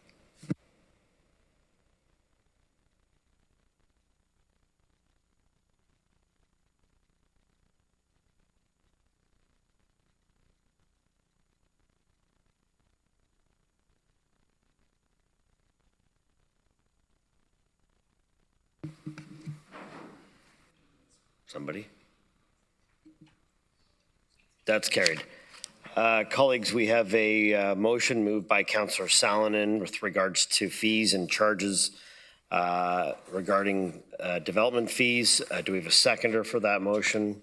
Councillor Rodriguez. Councillor Salonen, I'll ask you to introduce your motion. Thank you. Through you, Chair.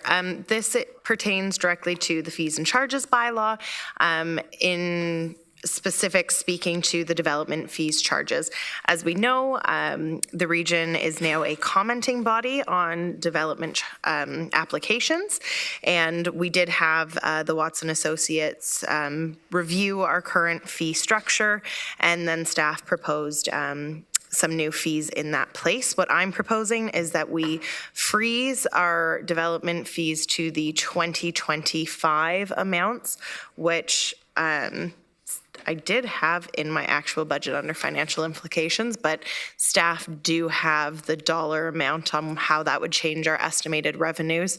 And then asking staff to come back with a model that looks at scaling and looking at different sized applications. Right now, to be fair, our fees and charges bylaw, according to Commissioner Regier, does allow for staff to decide at their own discretion if they want to waive fees. However, I'm looking to provide consistency and have criteria that people who are looking and considering applying for changes that would require a regional comment, that they know exactly what they're getting into. Right now, some of these fees proposed are actually higher or equal to, at least in Wilmot, the cost of the entire application, and Wilmot, in my case, but for every area municipality, would be the organization actually doing the entire review, whereas the region just provides comment.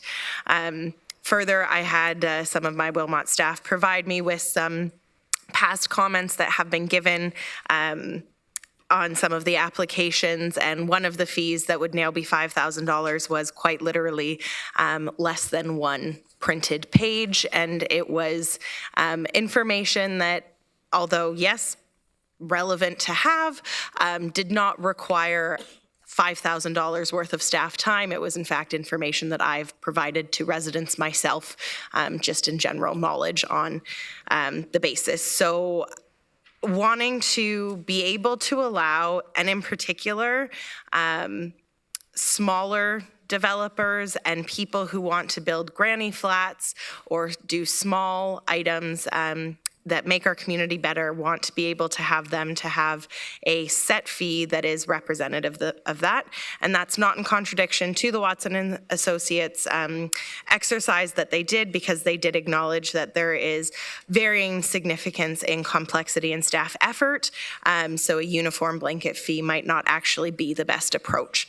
So wanting to really lean into that, have staff bring that back. And there are other jurisdictions that do tiered as well as fee based off of hourly rates as well. So wanting to be able to consider that, but for this year asking that we maintain the 2025 allotments for these fees, and then having this information reported back from staff for us to consider in the future how we might want to adjust our fee structure.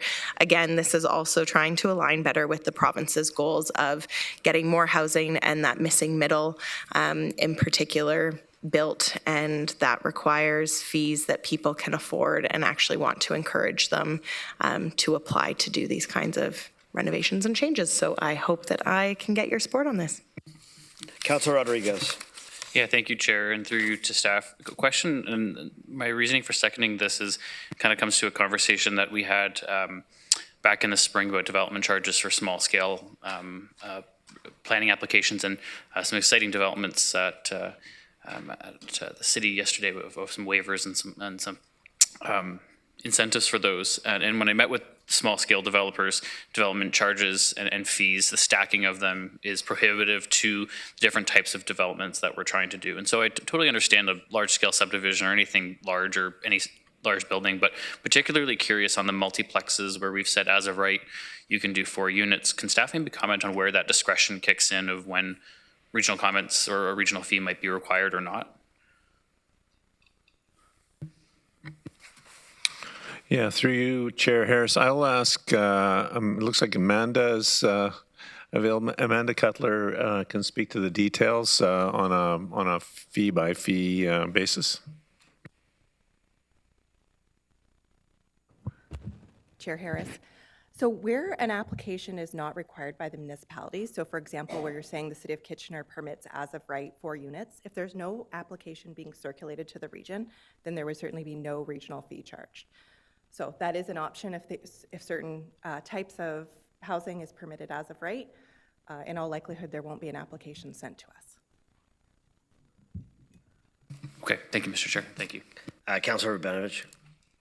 Thanks very much. I actually want to thank Councillor Salonen for bringing this forward. I mean, in looking at some of these fees, I have to say I was quite shocked by them because, as we all know, planning responsibility has moved to the area municipalities, and yet when I look through some of the fees, they're actually higher at the region to comment on them than it is for our staff to actually process the application for the same thing.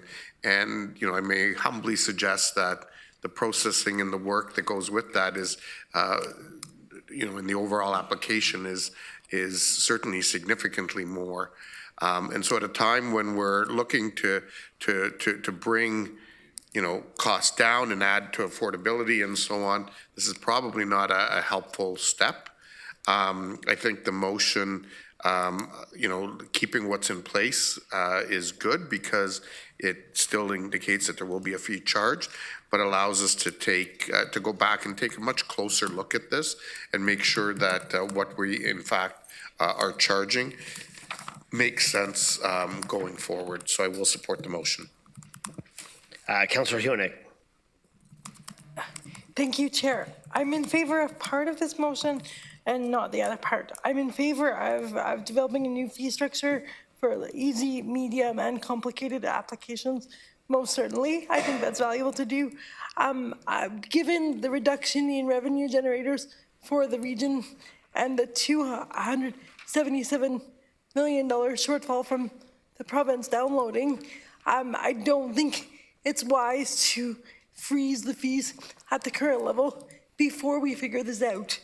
I wonder if Councillor Salonen would be open to either splitting the motion or so that we can deal with the fee structure without freezing the current fees.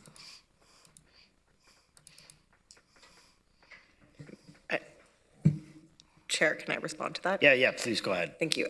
Through the chair, although I appreciate what you're saying, Councillor Hunick, I mean, one, I have questions about the assumptions that are even made on the current revenues in the budget based off of anecdotally how many people said that they would not be applying to go forward if this is what the fees are. And two, the freezing is quite intentional to keep it at what we had for last year opposed to putting in potentially fees that don't make sense while we're undergoing the review. So instead it's to keep status quo while we review, and then after that review, council is able to make changes to our fees and charges. And we can't, because I did already ask staff, we can't defer this and not pass the fees and charges because then all of the assumptions that the budget is made off of for revenues would not be able to go through, so we wouldn't actually have a final budget number. Thank you for the clarification. Yep. Chair Redmond. Thank you, Chair Harris. I've sort of got a three-parter. Number one, I'd like to know what this impact, were we to pass this motion, has on our budget. And secondly, and I don't know if this is Danielle or Amanda, can you talk about commenting? Because commenting sounds very passive. Can you talk about the difference between the commenting function that the region provides to developments and developers as opposed to the process piece, which is now in the area municipalities' jurisdiction?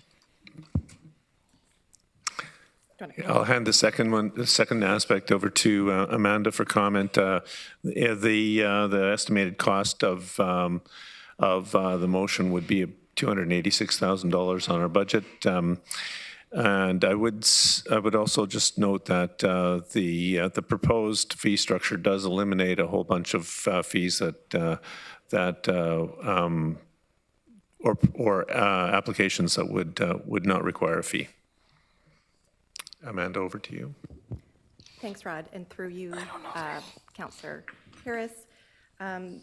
So when we retained Watson and Associates to do this fee review for us, it was in recognition of the region's revised role post-Bill 23. So as a commenting agency, recognizing that we would no longer perform the approval authority role.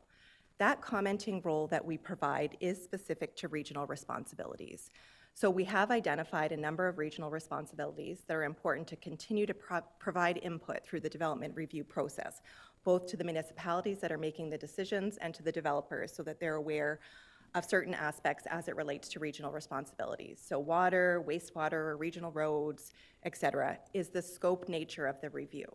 So we have also proposed in the fee bylaw an opportunity to waive the region's fee where there's no matters of regional interest identified.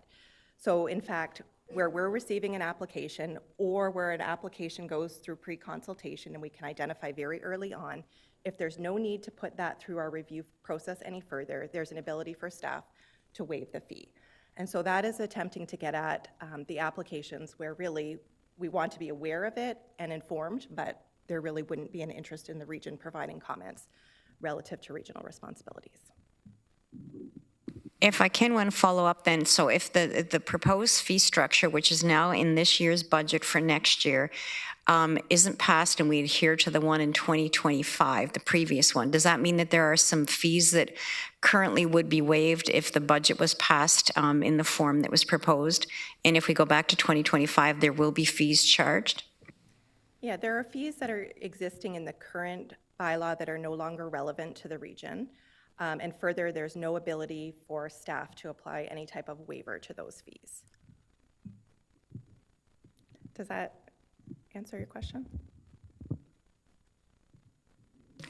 I guess what I'm trying to get at is that in essence, would fees still be on the books in the 2025 regime that would be gone in the 2026 regime? That's correct. There would be fees that would be existing that we would no longer, under the proposed bylaw, include in the fee schedule.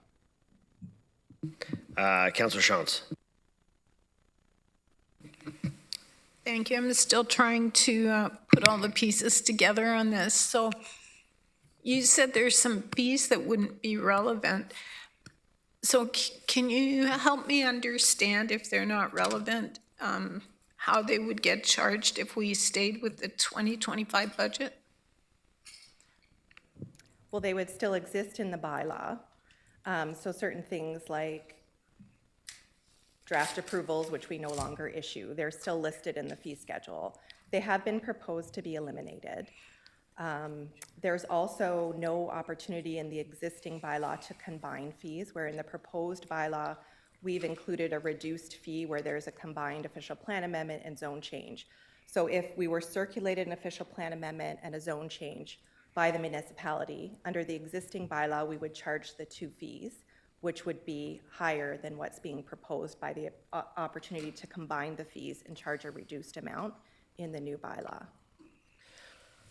So if I can just make sure I've got this. So if we use the 2025 numbers, there's a number of fees in there that we will no longer be doing that work, so therefore we will not charge. So that's kind of is irrelevant to this discussion, right? But you're saying there's some fees that are doubled up now? Yeah, so in the existing bylaw, they're listed separately and we collect them separately, whereas as proposed, we've introduced some opportunities, like for example, official plan and zone change, where those are combined, there's a reduced fee proposed. But if we go with the older bylaw, there's no opportunity to waive fees if there's no regional interest, and we would charge a separate fee for official plans and zone changes, which would actually result in a higher fee.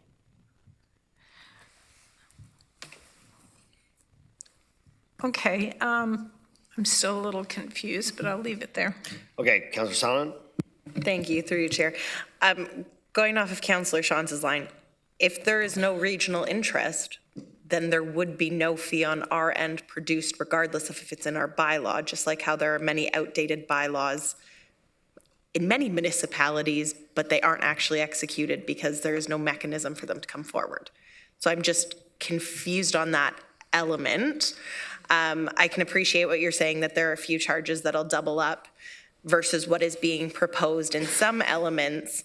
However, at the same time, this was reviewed by area municipal staff and by other area municipal planning staff as well, who were supportive to see a freeze as is, and I didn't want to start breaking out items to cause confusion really trying to get the full-on assessment done that was requested. And frankly, in the future, I would far prefer, instead of just at budget, that fee changes like this come to committee so that we aren't then stuck in a situation like this of trying to hash it out through budget when really this is policy driven. So anyways, I will leave those comments there, but again, I hope I can get the support of committee or of council here, sorry, to see this proceed so that we can get a more comprehensive fees and charges that is suitable for all types of development. Councillor James. Thank you. I guess just quickly, I don't know if staff, did you want to respond to the original question that Councillor Sullivan had about if there's no work being done on a particular development or project, then there would be no fees to charge by the region? Can you just confirm that question? I might have to defer to legal or finance in terms of the application of the bylaw, because technically the applications would still be coming to us. We'd still have to look at them to determine is or isn't there an interest. So I would probably look for some direction in terms of the application of the bylaw, but it's not a specific opportunity to waive it right now. Whereas, for example, we do have a waiver existing now as it relates to affordable housing, which has allowed staff to make a call to waive a fee. And then we're looking to add that specifically as it relates to regional interests. So I would have to look for other direction in terms of the applicability of the fee bylaw, where we receive an application, do clearly minimal work, but there's no clause in there that gives staff discretion to waive it. Okay, I'll go over to Councillor James. Thank you. Just a couple of questions, one for staff.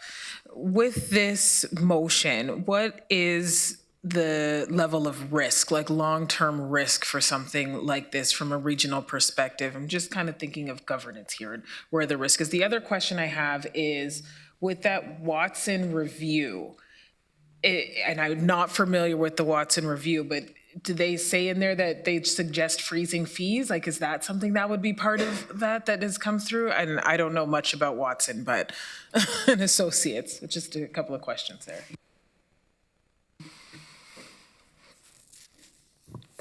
Through you, Chair Harris. I think the purpose for the review was to right-size our fee structure in order to reflect the cost of providing those services in the development process. It's difficult for me to assess risk in this context, except that and certainly we can do additional work and bring it back to council for consideration. It's worth noting that the proposed fee schedule that we've brought forward did not actually increase fees on some application types to the extent that Watson indicated we probably should in order to cover costs. So we don't actually cover all of our costs in some of the fee categories. So I think I think this is what staff had attempted to do here through the fee schedule, was to bring a balanced approach forward. However, we're certainly able to do some additional work and bring back additional information to council in 2026. Thank you. And just about the Watson and Associates review, I guess, is it suggested to freeze fees in that? Through you, Chair Harris, no, they didn't suggest freezing fees. In fact, they have performed similar assessments for other upper tier municipalities without planning responsibilities. So they have undertaken very similar work for other regions. They understood the change in the region's responsibilities and had recommended, as Rod mentioned, fees that are actually higher in some cases than what we've actually proposed at this time. So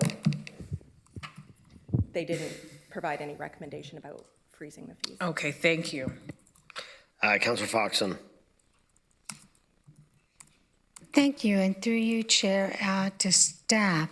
So the proposal has a fee increase and a changement to the bylaws based upon downloading of the province planning.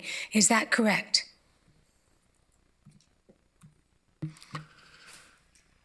Yeah, that's correct. We have, we asked Watson to do an analysis of the fee structure to, in response to Bill 23, to make sure that our fee structure actually reflected the work that was required to evaluate regional interests in particular development applications. Excuse me. So you have, in this proposal, you have, you are proposing that the bylaw be changed and updated, and you presented a price increase. Councillor Salomon's motion is to freeze it at 2025 level. So that means that the bylaw changes would stay enacted, but the price would remain consistent to 2025. We're not debating the bylaw in this situation in any way, shape, or form. This motion doesn't touch your bylaw. We're actually basically saying the bylaw is correct based on Watson's analysis. We're saying keep it at 2025 value. I just want a clarification on that. Thank you.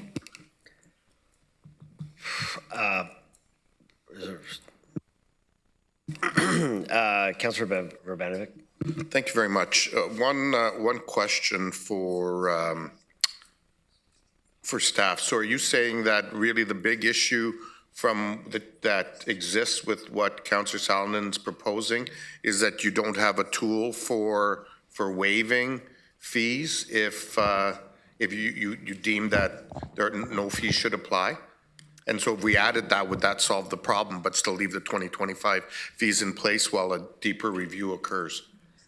Through you, Chair Harris. So that's one aspect, but I think in its entirety, the 2025 bylaw was not prepared in recognition of revised roles and responsibilities, and in fact hadn't been updated in a comprehensive manner in years, probably almost 10 years. There had been incremental updates over the years, but certainly didn't reflect actual costs. So that specific component is one aspect, but in its entirety, the 2025 bylaw really doesn't reflect updated roles and responsibilities and actual staff time spent on applications. So I understand that. I understand that that's staff's argument on this issue. But if we want to take a different approach, that's council's prerogative. I guess what I'm trying to understand is the real issue still that you want to be able to waive, and that would simply need to be added as an amendment to Councillor Salonen's motion. I wonder if staff can respond to that. Yeah, there were. Yeah, I think that would actually advance some of this, some of the intent of the proposed fee schedule. Adding discretion to the decision process would definitely create a more equitable approach to the fees, administering the fees. Okay, thank you. So I'll leave it to Councillor Salonen if she wants to make that as part of her motion as a friendly amendment or overall consent. If not, I'm happy to move it as an amendment.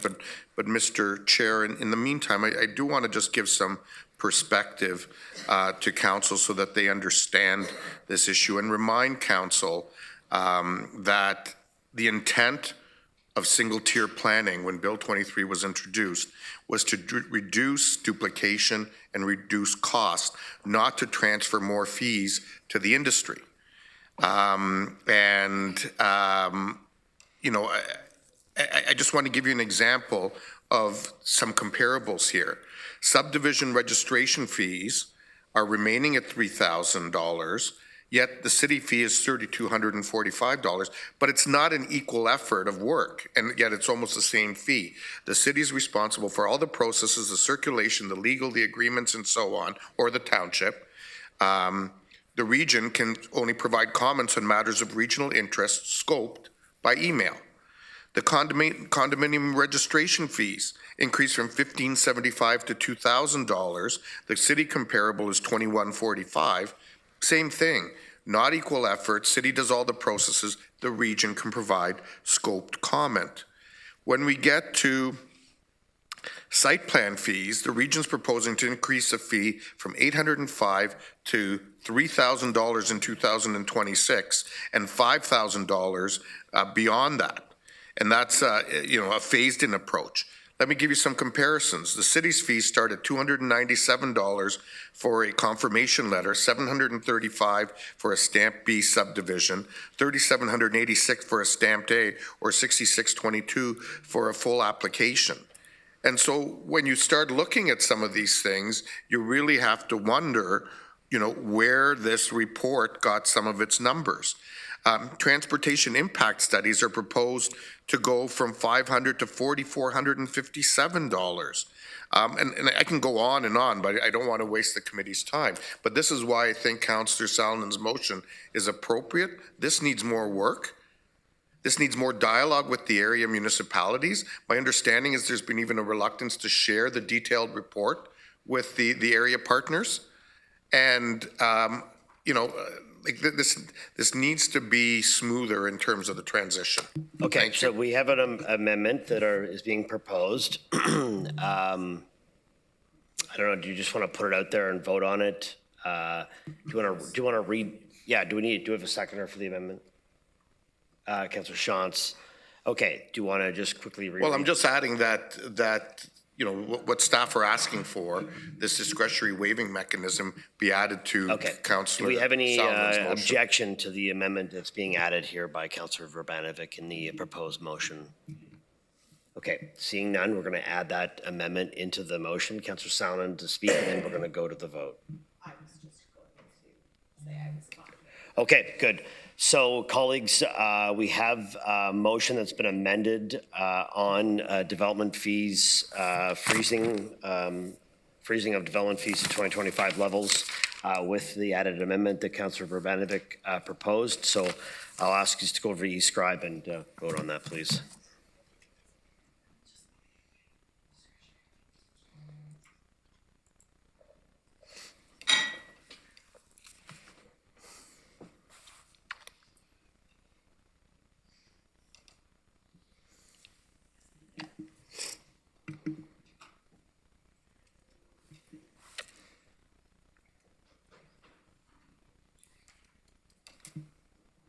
Councillor McCabe.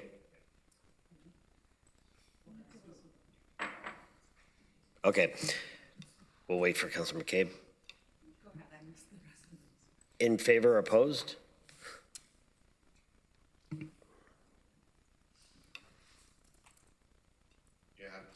Okay, that is carried, colleagues. All right.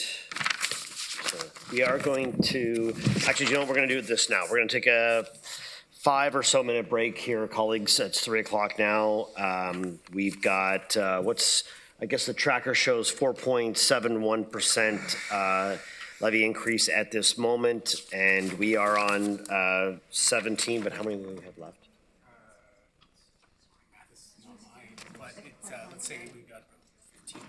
We have about 15 more councillor motions left, colleagues.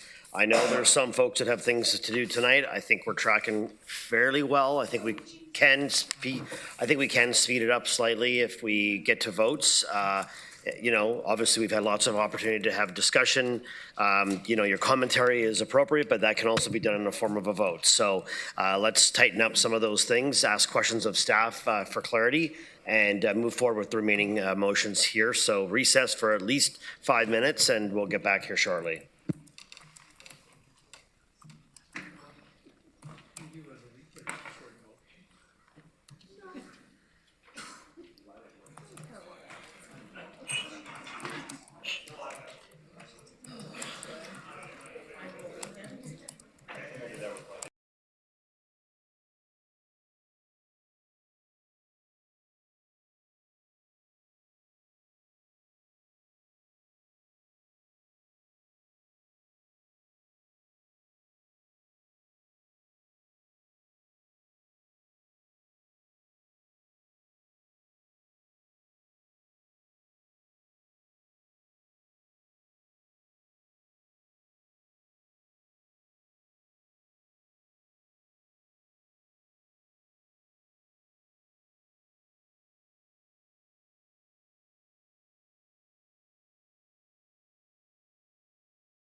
We have, we're on page, well, it's my page 14, 617, a motion brought forward by Councillor Salonen with regards to the library services budget. Do we have a seconder for this motion, colleagues? Moved by Councillor Gowing. Councillor Salonen, I'll ask that you speak to your library services budget, please. Motion. Thank you, through you, Chair. Hopefully you guys aren't sick of hearing me talk yet. Taking a vote on it? No, we're not, Councillor Craig. So this motion, again, assuming that you've all read it, this really comes out of library committee.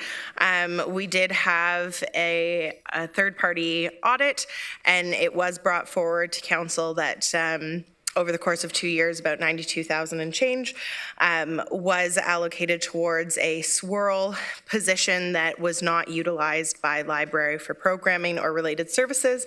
And as this is an area rated service, this is really to course correct so that it was actually the entire tax base that paid off that funding. So this is to reimburse the library services, and this money, I'm proposing that 50% of the funds be put towards the current operating budget proposal for 2026 to reduce the levy increase for the libraries, and then the other 50% to be put into the library reserve funding account. And I am proposing that this comes from the tax stabilization reserve, as this is a one-off payment, like I said, to course correct. The other element, because I acknowledge that only the township mayors and the chair actually sit on the library committee, is as council is the library board. I want all of council to have access to this KPMG report that was brought forward to library committee, which gives further context and elaboration onto what exactly this motion is. So that request was made at committee, but it has not yet come to fruition. So just wanting to formalize that. I hope that I can have your support on this. Thank you. Okay, colleagues, I don't have any other discussion as of right now, so I will go ahead and put that motion up for folks to consider over at eScribe. Thank you. Oh, Councillor James, sorry. Thank you, through you, Chair. I just have a question about what is the current balance of the library reserve?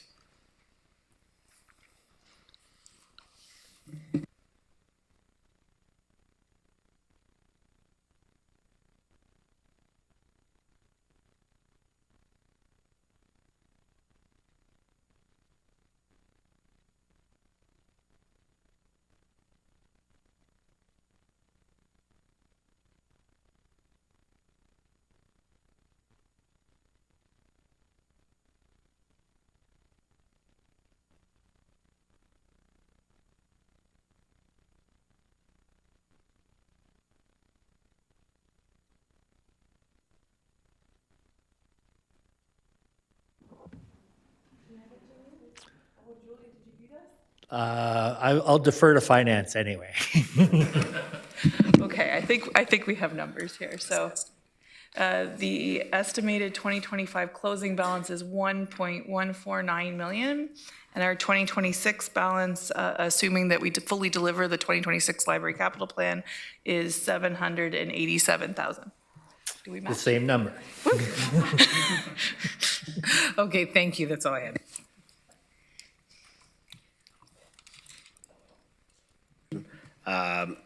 That's your good calling, or Councillor James. Okay, colleagues, we'll go to a vote on this proposed motion by Councillor Salonen. So do I just vote again?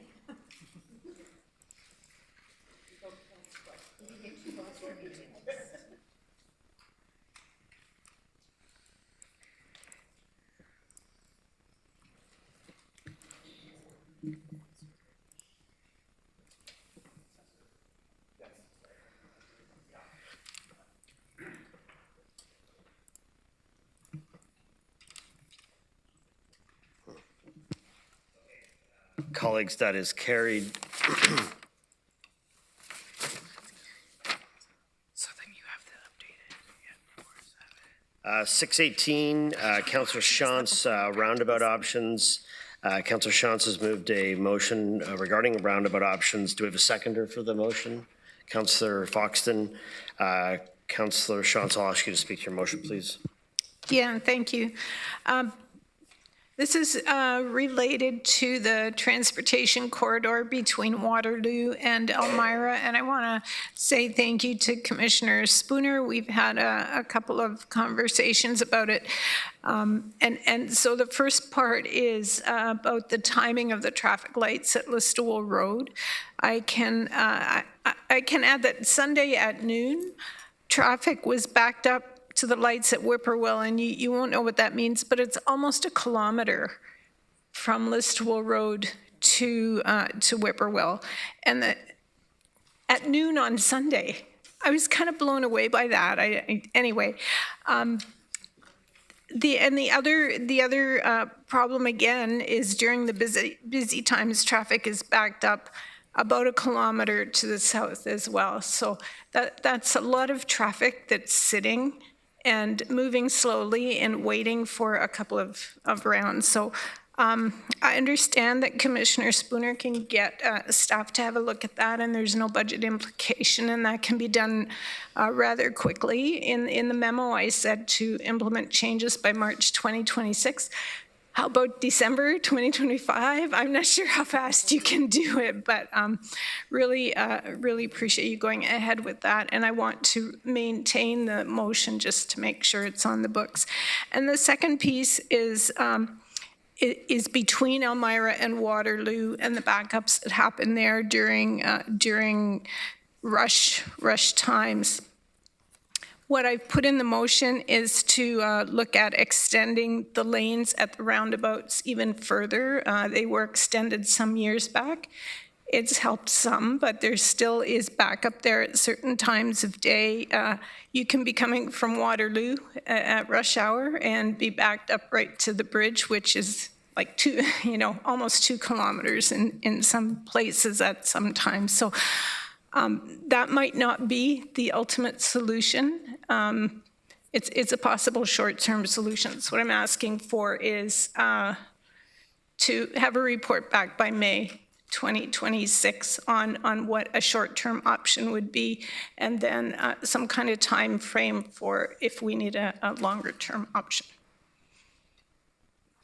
So I hope I have your support on that. Councillor Chair Redmond. Thank you, Chair Harris. Just through you to staff, just confirming this really has no impact on the 2026 budget. This is putting a marker down, as Councillor Shantz said. Through you, Chair. Yes, so on the signals, I'd encourage all of council, if you hear from residents that we've got some signal timing concerns, we're happy to do that at any point. And Councillor Shantz, appreciate you leave March in there. As you said, I'm going to try and beat it. In terms of the roundabout, we will report back by May. That's obviously a capital project if we proceed, but we can make the recommendations by May. So, Chair, you're correct. There is no budget impact of this motion. Thank you. Councillor. So I was just curious, I'm reading it again now, the second part, the ASP, is that to consider a roundabout or just No, at Listowel Road, there's no roundabout, that's stoplights. No, this is a Sawmill Road at St. Jacobs, so it's lengthening the lanes at that roundabout. Okay, thank you. Okay, colleagues, as Chair Redmond did indicate, this does not have a budget impact, but as a direction to staff for further information. So I'll ask colleagues to proceed to e-scribe and place their vote, please.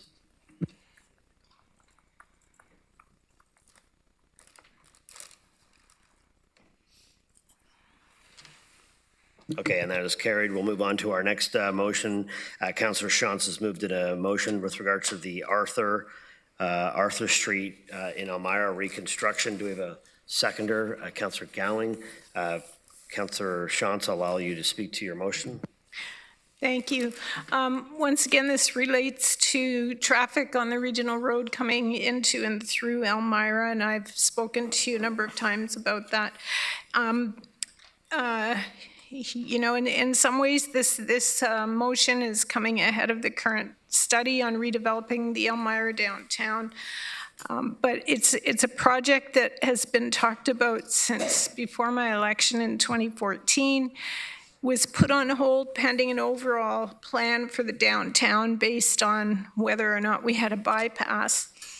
So that's over 11 years, and the project keeps getting delayed and put off. So while staff have an EA underway to look at that, I guess I'm a little gun shy because it's been postponed and postponed and postponed. We've had a couple of public meetings, and the main stumbling block is the bike lanes in the downtown. They don't work in our downtown. You know, we need, we in the case of active transportation, we certainly support it. There are many ways to achieve active transportation without putting it on the regional road. You know, we've got people who want to walk, who cycle, who scooter, and by that I mean mobility scooters. And if we put the bike lanes in as they're suggested, it will really confine our downtown core. Yeah, I'm going to skip some of what I've got here, but there are a lot of reasons for the study to not do the bike lanes, and we have a lot of options for active transportation. So all of that to say, our staff and community are recommending a simple shave and pave of Arthur Street from South to Church. It's the part of the road that is the worst. I walked in the Santa Claus parade, had to be careful every step that I didn't turn an ankle. I was told of a resident who turned an ankle and didn't complain to anyone here or at our township, just crossing the street. So it really does need to be done. Our recommendation is actually less than, it will be cheaper than what's budgeted in the budget. And so I would put forth the recommendation that the reconstruction begin in 2026 to be completed in 2027, as was recently promised at the public meetings. It was pushed out to 27, 28, and there again it's getting pushed out and pushed out. So a simple shave and pave beginning in 26, completed in 27 is what I'm suggesting. Okay, Councillor Rodriguez. Thank you, Chair. And thanks, Councillor Shantz, for bringing this forward and for chatting with me about this. I continue to have concerns with, let me actually take a step back. Totally support the opportunity to repave as soon as possible. My first question for staff is that possible to happen in 2026? In 2026, just as a repaving? Is that something that is where we're at now in December feasible for next year? Through you, Chair. So in order to proceed, there's a few points of clarification we would need, those being there are two. The clarification is that only asphalt rehabilitation within the downtown core, or are we doing the same north of Church Street? There's a bridge implication there. And the second one is if the township has put aside the budget for sidewalk rehab in 2026, because that's an additional component that we just need to make sure is funded and ready. So if I have the answer to those two, I can answer your question, Councillor. And thanks, Commissioner Spooner, for that context. I think my concern is that we're presupposing our decision on this Arthur Street EA, and I totally respect that there's delays and the timing isn't ideal, but there is a report, you can nod, Commissioner Spooner, if I'm right, sometime in 2026 with a recommendation on Arthur Street? Through you, Chair, yes. So we, as Councillor Shantz noted, we recently completed the public engagement. We're reviewing the feedback and making adjustments now. The final project incorporating that resident feedback is set to come back to this table in March of 2026, so 4 months from today. And at that time, I would ask you to select an option for the project, or you could choose that option today with the motion. Thank you. Mr. Chair, just my final comment. I totally understand what we're trying to achieve here. I'm nervous about presupposing a decision in March, and I think my concern is what's the long-term plan for cycling generally in downtown Elmira? Right? This is part of the network, and I think the concerns and the discussion is very valid, but this motion to me misses the part of what's the long-term, like regional network, and perhaps there's less concern north of Church Street. And so I would even go so far as saying if we're not doing it south of Church Street, we could even save money by not doing it north of Church. Like, I think there's just a bigger cost and bigger project conversation that needs to happen outside of budget. I'll leave it at that. Thanks, Mr. Chair. Chair Redmond. Thank you, Chair Harris. I would like to know if there's any impact on the 2026 budget if this goes forward, and I would be really interested if Councillor Shantz could talk about whether or not there's funding in their budget for the sidewalks. I don't think there's many things that make people more angry than to see something sort of done in their estimation twice rather than once. So those would be my questions. Through you, Chair. So as Councillor Shantz noted, we've got money in the Transportation Capital Plan, so no levy impact in both 26 and 27. What we would do if you pass this motion is reprofile, bring that up. The numbers aren't so big that we'd have to, we may have to move something else out, but we've got enough flexibility in there for a project of this size.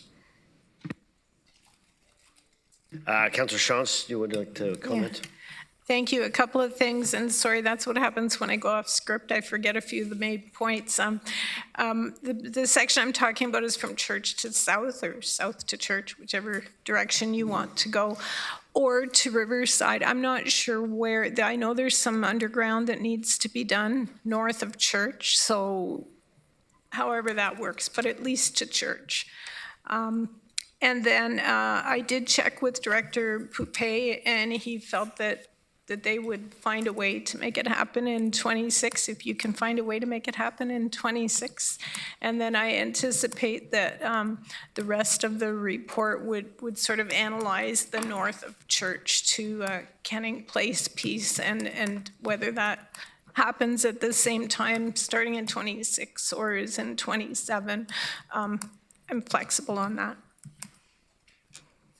Can I just see, so the sidewalk is in? The sidewalk is in. On the cycling that Councillor Rodriguez talked about, we have, so I was speaking to a gentleman who's 87. He rides his bike from St. Jacobs to Elmira up to the G to G, and he rides on our side streets when he gets there. He rides on the highway on the way up.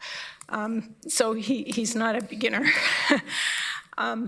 He rides on our side streets. Our counselor, one of our counselors is an avid cyclist, rides with his families on our side streets. So we're quite amenable to putting in some bike lanes, not separated bike lanes. The problem with one of the suggestions or the recommendations, we recommended Memorial, which parallels Arthur.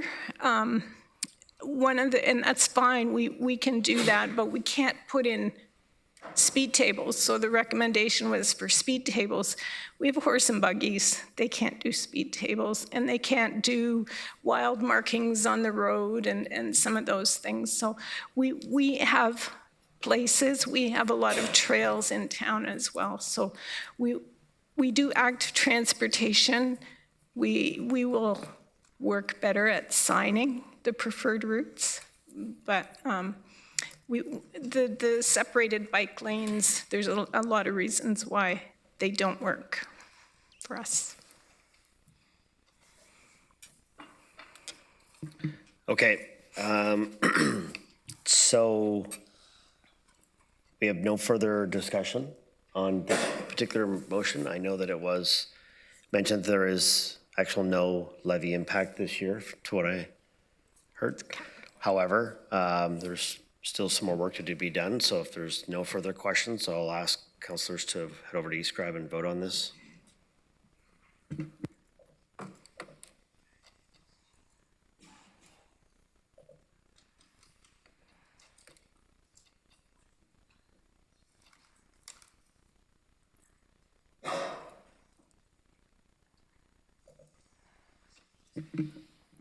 Councillor Wolf. Okay, that's carried, colleagues. We'll move to 6.20. Councillor Shantz has a motion on the Elmira bypass. Can I have a seconder for that motion? Councillor Foxton. I'll ask Councillor Shantz now to speak to her motion on the Elmira bypass.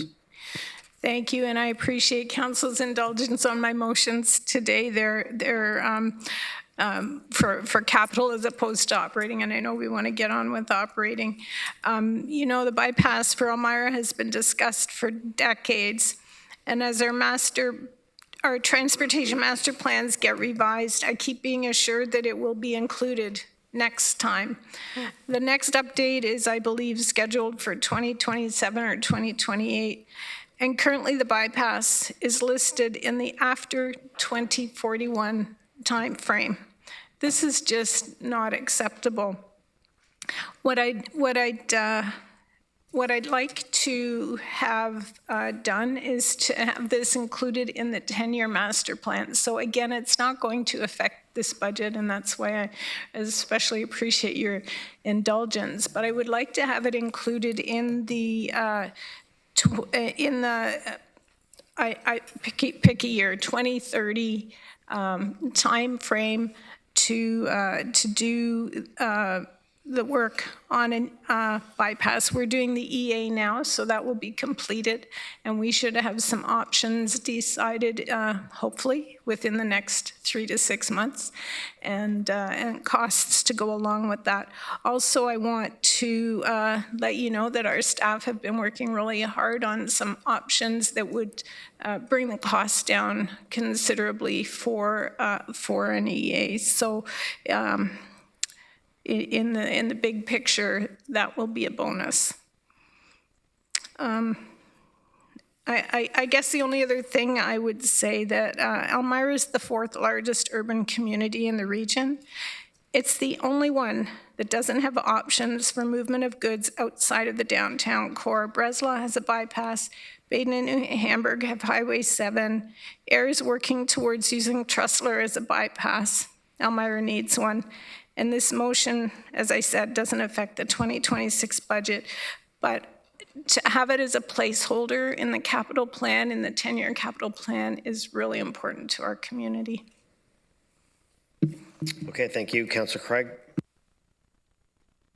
Well, thank you, Mr. Chair, and I totally agree with Councillor Shantz. I drive through there, through Elmira on a number of occasions going to Drayton, so it reminds me when I drive through that I need to phone her and tell her to get on with this bypass. And it reminds me going back to the late 70s, 80s, when Highway 24, transport trucks and everything were going through downtown Hespeler. There was no bypass. And what eventually brought it in was the fact that Toyota came in, and there was a lot of extra road work committed by Queen's Park to do a bypass in that area, and we were fortunate to get it. But I can remember very clearly just how degrading it was to have that traffic, and it reminds me in Elmira all the time when I drive through. I think it's a reasonable request. Let's move this forward. Let's see where it's going, and let's see, in fact, how we can speed this up. No question about it. Thank you, Mr. Chair. Councillor Rodriguez. Thank you, Chair, and thanks again, Councillor Shantz, for chatting with me about this. And I think the previous conversation and this one are linked, right, in so many ways for the community. I think we spoke a bit about just some of the concerns around timing that I had around the EA coming forward in 2026. And I think you're open to this, and so I've actually just sent over some wording to clerks just to modify the final therefore be it resolved clause. Very minor, to note that it's a placeholder in the 10-year capital forecast as an unfunded project to be refined following Regional Council's adoption of the environmental assessment in 2026. Again, this is a process that's underway. We have commitments to get this process wrapped up, and I would hate to presuppose a decision that we want to make in any further work that staff are doing. And I think it's an important project, but we also don't know if it's levy funded or if there's anything that's DC recoverable.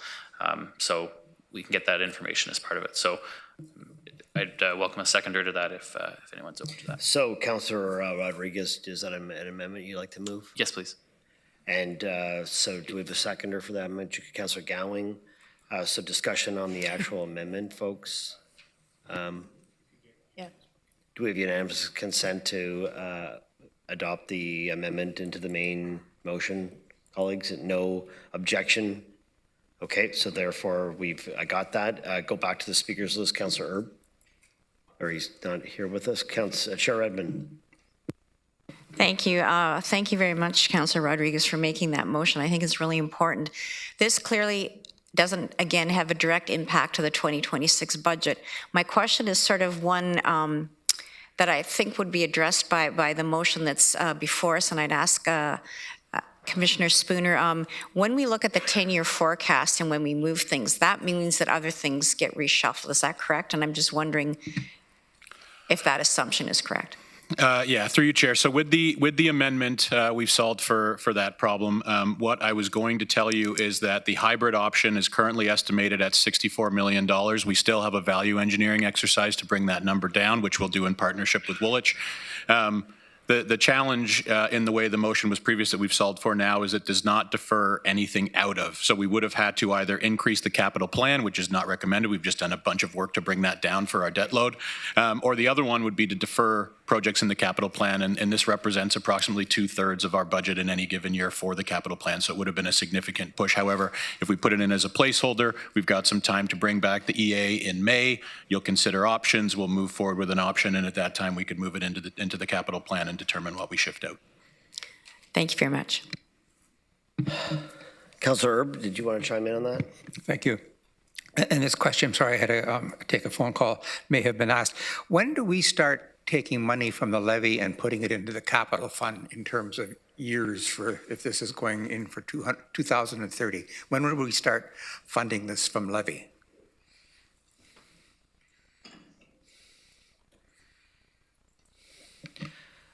So maybe I'll talk in general and not just about this, but ideally when a project enters the 10-year window, that's when we would start saving for it in our reserves. So this one isn't in our 10-year window, we're not saving for it yet. If it is entered as an unsecured funding source, we won't start saving for it now either. So only when we remove it into our secured funding, that's when it's part of what we're saving for. Okay, so because this is a placeholder fund, nothing will apply in 26. Correct. Thank you. Councillor The other thing I was going to say, Woolwich has been waiting long enough, and I think it's time we put it in. Councillor Craig. Well, Mr. Chair, coming back on the issue again, I think there's got to be more political involvement in the capital on a yearly basis, and I don't think we do that enough. I look at past history of my involvement in Cambridge, and there was a time when we actually sat down year to year, went through every capital item and dealt it and did it by wards in terms of what was happening, where things were going. Up here, we tend to, and I say this respectfully, we tend to just really look at the current budget and what we're doing all the time. And the capital gets pushed aside. And I think Councillor Shantz has raised a concern, and I think that concern is very valid. And I think also that we have to realize that, we may not always be right, but the point is that the public needs to hear exactly what's happening, where it's going, and I think more dialogue yearly on capital items is necessary, and I see that as a bit of a deficit. Thank you, Mr. Chair. Councillor Foxton. Thank you, and through the chair. Yes, we do our capital forecasts actually every 6 months. We review it, but the region's massive. Its capital forecast is massive. I mean, if we did it, we'd have to do it by sections. We'd have to do road 1 month and another section another, because you're looking at 7 municipalities and all the connections between those municipalities. So it's not like the city or the townships. It's like the city townships times 7, plus the regional stuff on top of that, so times 8. It's a big thing, but I don't disagree with you. We have it, you do it line by line, every single project that's going to happen. Now ours is like spreadsheets, and it's like maybe 50 pages of spreadsheets, but I don't know if we'd ever have the time to do it, or whether people would really read it all. It's a lot of reading. Just my 2 cents worth. Okay, colleagues, that's all of the folks we've got asking questions now. Do we want to go to e-scribe and have a vote with the amended motion on the Elmira Street in Elmira reconstruction? Or actually, this is the Elmira bypass, sorry. Yes, sorry. Go ahead, Doug. Chair, just quick point of clarity. So I just want to make sure that the amendment proposed by Councillor Rodriguez is replacing the last paragraph of the motion proposed by Councillor Shantz. If not, I would recommend that we remove the item about adopting the, it is replacing? It says here, therefore be it resolved that an Elmira bypass be included as a placeholder in the 10-year capital forecast for the year 2030 as an unfunded project to be refined following Regional Council's adoption of the EA in 2026. So satisfactory? Great. Yep, thank you. Okay, so we are in the midst of a vote, so we'll just, okay, and that is carried, colleagues. So moving through things, 621. Councillor Urbanovic has a motion. He's moved forward on adjustments to reserve funds. Is there a seconder for this motion? Councillor Salonen. Councillor Urbanovic, I'll ask you to speak to your motion on adjustments to the reserve funds. Yeah, thank you very much, and I want to thank staff for preparing this document. It was very informative to be able to look at how some of these funds have progressed from 2019 to the present amount. And in the process of doing that, I really looked at two things. Number one, how do we further augment our tax stabilization fund where that's appropriate, but also be able to potentially use some of those dollars this year to help bring our budget down. So there were 5 areas that are proposed. I will note one correction on the strategic plan reserve. After the transfer of $200,000, it leaves a balance of $177,306, and I want to thank Mr. Stuffler for raising that with me. So just taking us quickly from on the 5 of them, the Airport Capital Reserve Fund, I've suggested that we transfer $333,000, leaving a balance of $9 million. That fund has been as low as $3.5 million and has been growing consistently to an end of $10,528,000 at the end of this year. And the forecast for next year is for it to end at $9,333,000. And so there was a small amount of 333 there that's been transferred. On the Museum General Tax Supported Capital Reserve Fund, that one has grown substantively from $746,000 in 2019 to $6,143,000 last year. The staff forecast has it going to 5,117, and I'm suggesting that we transfer 500,000 from that, leaving 4,657,000. The Insurance Reserve Fund has floated between 5 million and the 6.6 million that's forecasted at the end of 2026. And I've suggested that we transfer 300,000 out of that, leaving 6,368,253. The General Tax Supported Capital Reserve, that one has floated from 3,954,000 in 2019 to 7,488,845, and it's been that number for 24, 25, 26. And I've suggested we take 400,000 from that, and so that would take a total of 1,733,000. Transferred to the Tax Stabilization Fund, and as the motion indicates, $1 million of that would then be applied towards the levy. Okay, questions from colleagues. Councillor Hewenick. Thank you, Chair. I'm wondering if I can get staff's perspective on how each of these transfers would impact staff's work and also impact resident experience.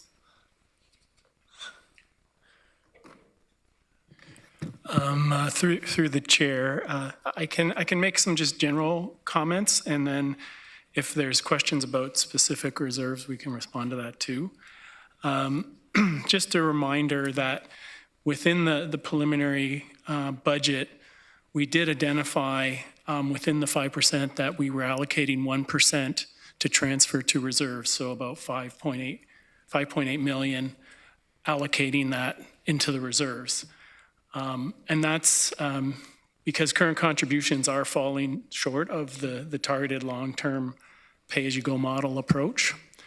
And again, this was validated through our credit agency assessment and the concerns of our balances in terms of our municipal comparators, they're low. And I just want to remind Council too that staff will be undertaking a comprehensive review of the reserves in 2026, and we'll be assessing the targets, the risk exposure, and opportunities to reallocate. So the outcome of that work may find opportunities to rebalance reserves. However, any recommendation will be brought forward separately to Council for consideration and will be evaluated against that long-term sustainability, credit rating implications, and service levels. A follow-up question, if I may, Chair. Go ahead. Councillor Verbanovic, the numbers that you have proposed in this motion really seem quite random to me. How were they arrived at? Thank you for your question, Councillor Hunick. It was actually looking at all of the information and data that was provided to us by staff, looking at what the trends have been over the last 7 years with respect to the closing balances on each of those accounts. Some of them obviously are development charge-related balances, and those we can't touch because they're related to development charges. Some of them are things like, for example, the Water Capital Reserve Fund. We know we're obviously going to need some of those dollars going forward. So it was really doing a line-by-line analysis and looking at bringing some suggestions forward, which is, something that obviously, we all needed to do in order to try to bring proposals forward to get the budget down to an acceptable level. Yes, but the staff in their expertise already did that. So I'm just not fully trusting those numbers. Sorry. Thank you. That's certainly that's your prerogative, but I mean our responsibility as elected officials is to look at the information that's provided to us by staff, look at where we would like to ultimately see the budget go in terms of the community overall, and for council then to make an educated decision based on their views of the information before them. Okay. Thank you. Thank you. Councillor James. Thank you. First, Chair, and through you, Chair, and with Councillor Verbanovic's permission, I'd like to separate each of these to vote on them individually, if clerks can arrange for that to be done. I just have a question, I'm conscious about some of the liability with some of this, so I have a couple questions here. The one specifically is around the airport. It doesn't seem like a significant amount, but for staff, are there any regulatory, safety, or economic risks that are associated with reducing the capital reserve? Just thinking about federal oversight, is there anything we need to be concerned about from that aspect? Through you, Chair Harris. I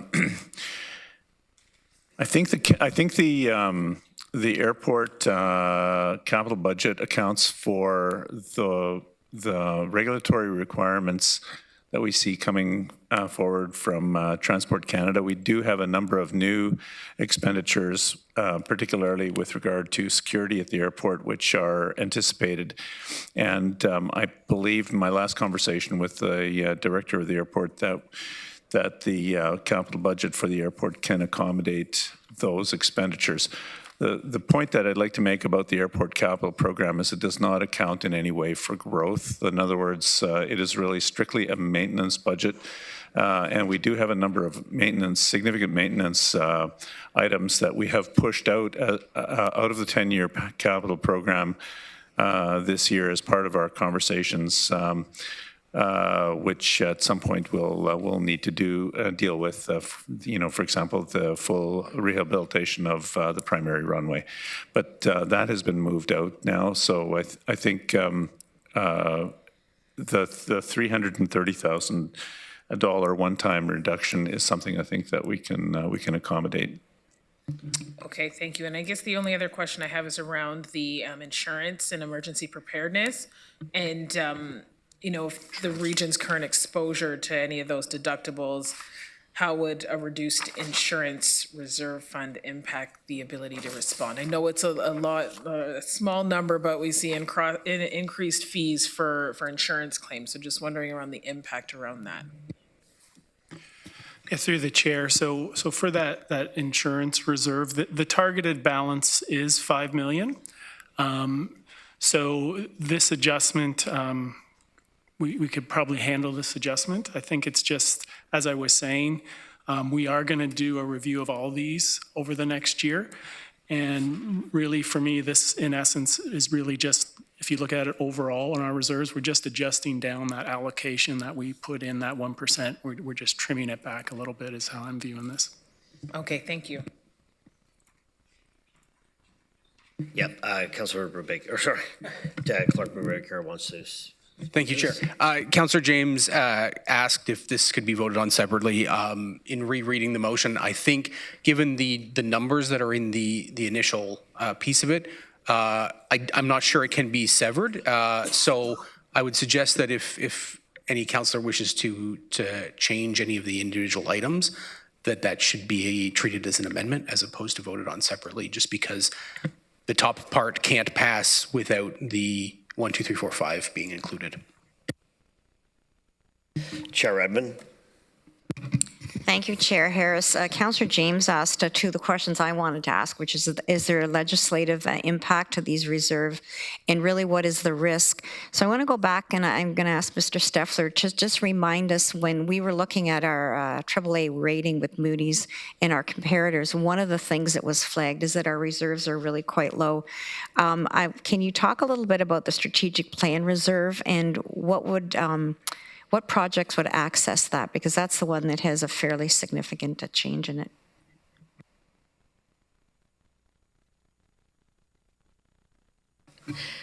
Thank you, through the chair. So this reserve funds the region's strategic plan every 4 years, as well as our biannual resident engagement surveys. So we've been working hard over the last few years to increase contributions to that reserve, also in preparation for the increased community engagement that we've been doing as part of the strategic plan, including the hiring of community connectors and people that are out in the community talking to residents. So I think if the reduction were made, the balance of $177,000 would likely be insufficient funding for us to complete a fulsome strategic plan review for the next council term. And if passed, we need to work closely with council to scope the work. Can I also just ask for a little bit more context around the museum capital reserve? Yeah, through you, Chair Harris. The museum has a pretty ambitious program to refresh the now almost 20-year-old primary exhibit in the capital program, and that does directly address the very significant changes that our community has undergone over the last 2 decades, as well as some of our concerns about equity, diversity, and inclusion, which Councillor Hunick has asked about earlier. So that the museum capital budget right now, the capital reserve for the museum is scheduled to go into deficit in the next 4 years as we execute that program, and so that would be of concern. So Chair Harris, I don't know if it's appropriate, but it seems to me that that one's crossing a line that if it's going to go in deficit, and we're predicting that already, is there a way that we could deal with this, or do I need to move that it be excluded? That would likely be an amendment that would be required, Chair Redmond. So if you want to move the amendment, and do we have a seconder on the? I would move that number 4, Museum General Tax Supplement Capital Reserve, be excluded from this motion. Seconded by Councillor Hunick. I think it's probably appropriate to speak to the amendment now.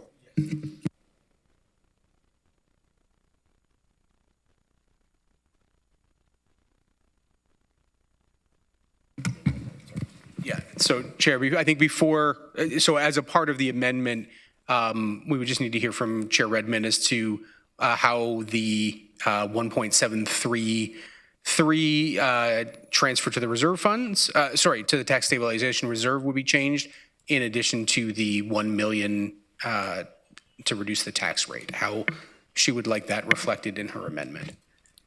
So we'd basically take the 500,000 off of those two amounts. Okay.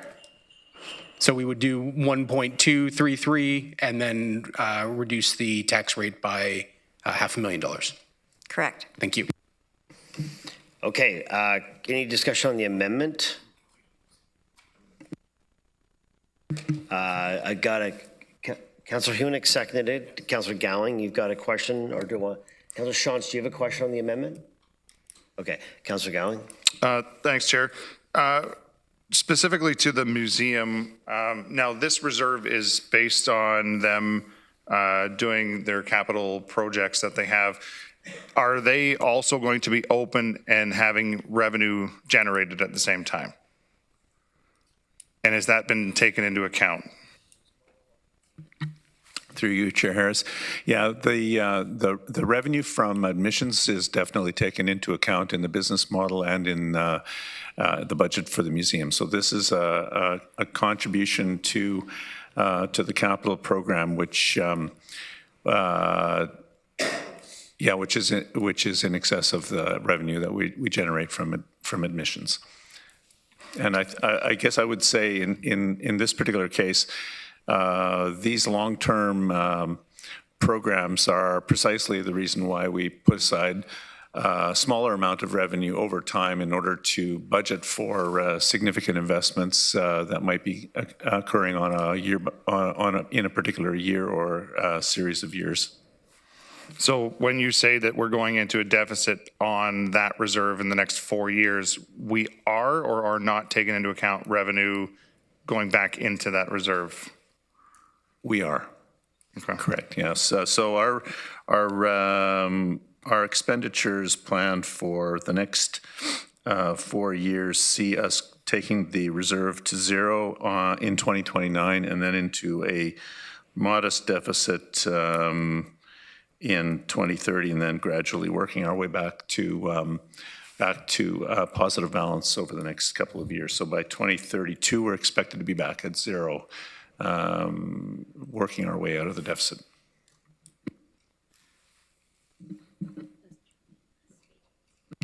Okay, so speaking to the amendment, colleagues, I had Councillor James on the list, the speakers list.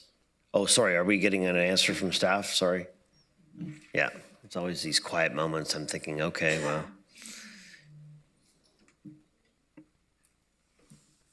But with that note, Councillor James, do you have a discussion on the amendment while we're waiting? No, and then we had Councillor Urbanovic. Would you like to speak to it? Okay, so once we have staff response, we'll go back to Councillor Urbanovic after Councillor Gowling. Go ahead. Yeah, through the chair, if you would. Just to follow up on Rod's explanation, we would be then, because we're looking at a deficit, we would be then looking at increasing the contribution from operating into capital, which would then put a fair bit of pressure on our operating budget. So an additional 500,000 would be a lot to take out of our operating.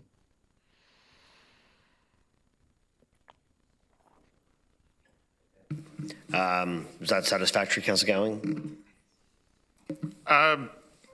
Sort of. not what I was looking for, but I know there is, I know going out to Dune Village and speaking, they have a great ideas moving forward to increasing their revenues. So I just wasn't sure if that was taken into account when we're talking about this, so. Okay. Councillor Urbanovic? Well, thank you very much, and I'm really unclear on that last answer because there was a reference to a $500,000 reduction to operating, but we're talking about capital budget, so I'm not sure how that is connected, and I see a number of other puzzled faces around the horseshoe on that. I do want to make a couple points. First of all, on the museum general tax support capital reserve, even if it is reduced by 500,000, it could actually leave the impact on the levy still at $1 million, because in fact we were putting more into the tax stabilization reserve than we were transferring to the tax rate. So if you reduce it, the transfer to tax stabilization by 500,000 to 1.2 million, you can still reduce the tax rate by $1 million and still have some extra left in the tax stabilization reserve. I'll also note that in my motion 6.23, I'm also proposing in a number of capital budget deferrals in order to assist us with the operating budget. One of those is an $850,000 deferral in museum development. That's part of an overall list of $4.9 million in deferrals. The last point I will make on the strategic plan reserve, you'll notice that prior to 2022, the reserve never was over $100,000. It ranged from 53 to 87,000.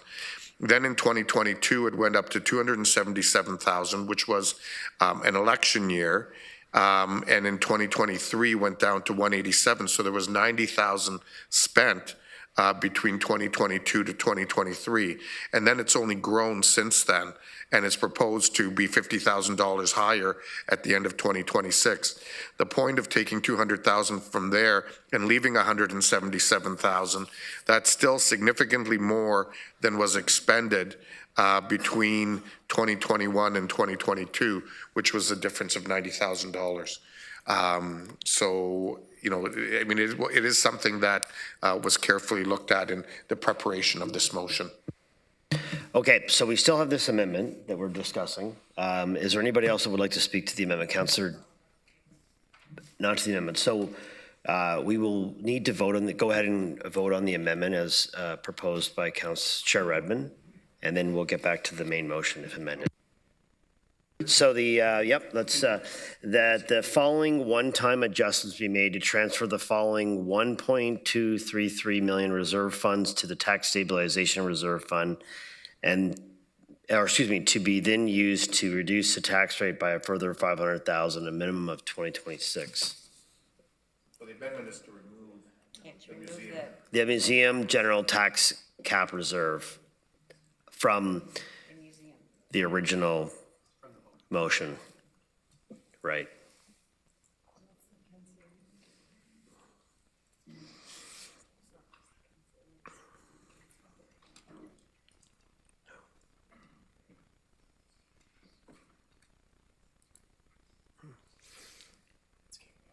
Okay, that is carried, colleagues.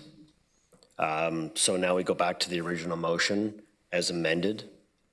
Any discussion, Councillor James? I mean, I just look at my list here ahead of me. I should have been in there. Yeah, Councillor James was there, and then I'll go to Councillor Shantz. Okay. Thank you, through you, Chair. I'm also going to request that the strat plan reserve, the transfer of 200,000 be removed. And I'm going to request that the insurance reserve fund transfer of 500,000 and then leave the remaining.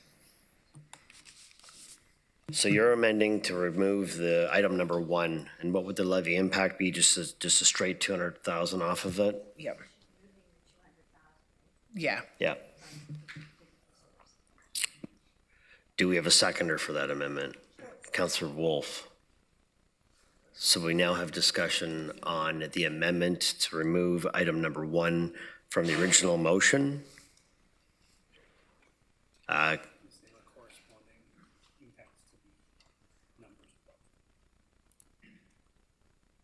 Yeah, they've asked for a corresponding number, the 200 plus, yeah. Okay, so do you want to chime in for our folks on the amendment, please? Just through eScribe so I can get you on here.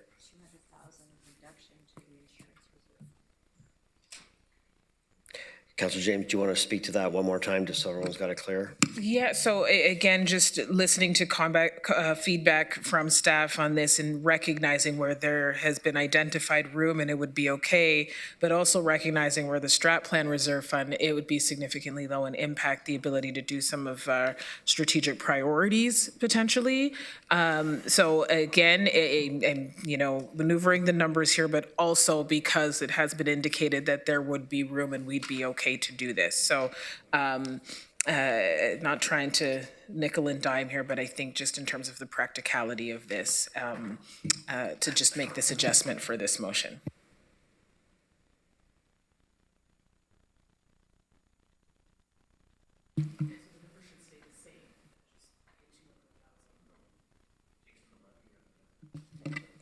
From the reserve.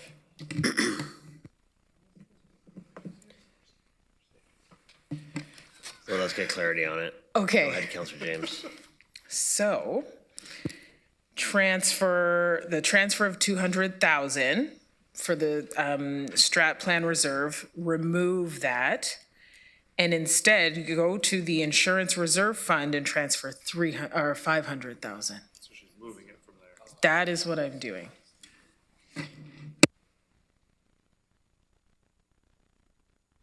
Any other debate on the amendment, colleagues? Do we have a seconder for that one? Councillor Wolf, yeah, we had Councillor Wolf. All right, so another discussion. We'll put that up on eScribe for everyone to vote.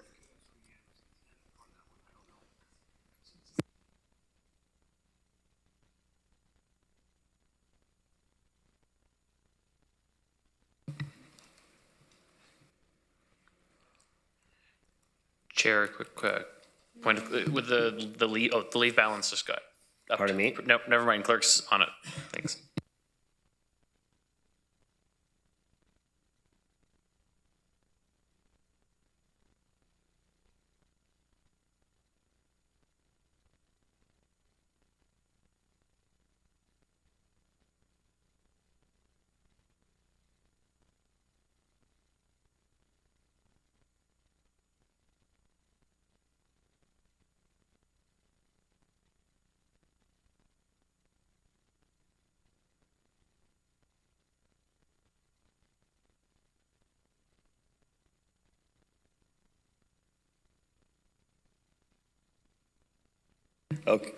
Okay, well, we need.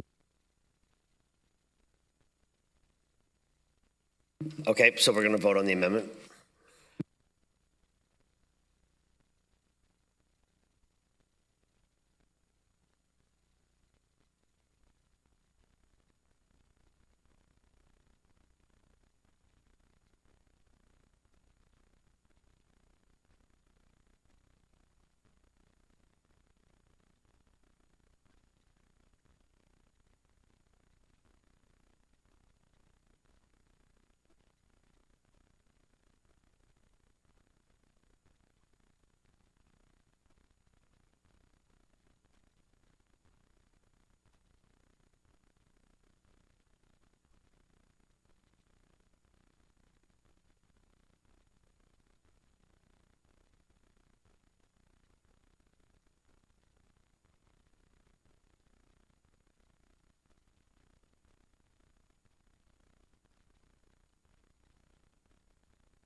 Okay, that is carried, colleagues.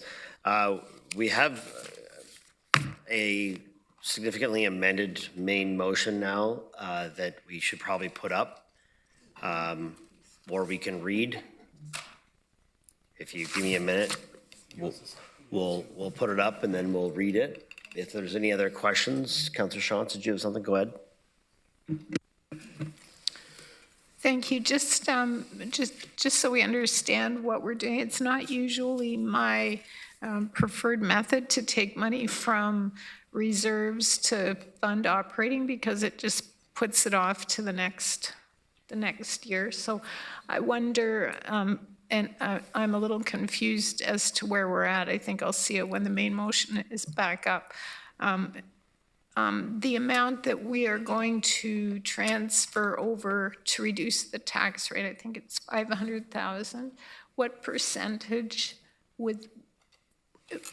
where does that leave us in 2027? Because we're starting then with $500,000 spent. So what percentage would that be? Yeah. Through you, Chair, to Councillor Shantz, that would be putting us at 0.06% increase next year just by no longer having that 500,000 coming from the TSR to the operating budget. Thank you. It's minimal, so I'm okay with it, but I don't like doing it that way. All right, Councillor Rodriguez, you're good? Okay, so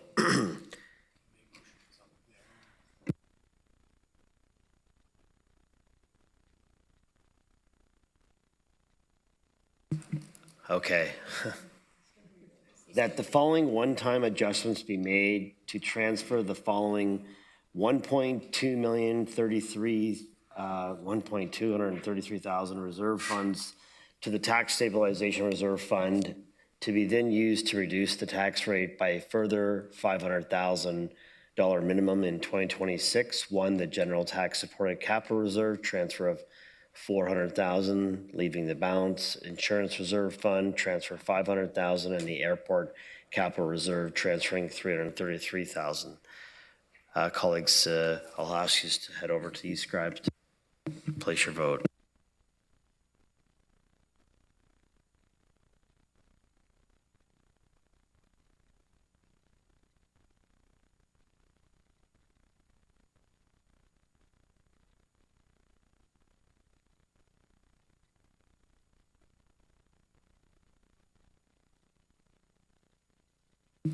Okay, that's carried, colleagues. I'll ask Councillor Rabanovic now to, I guess we'll move on to item 622, a capital budget deferral, Sports World Drive. We've got a motion presented by Councillor Rabanovic. Do we have a seconder? Councillor Rodriguez.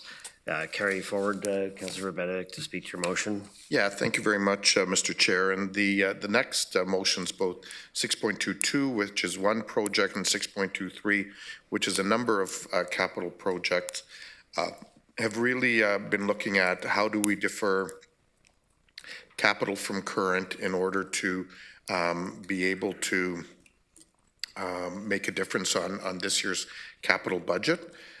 So I'm looking at projects that either can be delayed in their entirety, or small portions could be delayed and see a fair amount of the work still be able to continue based on the pages and pages of capital budgets that I went through in taking a look at that. In doing so, there's also the recognition that any change we make this year will require staff to look at the 10-year capital going forward, but all we're approving today is the 2026 budget and its impact. And so staff would be reviewing the 10-year capital budget for next year and the following 10 years after today anyway. So all I focused on was 2026, and then staff will obviously bring the detail for 2027 through to 2036 forward next year. So this particular motion is looking at Sports World Drive, and it's recommending that this be deferred from 2026, and the $4,741,000 be used to adjust the capital budget downward. So what it is recognizing is that in the full course of all the capital budgets, we're going to be reducing or $7.4 billion 10-year capital plan if these two motions were to pass by a total of $9.6 million.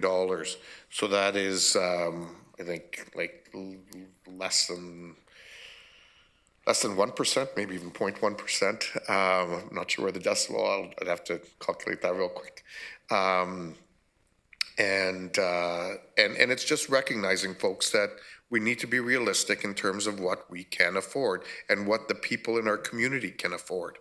You know, all of us have wish lists in our personal lives of things that we would like to build, but we look at our own family budgets and say, how much can I deal with? How much debt am I willing to take on?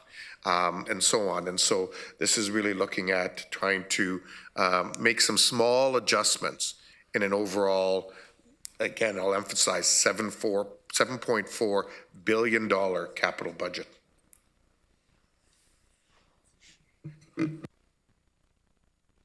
Okay, Councilor Rodriguez. Yeah, thank you, Chair. Staff, could you perhaps comment on if this is approved with the timing of this project? And I'm generally supportive of this given the anticipated roadworks in this area with stage 2 in the years to come, and maybe a bigger picture conversation about what it looks like. But could you just maybe, new guy question, if you could just explain where this would land in a capital plan? Through you, Chair. Thank you, Councilor Rodriguez. So, Council, this gets us into the complexity of the transportation capital plan. So, the project referenced in the motion is Project 05693.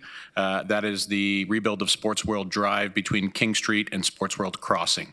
There's $5.2 million in the budget. The motion reduces that by $4.71 million, leaving us with $486,000, which is not enough to do the project and effectively cancels it.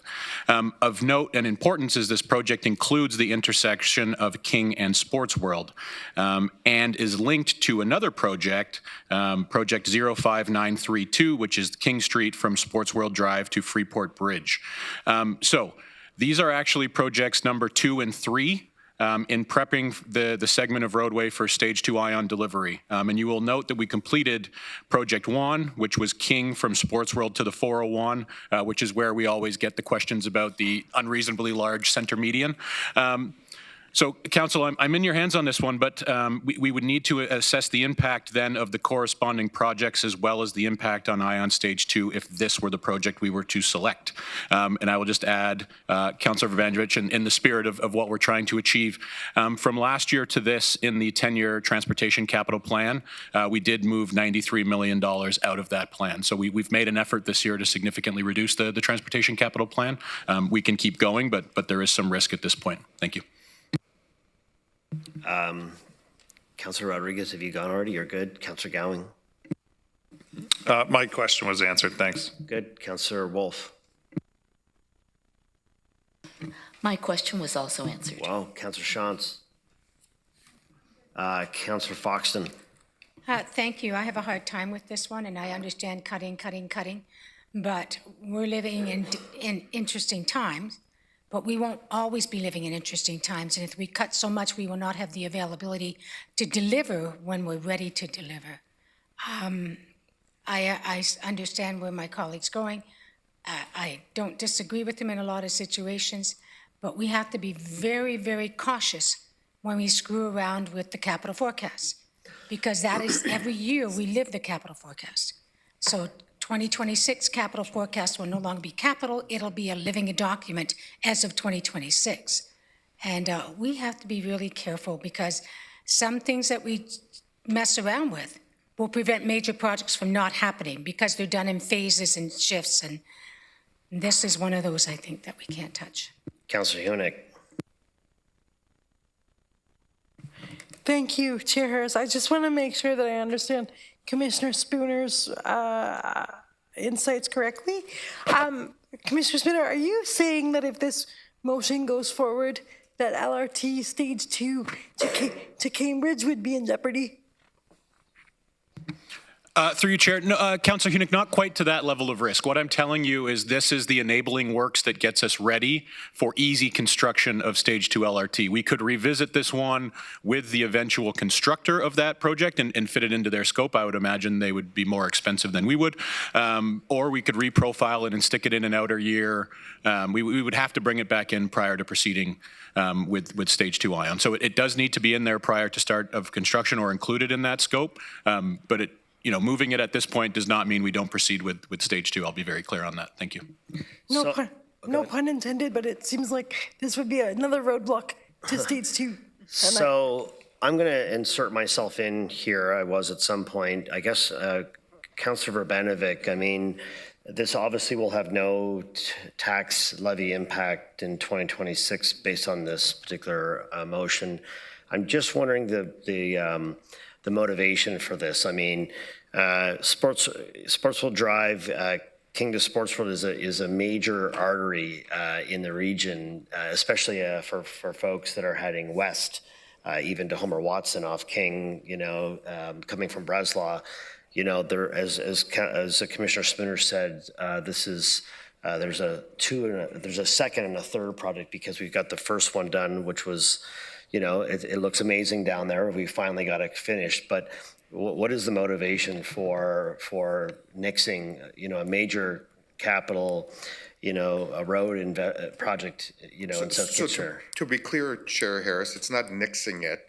You, in essence, would be doing what it's doing is postponing it for a year and saying that we'd be removing over a 10-year capital period $96 million from the capital budget. That represents 0.1297% of our $7.9 billion capital budget forecast over 10 years. So the items that are here are simply looking at delaying them to 2027 or beyond. Staff will reprioritize timing. And so if this is an important project to continue next year, then staff will bring it back in 2027 as they rejig, the whole capital forecast, which is a project that happens every year when staff review the budget. And so this would not jeopardize the project.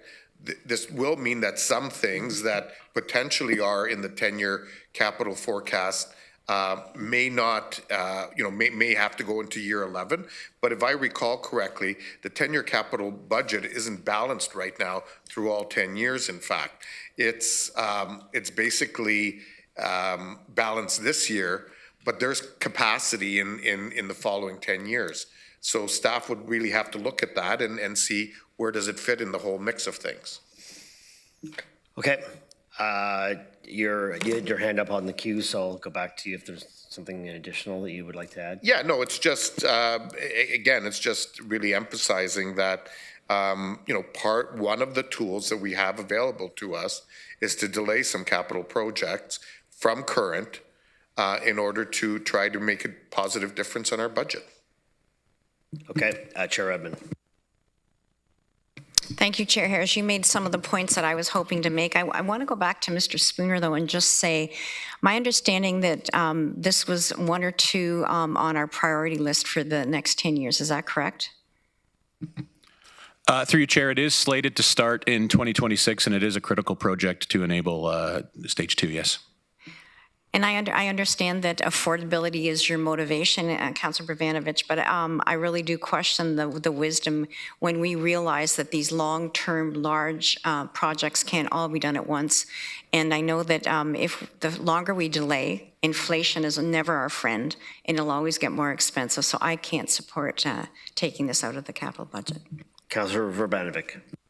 Well, thank you very much. And I guess I will just remind Council that a number of us tried a couple meetings ago to actually send the budget document back to staff so that they could actually do some of this work. It was the will of this Council not to proceed with that, so staff could have brought back some additional recommendations. It was left upon us as Council to do that work in the absence of that. And so there are recommendations that are before us. Ultimately, it'll be the will of this council to decide if they support various items that are still before us. And ultimately, it'll be up to members of this council to decide where they land on the final budget at the end of the day today. Thank you. Okay, that being said, Councillor Rodriguez jumped in there. Chair, just a quick question. Could staff clarify what the levy impact for 2026 would be, if any? Through the chair, the way this motion is written, it's not directing us to reduce any transfer to the reserve, so there would be no levy impact to this. It would just be reducing the capital budget by that amount every year in the 10-year forecast. Councillor Urbanovic. Thank you, Chair. I think it's pretty clear that that's not what the intent is of the motion. The intent is to reduce the levy. And so if there's some additional wording that's necessary in order to do that, would certainly, welcome to hear that so we can adjust for that. But it's pretty clear in my mind that the reductions that are here are not because we're just looking to reduce things out of the capital budget. Okay, so we're going to need to make a modification to the motion just to ensure that the wording reflects a levy impact change is what you're asking for. So yes, please. I don't know if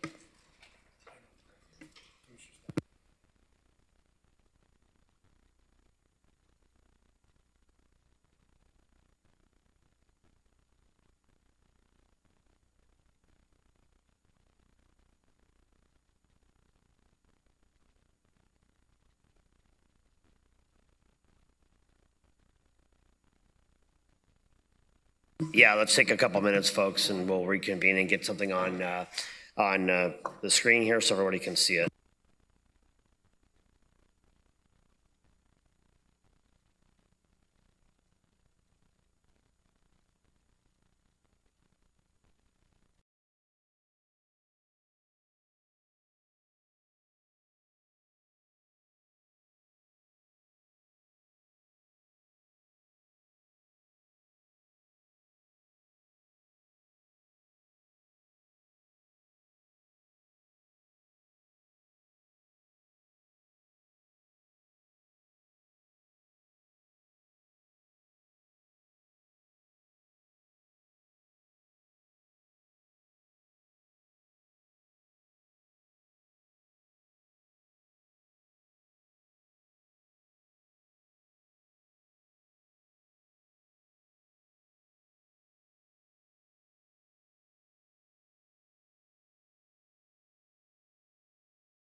Good. Okay, colleagues, we're going to reconvene. We've got the, the readjusted motion. I mean, it was moved and seconded already, so I don't need to. Okay, so let's just do that. That staff further adjust the 2026 capital budget by a total of $4,741,000, and that staff be directed to adjust the 10-year capital budget by the equivalent amount per year to ensure this is a sustainable adjustment beyond 2026. For 2026, the further recommended adjustment is as follows. Reduce the contributions to reserve fund by $4,741,000 in 2026. Okay, Chair Rubin, did you still have something to add or no? You're good? No. Okay, so we're going to go and vote. Sorry, Matthew, go ahead. No, just for clarification, and the revised, there's not even the mention of Sports World Drive anymore? Councilor Urbanovic? I've got it crossed out here now, so I mean. So I think it should be specified that. It still needs to be in there because you need to get the project out this We year. need to specify that So that then, project is deferred to 2027. Right. Yeah.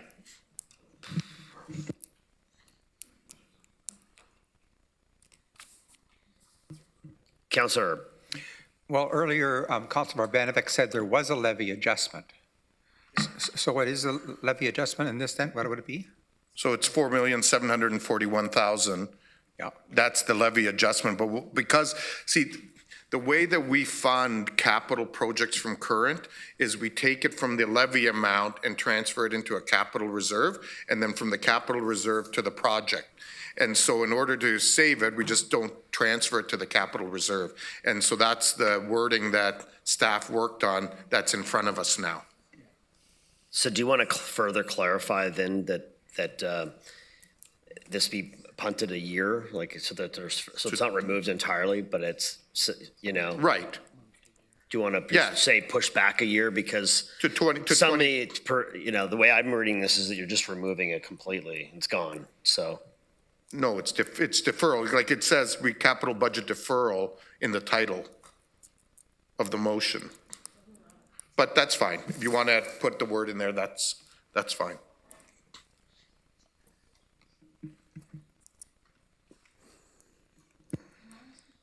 Go ahead, Councillor Foxton. Thank you. So if we're taking the 4.7 mil and putting it against the levy, where do we find the 4.7 mil in 2027? You don't need to do that once. To put it back in?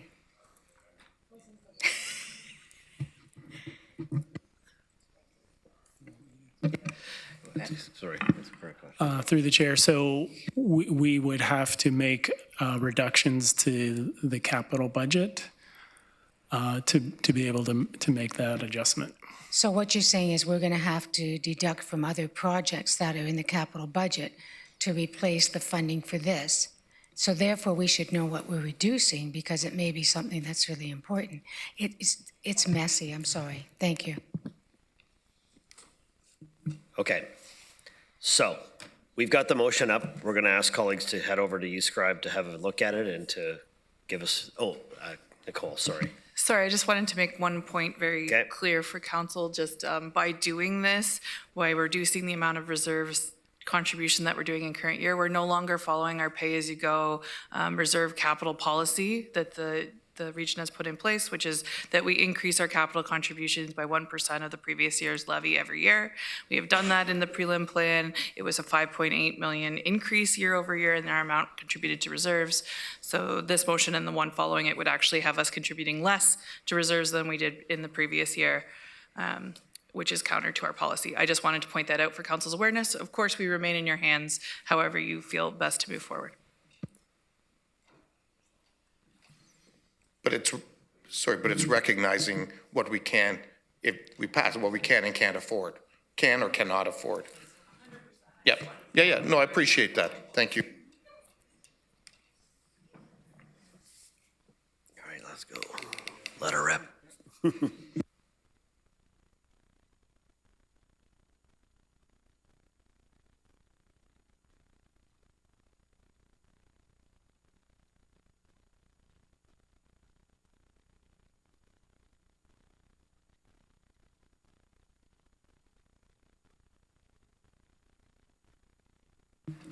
That is defeated, colleagues.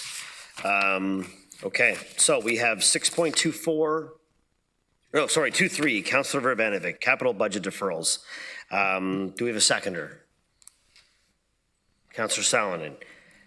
Councillor Verbanovic, if you want to speak to your capital budget deferrals motion. Yeah, thank you again.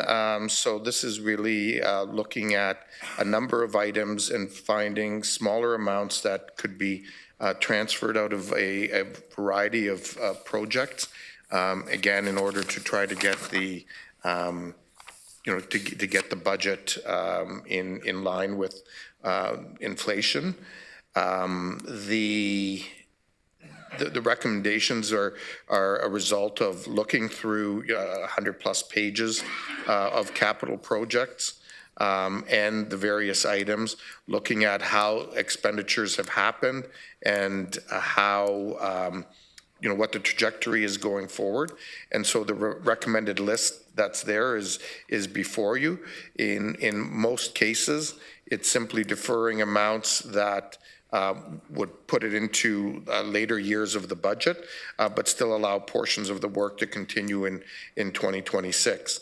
You see housing studies pooled assets. The proposal is to reduce it by 500,000. GRT bus station area improvements, transit capital reserve by 250,000.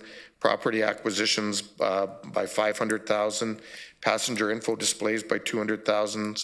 The Conestoga College Transit Terminal reduced by 500,000 in 2020. Again, all these are in 2026. The core space optimization being reduced for phase 3 by 500,000. And this is partially builds on the points that Councillor Gowing made a couple weeks ago, that council really needs to have a better understanding before we're spending money on what's going on, with each of our buildings. I mean, we just recently learned, for example, that the decision was made to move facilities from Sports World Drive or Maple Grove Road rather, into the building next door. And council really had no input into that. Facilities, 150 Frederick building renewal, reduced by 500,000, 99 Regina by 250, Airport Capital Reserve by 200,000, admin docks modernization by 250, museum development by 850, and the telephone system upgrade by 400,000. And again, these are really deferrals to move them into a future year. And it would, as a result, lead to $4.9 million that would not be transferred into the capital reserve and would allow us to reduce the levy by $4.9 million. Councillor Bavanovic, just before I head to others, there was the issue of the last one that staff have adjusted the motion to reflect that, to match that. Okay. And I will say, with by the way, on number 7, the 150 Frederick building renewal, I do think that's another one where we need to have some discussion. As an example, we learned, because I asked the question, we spent almost $1 million redoing the front of the building, and the front was looking, it was a little tired, but was it a number one priority to spend $1 million on? I'm not sure it was for me, and had I had input into it, I'm not sure that I would have approved that. Okay, Councillor Gowing. Thanks, Chair. Through you. I love that you touched on the facility side of things. So, but I do have a question for staff on the museum development, reduced by 850,000. I just want to know if that is going to impact the revenue being generated, specifically from, lost my mind, Pioneer, thank you, Dune, thank you. Yeah, thanks. Through you, Chair Harris. Thanks for the question, Councillor Gowing. This project is to build an additional facility at Schneider House. It's actually not at Dune, it's at Schneider House.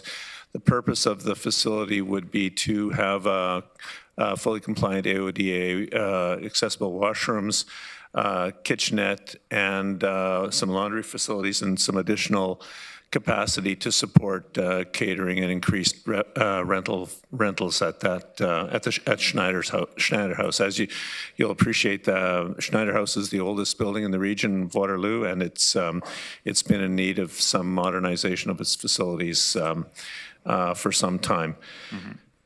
If council was of a mind to reduce this particular item, what I would suggest is that we reserve at least $100,000 there for fully compliant AODA washrooms, because that is an absolute necessity at Schneider House.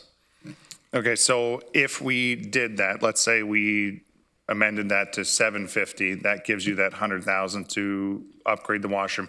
Does that take away from any revenue generation that you see in the future?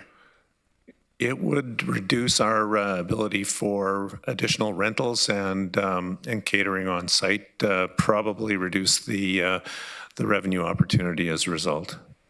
And just to follow up quickly on that one, do you roughly know what Schneider House would be, or what the potential would be for revenues generated from us doing this project?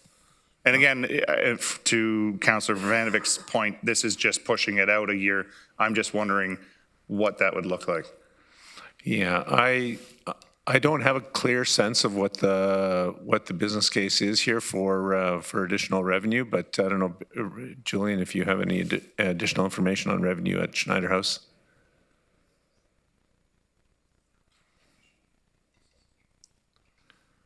Thank you, through the chair. The revenue would be relatively modest on a kind of an annual basis. We'd be looking at doing increased birthday parties, rentals, evening events, that sort of thing. So we're talking, in the tens of thousands, not hundreds of thousands. So, Chair, if I could, I would like to amend that to 750,000 instead of 850,000, so that they can put in the amendment, the washrooms. Yeah. Do I have unanimous consent from, is there any objections to modifying that museum development reduced to 750 from 850? Any objection to that? And then it would be a corresponding change above. So changed. Councillor Gowling, you're good? I'm good, thank you. Councillor Hunick.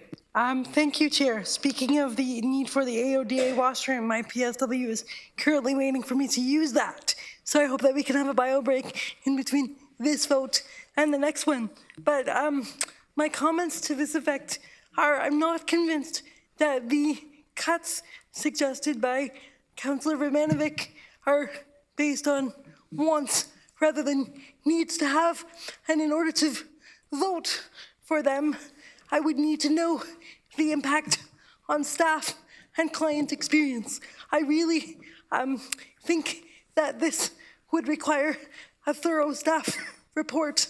But in the interim, since today is budget day, could staff please comment on the feasibility of such cuts and how they will affect local residents moving forward?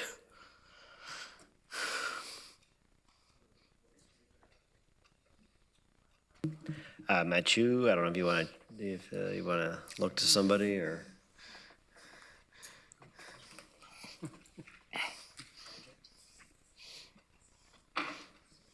And just on Councillor Hunick's comment, after this particular motion, we will be recessing for a break. Or maybe before staff collects their thoughts. I think we're getting to get there soon. Okay.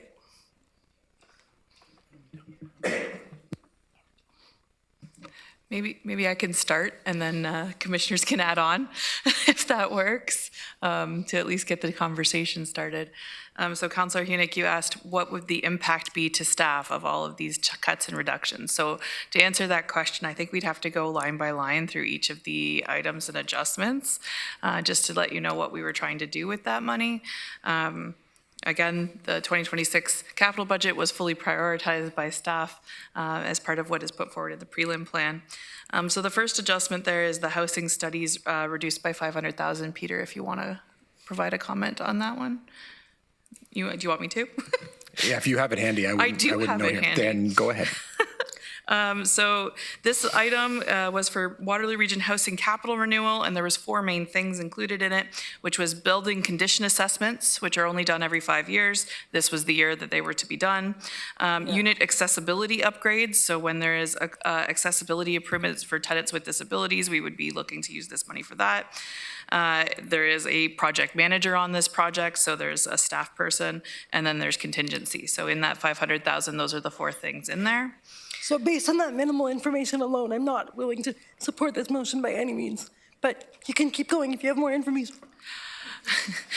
I want to get out of here too, so I'll talk really fast through a couple of them. So the bus station improvements. Yeah, I can pick up a couple. So the number 2 GRT bus station improvements are to accelerate the minimum accessibility standards for bus stops. So that's getting away from the gravel and grass landing pads. We'll just slow that program down if this is passed. In terms of number 3, that is a matter covered by solicitor-client privilege. I'm happy to comment later in closed.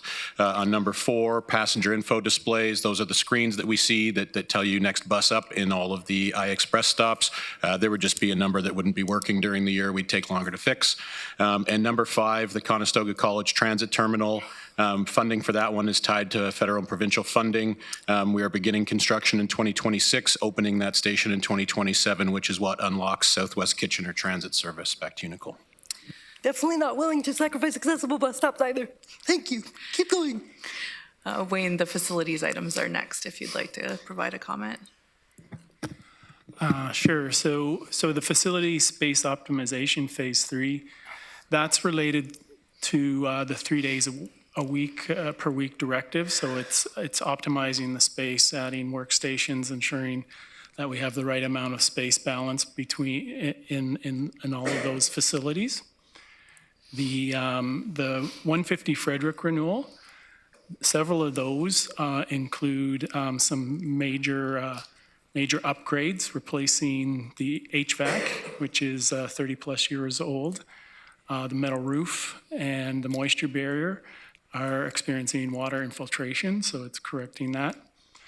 There's some security camera replacements in there as well, and upgrading some accessible washrooms.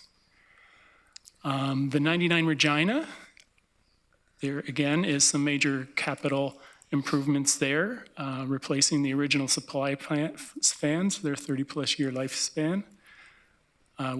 There's replacing the card system, another 30 plus year system that needs to be replaced. The original fire alarm system, also 30 plus years. And then there's security cameras, installation of washroom automatic door openers, installation of LED lighting as well. Colleagues, I don't think this is the best way to save money, and I won't be supporting this motion. I hope that you don't either. Thank you. Okay, colleagues, I don't have any further speakers on this at this time, so I'll ask that the motion be put up and we can go to vote on it.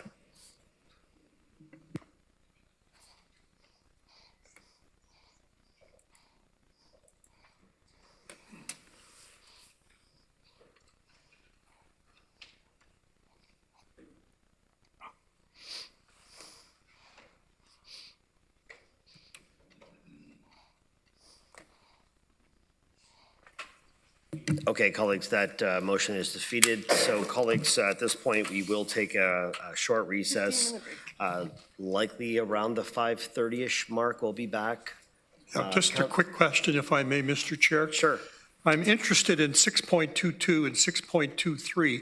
If in fact they had been approved, what the impact would have been, okay, in terms of the budget. We can have that.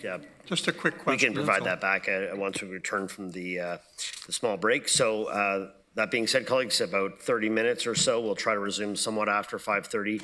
We've got 7 councillor-initiated motions left with a deferral and the main budget motion. So we're close. We're close. So yes, there is a bite to eat downstairs. At least that's what I'm told.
Okay, colleagues, thank you for returning fairly quickly. I want to thank all of you for continuing on, including staff I see here in the galleries. Really appreciate you being here. For those that drew the unlucky number of having some motions till the end, if you're here to potentially speak to them, we do appreciate that, including those that know they have to be around the table always anyways. We do appreciate it. So we're going to continue to truck through here. So with that, Councillor Sallin has got a motion on Regional Councillor Conference budget. Do we have a seconder for that motion? Councillor Foxon, over to you, Councillor Sallin. Thank you. Through you, Chair. I first do just want to note that I wanted to strike out the first therefore. It was brought to my attention that it actually inadvertently goes against my intent of having a cap amount of $3,500. So I just want to remove the line that says permit up to one conference per councillor per calendar year. But the motion itself that I'll speak to, so right now, the policy that we have allows for councillors to go up to a maximum of 3 conferences, and we don't have anything that speaks to any other type of professional development that councillors could undertake, and there is currently no cost cap actually put with that. So as we're making everybody else look at their own budgets, I thought it would be pertinent for us to look at our own. The reason of putting the $3,500 cap is based off of Rebecca Harris kindly put together all of the conferences that people do attend over the last 5 years, what the averages have been in cost. The highest one being FCM has averaged at about $3,100, sometimes gone up to $3,500, and with inflation wanted to make sure that if somebody wanted to do FCM in 1 year, they would have that covered. But really, again, wanting to focus on having that dollar value cap per councillor. And then I did also speak with the clerk's department about bringing back a policy update to reflect this budget decision. However, I've been assured if council does decide to proceed with this as our budget for conference, and with the update professional development expenses per councillor, that that would be okay to proceed, and then reflect that in our actual policy later in 2026. So I hope I can get your support on this. Okay, pretty straightforward, colleagues. There was a change to the therefore and striking item 1. So basically a capping of councillor established conferences for the year at 3,500. Councillor Hunick.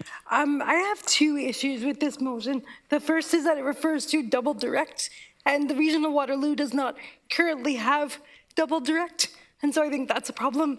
And secondly, I think that this introduces an unjustifiable inequity between directly elected councillors and mayors, because mayors' budgets are covered by their respective municipalities, and so the taxpayer is still paying for whatever conferences they want to go to, and this motion would only affect directly elected councillors and introduces unnecessary inequities, considering that around this table we are all supposed to be equals.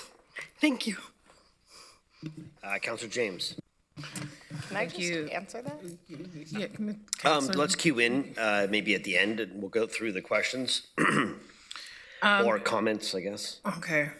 Through you, Chair, I also have concerns about this motion for a number of reasons, because I find it very restricting.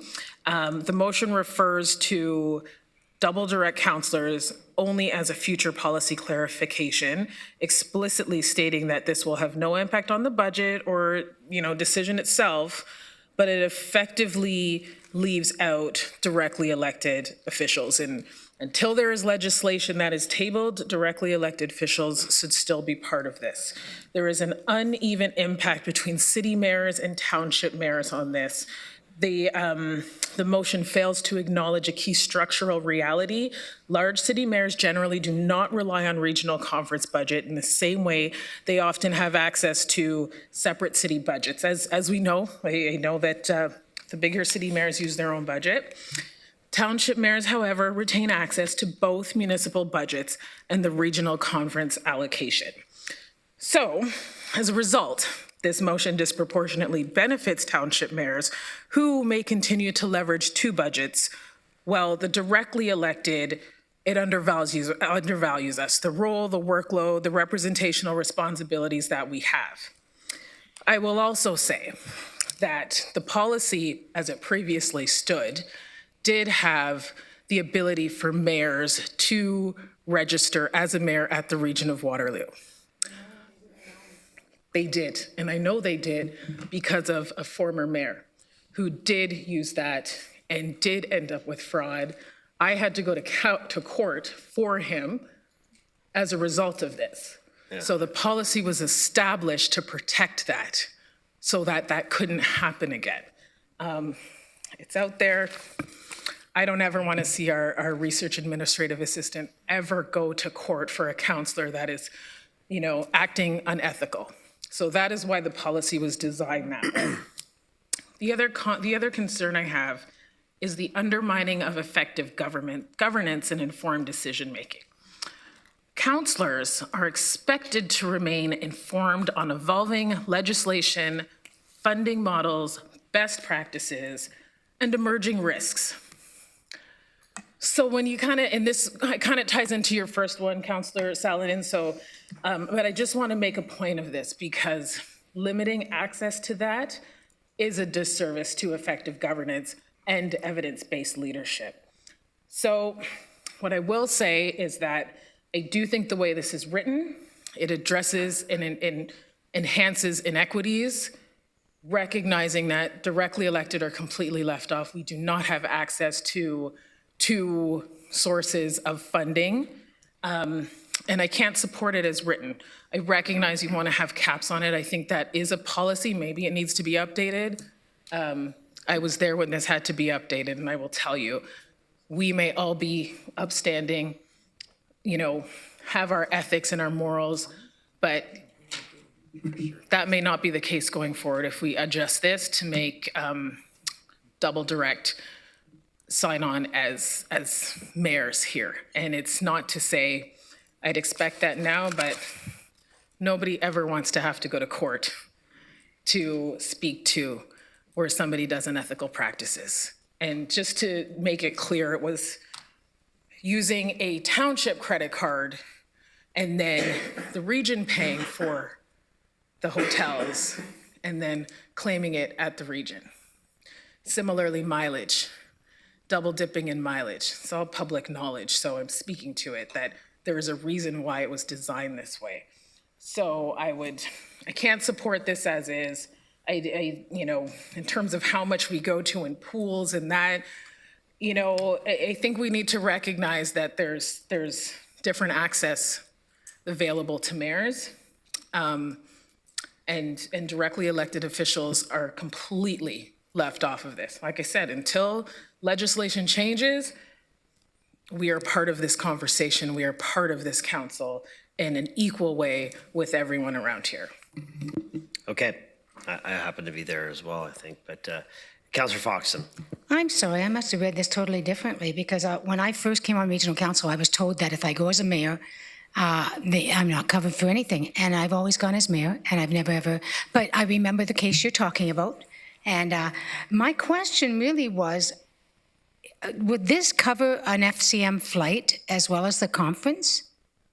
The cost, would it cover an FCM flight? What about meals? Would you be entitled to meals? And this would cover all that? Based off the research that was provided to me from staff, that was inclusive of all expenses related to the conference. Oh, okay. Yeah, I only have one meal a day, so I don't really know. The other thing I wanted to say about this is I don't think the intent was to ever separate. You're not direct elects and we're not mayors here. We're all councillors making decisions on the budget. And that's the way it should be right now, because nothing's changed. And so as we sit here, I may say at times as the mayor of North Dumfries, but the fact is I'm a regional councillor here and I have no more say than you do. And I just want to make sure that we're being fair here. I know that when I've gone, and I have never attended FCM, I'm sorry, I like to go talk to ministers rather than just go to things, but we were told when we went to ministers that the mayors and the CAOs can go in, or the chair and the CAO. And we weren't allowed any more members because it got unruly when whole councils would go in and stuff. So we followed that rule. But I think you need some guidelines. But what were the previous guidelines? Were there any guidelines before? There wasn't. There really should be something, and it applies to everyone. I don't think, my personal opinion is mayors should not be allowed to run under the regional money. Only because we do have our own source, and we should be using that source rather than regional source. So I think this should eliminate the mayors from using it. Okay, Councillor Gowing. Sorry, Councillor Gowing. Thanks, Chair. The amount that you're referring to in the 3,500, is that in total that they expense for the year for different conferences or just one conference? So that's why I struck out the first part. So you could go to 5 different things. You could register for some of the AMO one-off events that they hold, or you can go to all conferences. Just 3,500 is the cap. Okay, all right, thanks. Councillor Wolf. I guess the reality is that I don't think that this saves all that much money because a lot of people around the Horseshoe weren't going to 3 conferences. And I think that was the rule, right? 3? And I think to go from 3 down to 1, I think it would make sense to do if you're going to go down to 2. But I think that especially with a new councillor coming on, there are a lot of different conferences or courses that people, if they're going to spend the time, are well worth taking. And I don't think we should be trying to limit them. So, and $3,500, I don't know, like if you go to FCM, with the airfare, et cetera, the airfare, hotels, and meals, are what we have right now as a per diem, I think is $75. Pardon? I can't hear. What is the per diem? 72? Whatever it is, it doesn't, when you're at a hotel or whatever, it doesn't really cover. So I'm not so sure that the 3,500, especially if it has to cover more than one conference, is enough. But I don't really think that's where we were spending a lot of money to start with, because some people go to nothing, some people go to 2. So the way it's written right now, I wouldn't support it.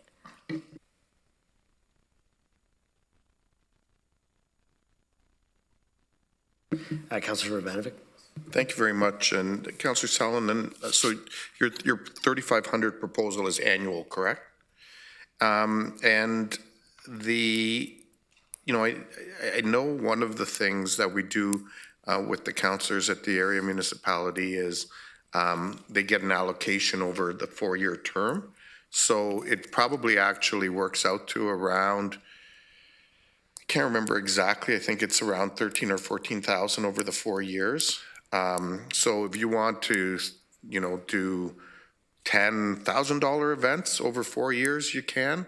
If you want to do, $3,000, $4,000 conferences, you can.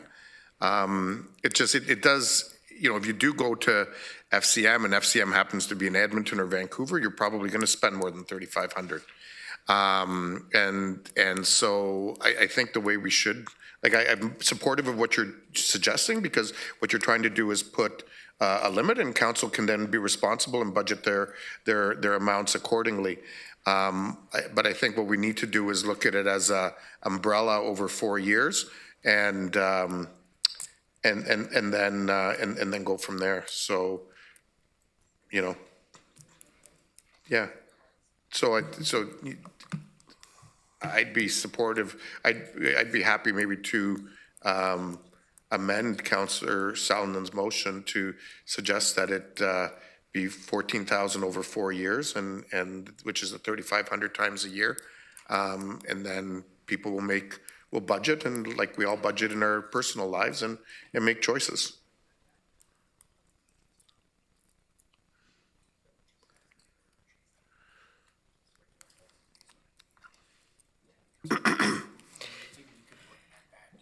Yes, so they're just referring to a policy. This change over 4 years would require maybe a bit of a policy change. So we're talking about obviously an impact to this year's budget or levy, or actually this is actually no impact. But I don't know how you want to, if it's even a deferral, you know, at a later point that staff be looked at, you know, doing X, Y, and Z, blah, blah, blah. I don't know if there's a suggestion there, but Councillor Vranovic, you are bringing forward an amendment, so if you want to flesh that out. Well, I think Councillor Salinan's motion is yeah, it's sorry? Yeah. But it would, I think her suggestion is it would still mean 3,500 for this year, right? Yeah.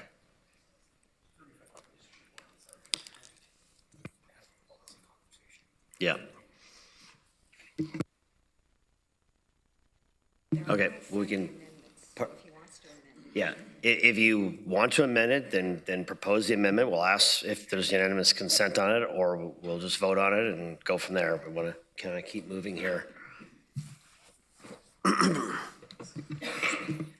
Sure, I'll move that.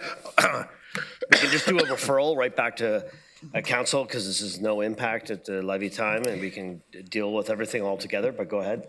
Well, I need to clarify a few things. One, the impact to the levy is the fact that right now we do still have an assumption, I'm assuming, that would be a levy impact based off of what we think councillors are going to use annually. So this actually is a budget impact number to give a definitive amount that's going to be utilized. But I'd look to Nicole, who's nodding for clarification.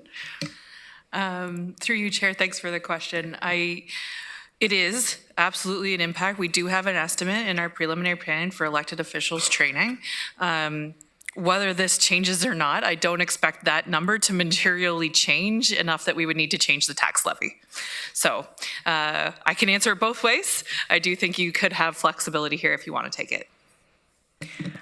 And before even considering the deferral, I need to clarify some information because some people have chosen to interpret this in a way that it is not written nor intended.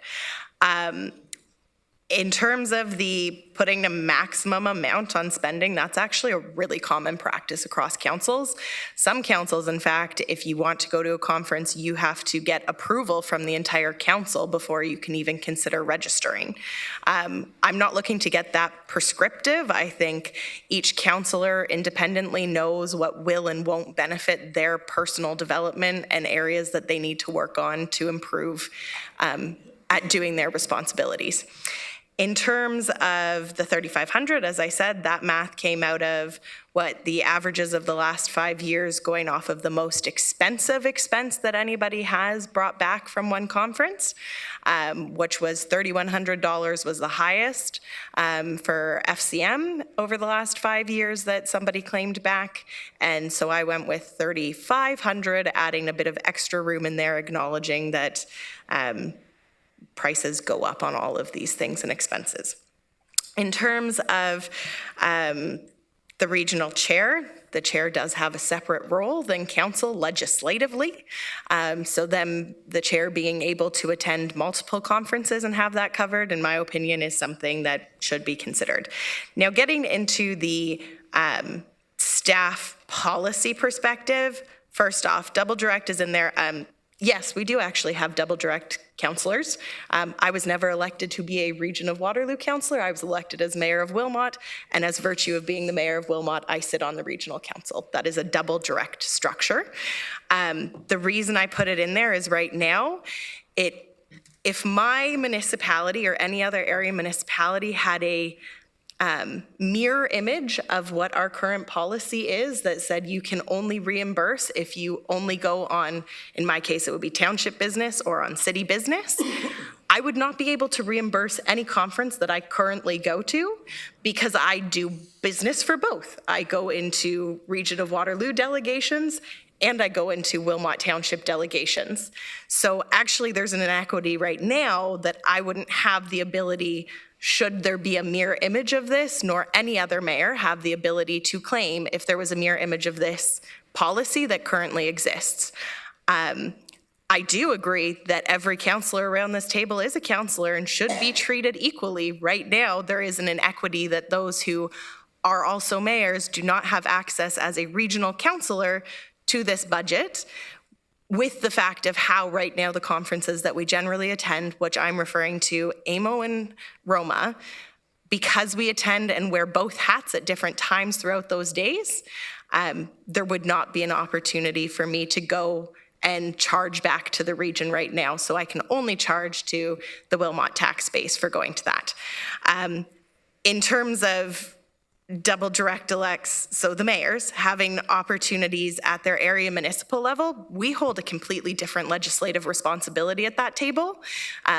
So yes, our taxpayers paying for whatever our policy is in our area municipalities is also appropriate, but when we're treated here, we should be treated equally. So I'm saying that everybody on the regional tax base, apart from the chair, should have the opportunity of up to $3,500 worth of professional development to go towards our role as a regional councillor.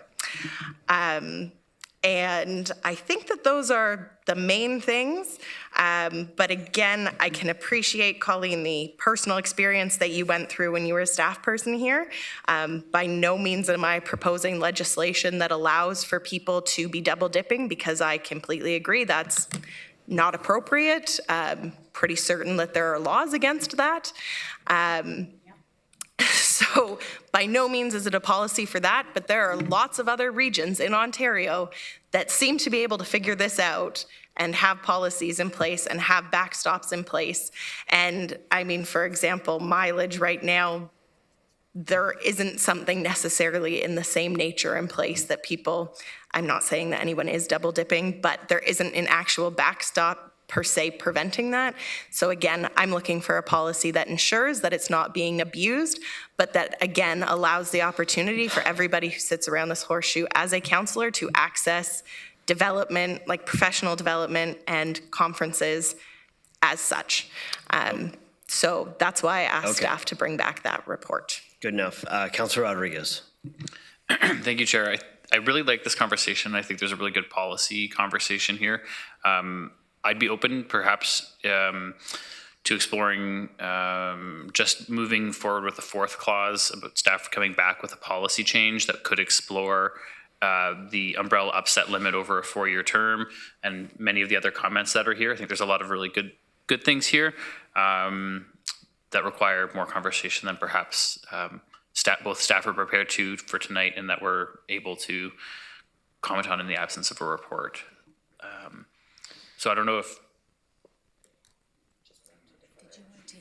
So it's just the amendment we do to strike 2 and 3, and staff to report back by March 2026 on a proposed policy update to reflect. You have to strike these budget decisions, and then keep the rest of it. Okay, so moved by Councillor Rodriguez. Do you have a seconder for that one, Councillor Gowing? Any discussion on that, or can we just go to a vote? Sorry, can you verify what's still on the table? Because I don't know. So we have an amendment right now that's asking for basically striking of 2 and 3.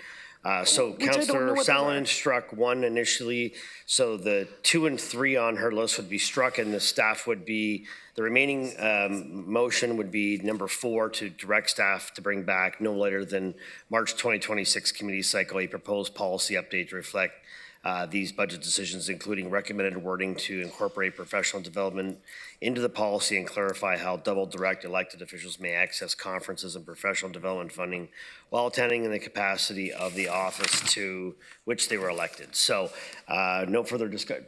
Chair Redmond? I will wholeheartedly support this because I was going to actually move deferral when I got my turn, because don't forget, at the end of this term, we are, by our policy and legislation, required to look at compensation for the next council. And I would suggest to you that this should be part of that discussion. So I think it deserves, I think you flagged an issue that clearly engages all of us, but I would have to say, I hope people watching this don't think there is no policy. We do have a policy, and if you want to go to a conference that's outside of the country, you have to have a council motion for that. So there are parameters in place right now. So I think striking out those two recommendations, I guess, and moving to something coming back is a much better way to go if we're looking at policy. And we already heard that this isn't going to move the needle in the budget at all, so it may have a budget impact, but not a substantive one. Chair, and just for clerks, if they could strike in clause 4 to reflect these budget decisions. Yeah, okay. Just to strike that. We'll get the wording that reflects your intention. Councillor Hunick, did you have something? I have a comment toward the amendment. I wholeheartedly support the policy review, and I'm willing to support any policy that impacts councillors and mayors equally. Thank you. Okay, we can do that right now with a vote then. So over to E-Scribe with the amended, the amendment proposed. We're voting on the amendment only as of right now.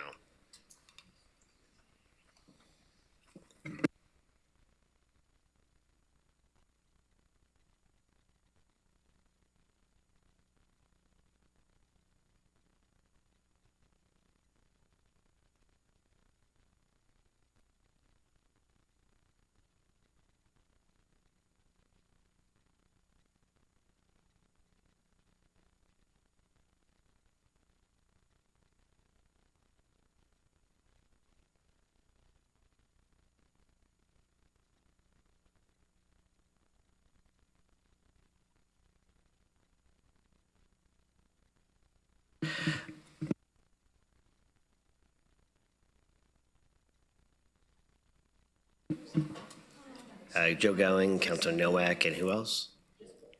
Councillor Wolf. That's a. Yep, no problem.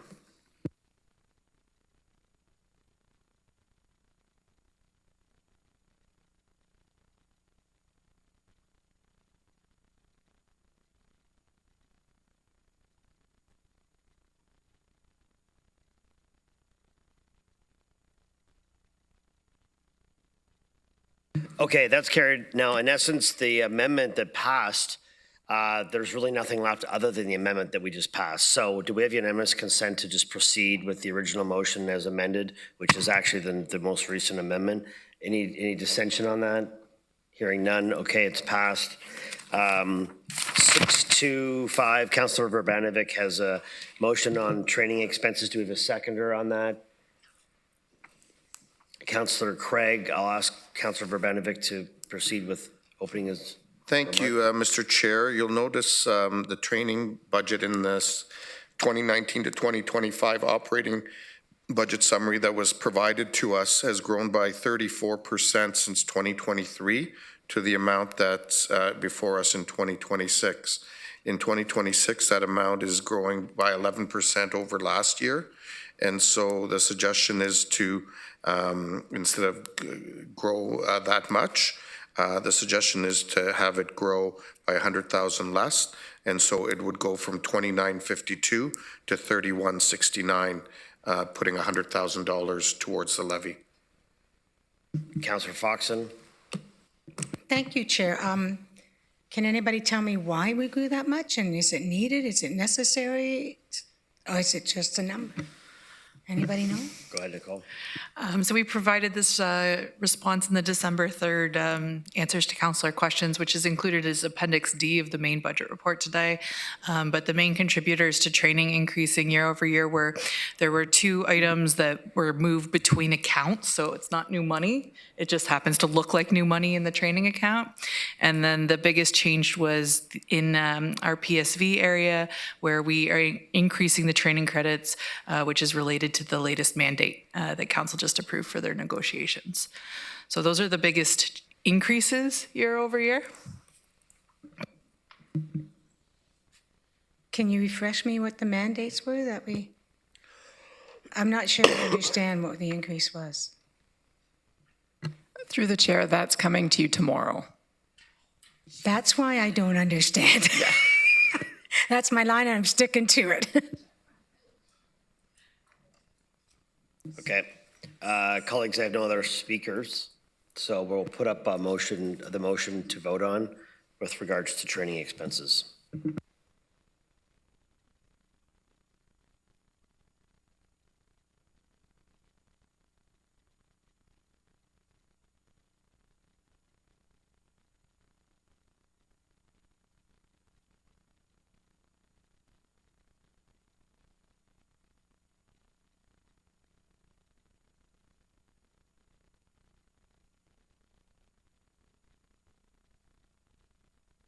Okay, that is carried, colleagues.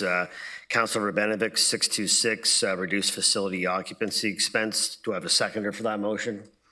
Councilor Craig. Carry on, Councilor Rabinovic. Thank you. And so our facility occupancy expenses have over the last 3 years gone up 21%, including 6% this year. Moving that, we cap it at 5%, which would take it from, it would reduce it from 23,501,000 to 23,196,000, which is still a $100,000 increase over last year, which is approximately a 5% increase. And in looking at that, a lot of those expenses would be similar, particularly in terms of utilities and stuff from municipality to municipality, and around, how much did electricity go up, water, and so on. And so that should be manageable by staff. Councilor Rodriguez. We can start by turning off the lights at the old police station that's lit up like a Christmas tree next door every night. Go ahead, Councilor Rodriguez. Thanks, Chair. Could staff maybe just speak to what any impacts or implications are of this that they'd be aware of? Yeah, through the chair. I also just want to make a clarification on facility occupancy expense and then the next motion, facility maintenance. Facility occupancy expense is the account that we use to charge out the facility maintenance costs from facilities to all the other departments. So when we look at an area like housing, it's a facility occupancy charge that goes in there, and that helps us support when we're submitting for expenditures and for recoveries from grants and that type of thing, that we have the cost there. So it's actually the same cost in facility occupancy and facility maintenance, because facility occupancy is what gets charged to the area. Then we have an internal recovery line that comes into facilities, and facility maintenance is the cost. So the two are the same costs. The increase is largely due to a significant amount of growth, about 654 square feet in additional space that we're managing.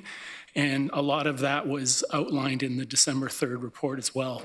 And also in the December report, we also note that through our line-by-line review process prior to the budget, as part of the budget process, many of these lines the expenditures were over the budget. So some of this adjustment is adjusting to actual costs that we're incurring to manage the facilities. Thank you, Mr. Chair. That's really helpful. Chair Redmond. Councilor Rodriguez asked my question. Councilor Wolf. My question was just answered. Okay, great. Colleagues, we have no further questions at this time, so I'll ask folks to render their decision over on eScribe. Thank you.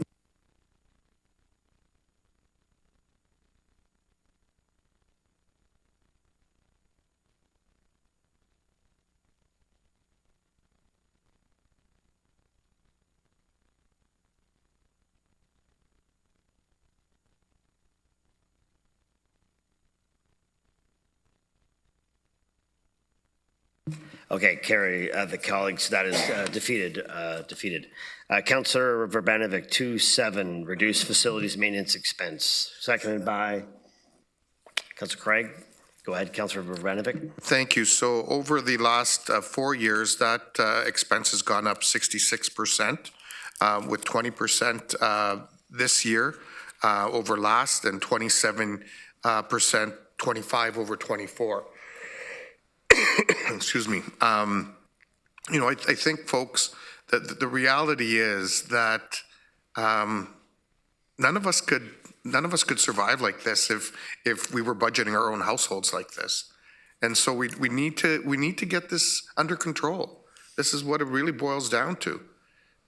We're pricing the residents of this region out of being able to afford to live here anymore. And if that's what we want to do, then you know, that's a democratic decision of this council. I certainly, you know, can't support that. And you know, we started this day with there were enough suggestions that was going to get us into the range of inflation. You know, at the end of the day, we're not going to be anywhere near that, which, you know, is the democratic process. But I would really ask people to think about it. You know, not everyone, you know, majority of people around here have 2-3 incomes. Many of the people that we serve aren't in that same situation. And I think we just need to keep that in mind. Thank you, Councillor Hunick.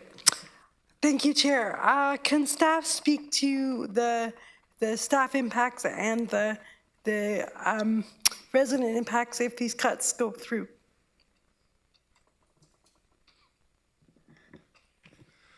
Yeah, through the chair. So as I mentioned, so this is the facility maintenance actual costs. So the big cost drivers here are HVAC systems, electrical systems, water and plumbing, fire monitoring, and essential building systems. So there's little discretion that we have here. We have to maintain these things to maintain a safe and operational buildings. And just again reminding, a lot of this is due to the addition of 654,000 square feet of new buildings over the last few years. And that's what's requiring us to pay these costs. Thank you, Commissioner Stifler. And I just want to point out that while a 5% tax increase might seem high, we still remain one of the most affordable regions to live in compared to similar regions of similar sizes. Thank you very much. Councillor Gowing.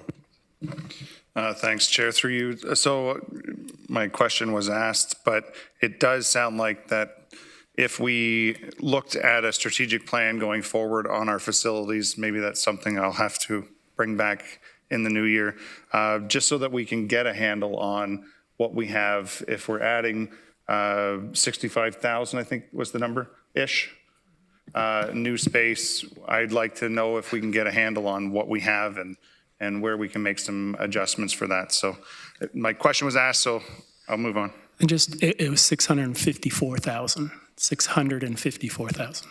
Chair Redmond. My line of questioning was very similar to what's already been asked, but I would have to point out that the region has infrastructure that supports GRT, that supports the ION, that supports maintenance facilities. So a lot of, when it sounds like that much square footage, it's not like we're running out and buying real estate on spec. This is all investment in infrastructure to provide the services that people rely on. So I won't support this motion because I think it's already been explained that this is a mirror of the one that was just defeated. And as we go forward, if we want to have a more fulsome discussion, let's not do it in the middle of a budget. Councillor Foxton. Thank you, and through you, the chair. Yeah, I understand where Councillor Bogdanovic is coming from, and I know people are struggling, but we don't run a household. We don't run, a car. We run multiple facilities and people to maintain them.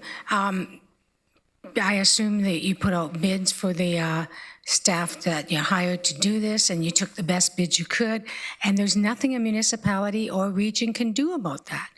You have to take what you get, and to not take it is to be negligent, and we don't want to go there.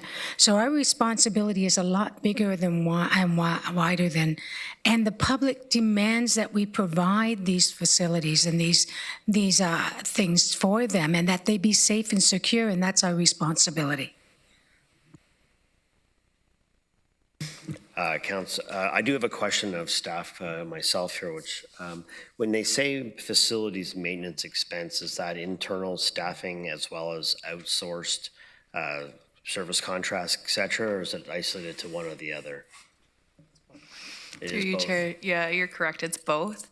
It's everything it takes to maintain our buildings. So the main costs for facilities included in there are maintenance, security, cafeteria, HVAC, electrical work, water and plumbing, fire monitoring, equipment, and furniture. So those are the main items in there. As you know, we contract out some of our security, our cafeteria, some of our maintenance costs, not all of them, but some of them. HVAC is a cost. We have to pay for heat.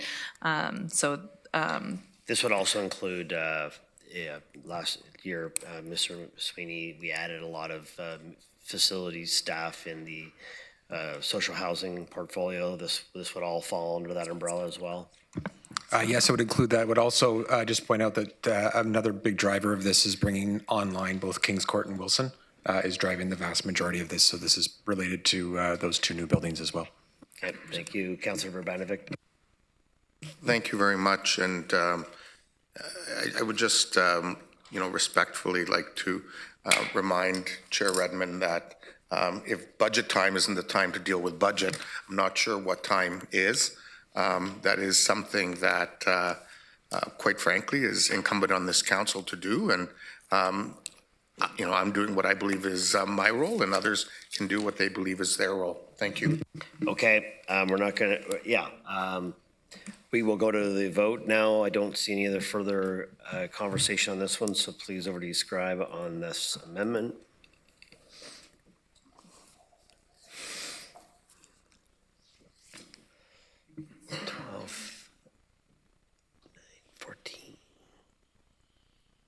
Okay, that is defeated. Councilor Verbanovic, you've got a motion 28, professional fees and service expense, moved, seconded by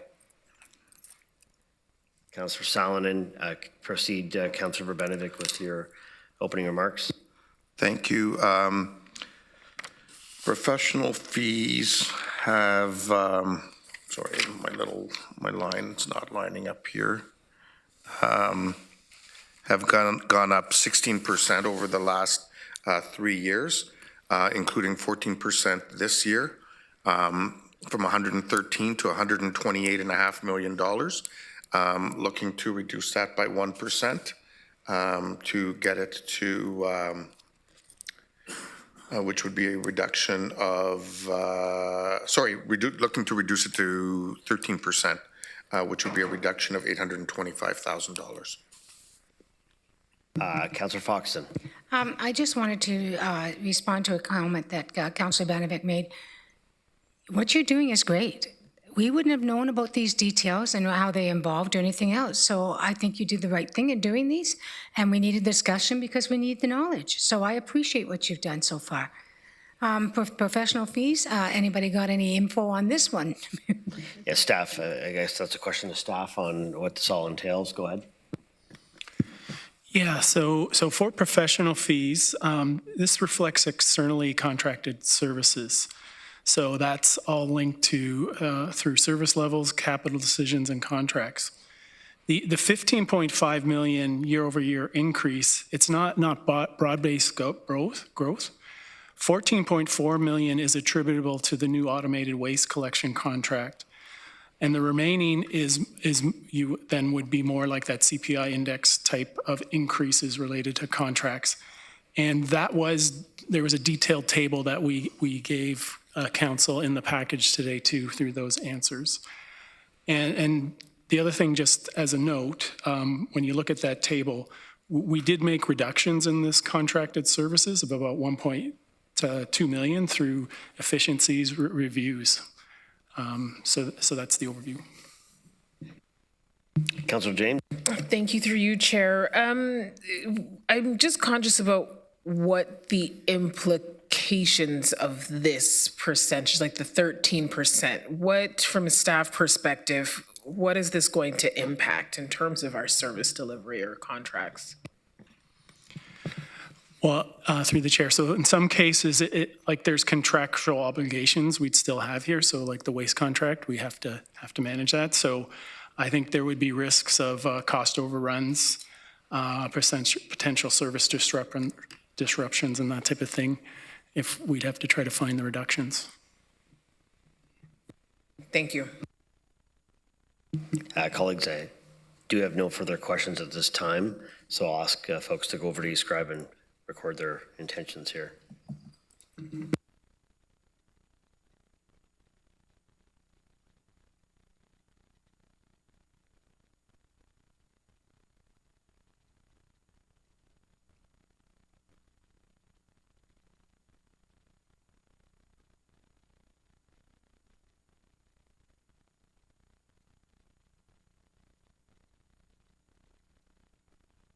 Okay, that motion is defeated.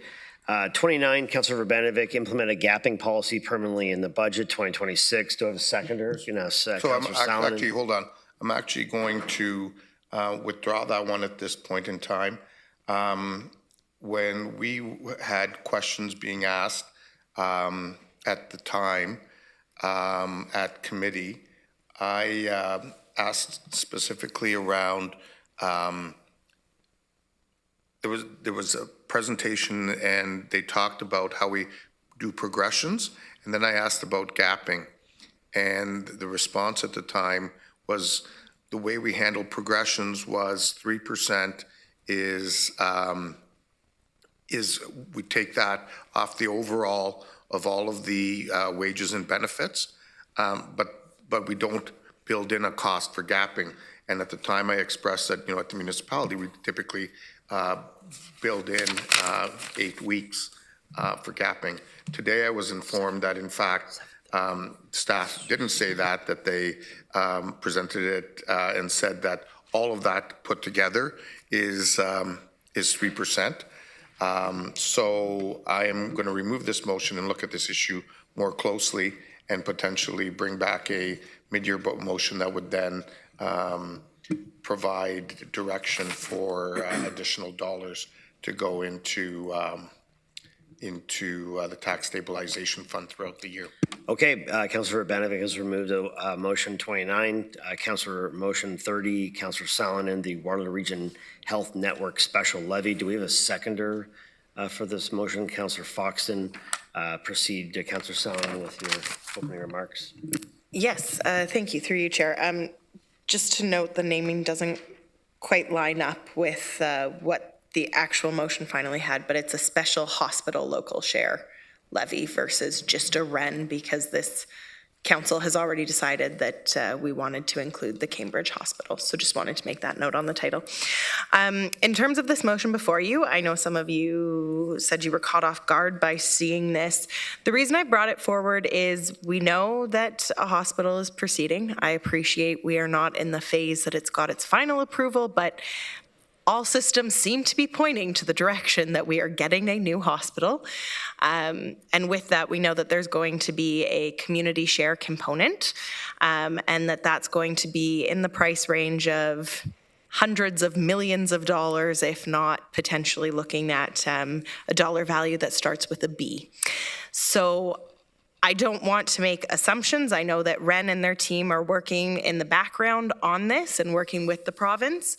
But I do know that in 1 year, we're never going to raise what that community share amount is on our levy, and that this is a multi-year ask. And also, in best financial practices, investment is really the best thing to do once you know you have a bill coming down the road. So really what I wanted to do is entertain starting collecting a hospital local share and then having staff put aside a specific reserve only to be utilized for hospital purposes, and that be invested so that also our taxpayer over time pays a little bit less personally because our money's growing in an investment.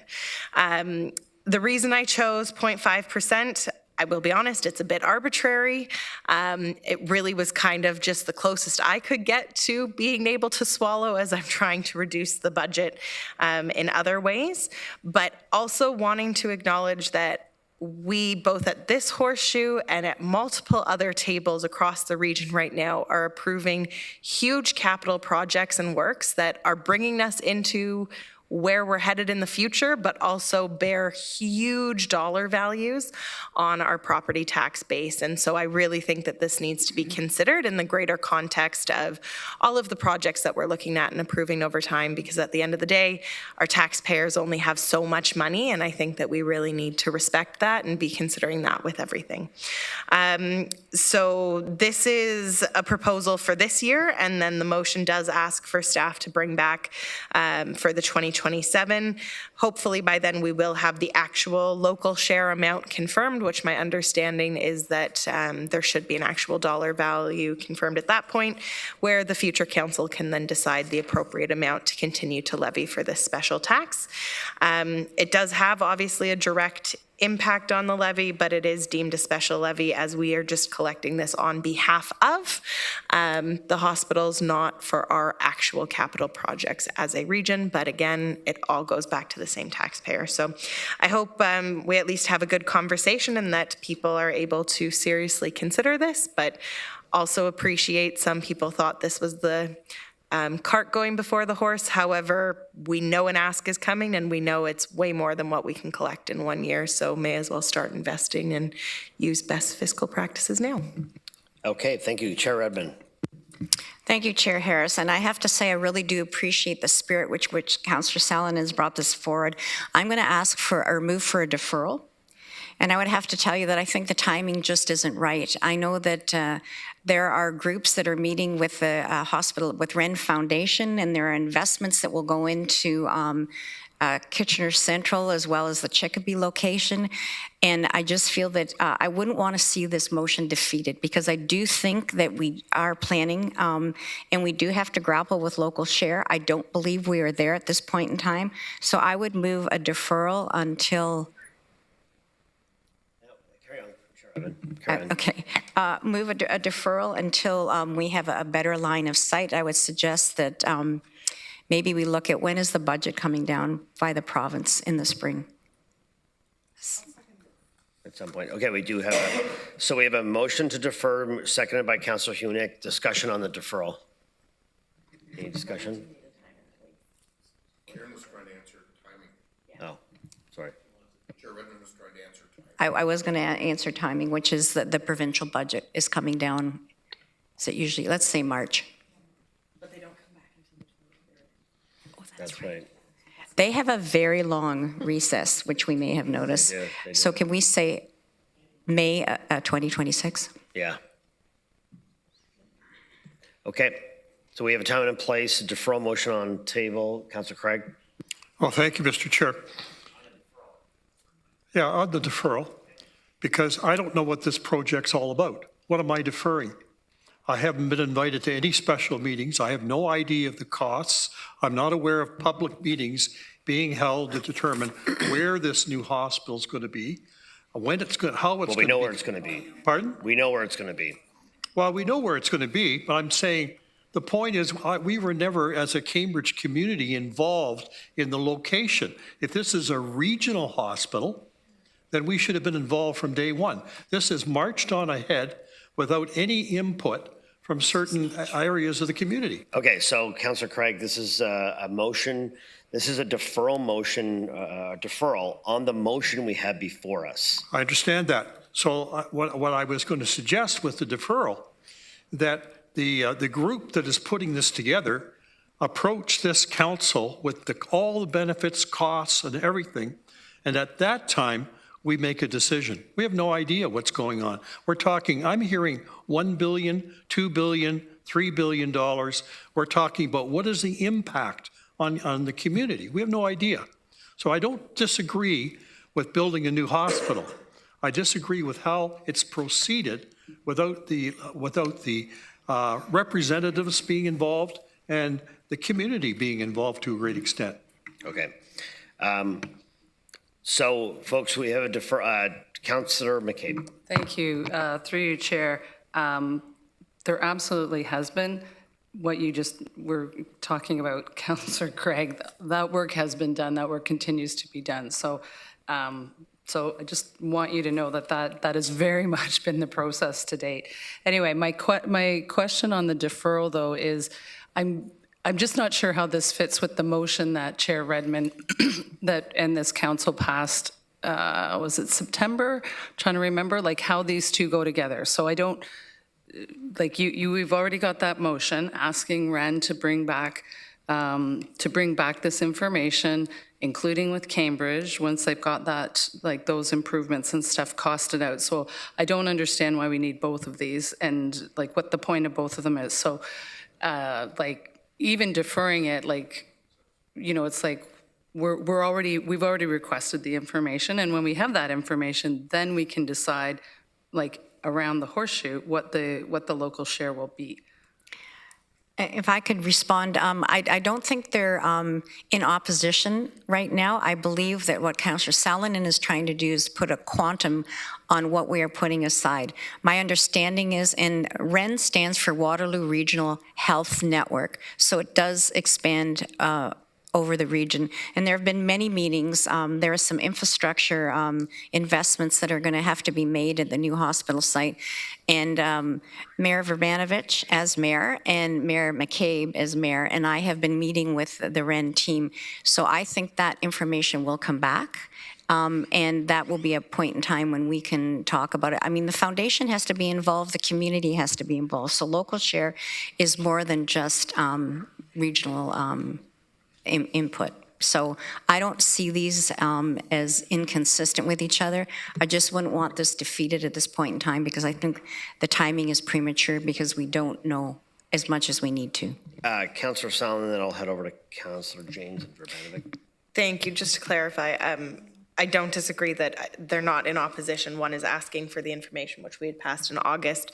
This one is putting in essentially a placeholder to start collecting taxes. Regardless of what the local share amount comes to, I am 100% confident we as a region will be collecting more than $3 million towards the local share. My intent wasn't actually to presuppose or determine what the local share is, and I thought I was kind of clear on that in my introduction. I'm not trying to do that. I'm trying to say, let's start getting this on the tax base so that people know that it's happening and start collecting and investing some money to go towards whatever the final amount is going to be. I'm not trying to presuppose or trying to do the work on behalf of the groups doing it. In fact, I'm saying I support what they're doing. Here is a small enough amount that we know we're not going to, by any stretch of the imagination, blow over what the amount, collect more than what the amount is going to be asked of us. I'm simply trying to get it in the 2026 budget to start doing that now. So we're going to go back to the deferral motion. Councillor Verbanovic. Well, thank you very much. And so I'm a little confused by the deferral motion because it was only a few months ago that we were having this debate about the last motion, and there was urgency around that last motion for us to deal with it then and there before our CAOs and our teams had an opportunity to fully vet it and consider it and so on. But the chair at the time insisted that it was imperative that it needed to happen. And so I'm pleased that actually Councillor Salonen is actually looking to signal in the budget that there is going to need to be a contribution. I think that's consistent with the last motion. And so I don't feel a need to defer it. I do think that there could be an amendment to actually not include any dollars, particularly in light of the fact that we weren't able to make very many cuts today, and we're still sitting at 4.6%, but rather that we put a line in, much like we did for the Elmira bypass that Councillor Shantz moved earlier today. And so if the deferral fails, I would be moving that amendment, Mr. Chair. Okay, we do a deferral, and that'll be the first vote. So on the deferral, Councillor James. Councillor Foxon. Thank you, and through you, Chair. On the deferral, the reason I was sort of thinking of supporting it is because if we put a placeholder in and then it comes up as a bigger ticket, and the public are going to say, but we're already donating our tax dollars to it. Why is it being increased? And what are you guys doing? I think we would get that kind of backlash. But either way, I just think that we're heading maybe down a dangerous path. Councillor James, you're back on. Yeah, through you, Chair. What was I going to say? First of all, I think that something like this probably should have been done 20 or 30 years ago, knowing that there would have been updates to various hospitals. I can support the deferral. I mean, I think we have to be thinking ahead, and I think that's what Councillor Salonen is essentially trying to do, is just think ahead, make sure there's more preparation, but there are some unknowns and some answers that hopefully between now and May we'll be able to get. And to Councillor Craig, the all-council meetings, they've been there. The Red Network has been there, so we've been involved with them, and they've been speaking to us. So, but I do think there's some more information we should wait and hold off for. But I do in principle support your motion, Councillor Salonen, and think it's forward thinking in a time where we know people are going to be wondering what that dollar value is at some point. Councillor Craig. Well, thank you, Mr. Chair. Again, I come back to the fact that I'm not aware of many of the meetings that have been taking place. Not aware of only what I've read in the newspaper about the minister coming down and granting $10 million. I know that, but the community isn't aware of what's happening, what the size of the project is going to be, what the cost of the project is going to be. And I think and we've asked staff to reflect on the hospital in terms of how this is going to impact regional council and the regional budget. We don't have that report. Yet you want me to vote for something, even as a line item or a designation in the budget, and I can't do that. I mean, we sat here this morning about a communications center where you knew all the facts and it hardly got through. You know what I mean? Like, I'm just concerned about this. And I also want to go back to Cambridge Memorial, because that was brought in at the last minute by Councillor, my friend across, yes.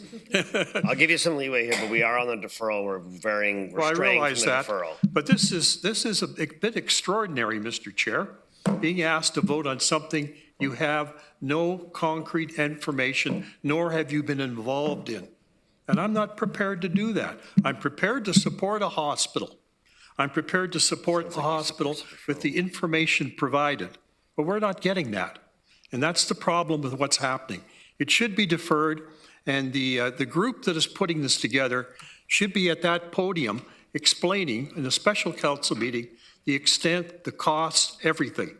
And we haven't got that. And I want a staff report too, at the same time. Then I can vote for it. There we go. We're going to do a deferral vote right now, colleagues. Whatever Doug said.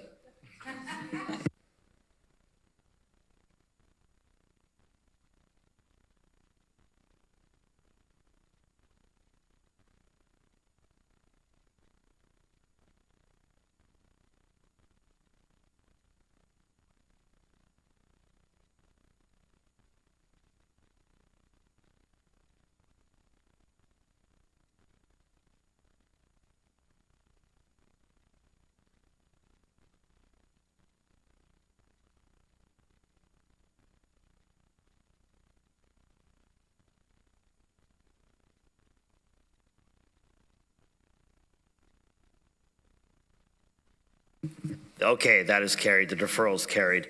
Okay, colleagues, that concludes our councillor-initiated motions. We are going to go back and revisit the deferral that we had from a previous committee meeting and that we had addressed earlier on in the meeting. And I'm going to read that motion now for you all. that the Region of Waterloo take the following action with respect to the 2026 operating budget and the 2635 capital program. A, increase 2026 operating budget ride-sharing fee revenues by $335,000 as a result of higher estimated trips.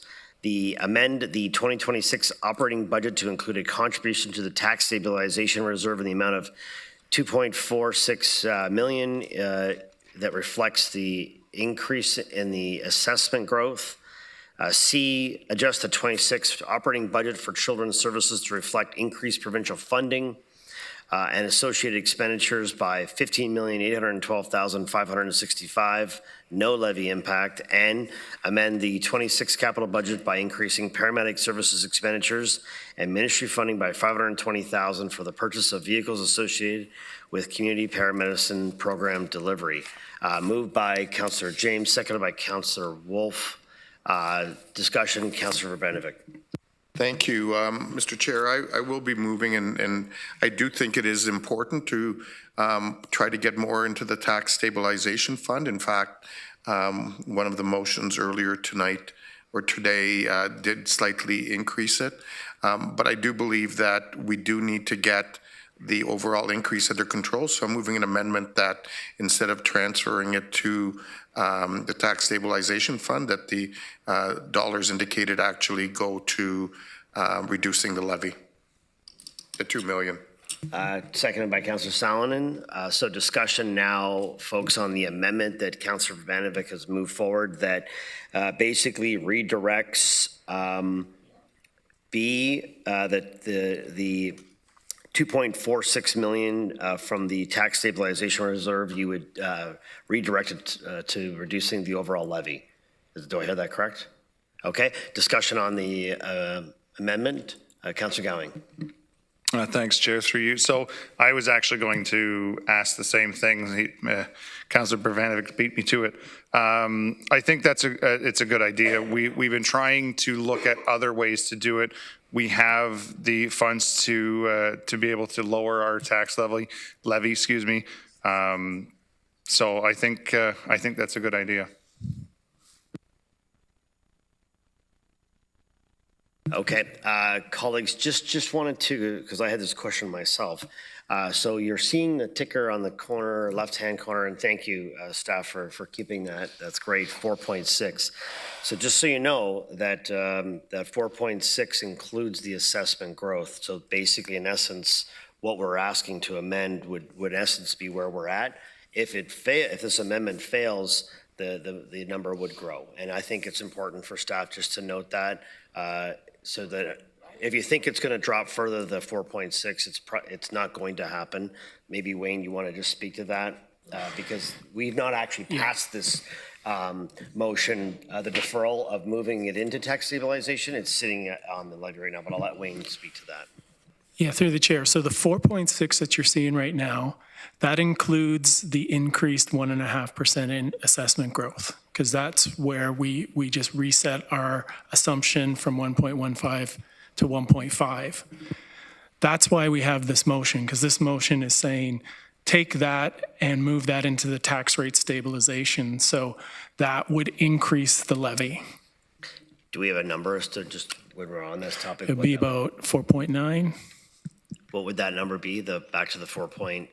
We'd be at 4.96 if everything went through from this motion. Okay, all the pieces. So we are on the amendment. So we're going to continue discussion on the amendment. Councillor Huenick. Thank you, Chair. I'm really confused by the amendment because Councillor Urbanovic introduction said increase the tax stabilization fund, but then remove it from the levy. I think that seems contradictory. Can I get clarification on that, please? I do believe I heard something similar, Councillor Huenick, initially when you presented that. So maybe Councillor. Clarify your question, please, Mr. Chair. Well, I mean, Councillor Huenick, just I think in your opening remarks, you talked about the importance of the tax stabilization fund initially. Maybe I said I recognize that the tax stabilization fund is important, right. And in fact, through one of the earlier motions, we actually increased it slightly. But what we what's happening now, and I'm surprised that the number that we've been looking at on the screen, in fact, essentially had this motion included earlier in the day. So if 4.96 is the number that Ms. Neal just indicated, that means after 10 hours and 45 minutes, instead of actually bringing the budget down at all, we've actually brought it up 0.02%. Well, yeah, and I guess I will take a little bit of blame on that because I'm the one that punted this initial. So we referred this to final budget day because it was on the docket originally to be passed, and that's when we had the discussion about there wasn't going to be any motions passed that day, and so we moved it to final budget day. And I took the liberty of pushing it to the end because if there were items that were going to be adopted, there was some discussion or hints that there would be items pulled from this assessment growth number to offset those increases. So, but because we haven't passed it, that's where we're at today. Am I correct? Like we've not passed this. But now can we see the motion? I don't see the motion anywhere. We can get, it's number 5, but we can get this pulled up. Yeah. So Councillor Hunak spoke. I'd like Sorry, can I just complete my comments though? I wasn't done. Go ahead. Sorry, that was my question to Councillor Vanovic, and I just want to make sure it's top of mind for all of our colleagues that our recommended best practices for reserves, we are at 10% of them right now. If we take any more from the reserves, our residents will be in trouble. Thank you. Go ahead, Wayne. Let me just try to explain this again.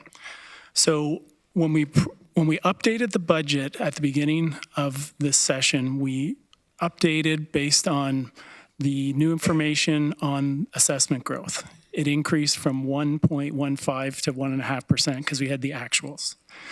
So because that was part of our initial assumptions, that changed the net levy that we had for that.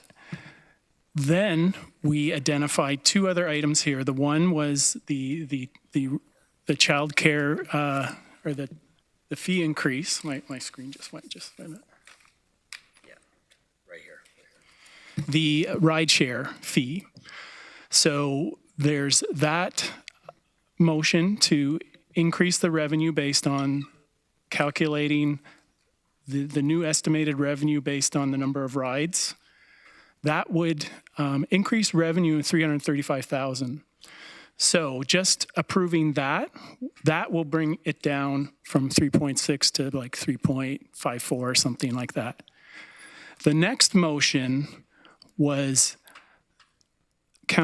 staff's recommendation that that money plus the difference between the assessment growth 1.15 and the 1.5 actual, that we should put all that in the tax rate stabilization reserve, 2.4 million, recognizing that our current balance in that reserve is about 2.9 million, and the recommended target balance is 15 million. Okay, point of order, Mr. Chair. If what Mr. Steffer just said, sorry, it's been a long day. If what Mr. Steffer just said is accurate, that we've just put, or if we pass this, we're putting this money back into the tax stabilization. What I'm saying is we don't put it into tax stabilization and that it be used to reduce the levy. But then we were told that's not what's going to happen. It'll actually go up, which doesn't make sense. So again, if you approve item A, which is the ride share, 335,000 revenue, that'll bring it down to 4.54, around there. The next item B, if you approve that, then you're saying move 2.4 million from the budget and transfer that into the reserve, 2.4 million. So that will increase the levy amount to 4.96. So if you want to stay at 4.6, don't approve item B. But we've got the amendment that we're asking for, which in essence leaves things status quo as to where you're at. Like if, with the exception of the rideshare pickup that we're going to deal with on the main motion when we get there. So, Councillor Cowling, you spoke already. Yeah, just, okay, so when we started the ticker, it was at what today? Okay, so we were already under the assumption that we were going to use these funds in the levy, Yeah, so through the chair. because that's what it says here. Yeah, so the initial, where we came in today was we had put in the assessment differential, because that is not something council approves. We are just tied to whatever the final is. When we got that information on December 3rd, we said, hey, like, we're already at 5%. Let's move that to tax stabilization reserve, and we have a double win. You guys deferred that. So we left it off the table. Like, it is not included in that 4.58 rate that we started with today. So if we approve the amendment, we stay where we are. And if we don't approve the amendment, we go back up to where we were before, around 4.9. It'll be 6 now, 4.96. It's just confusing that we didn't start at the 4.94 then. I agree.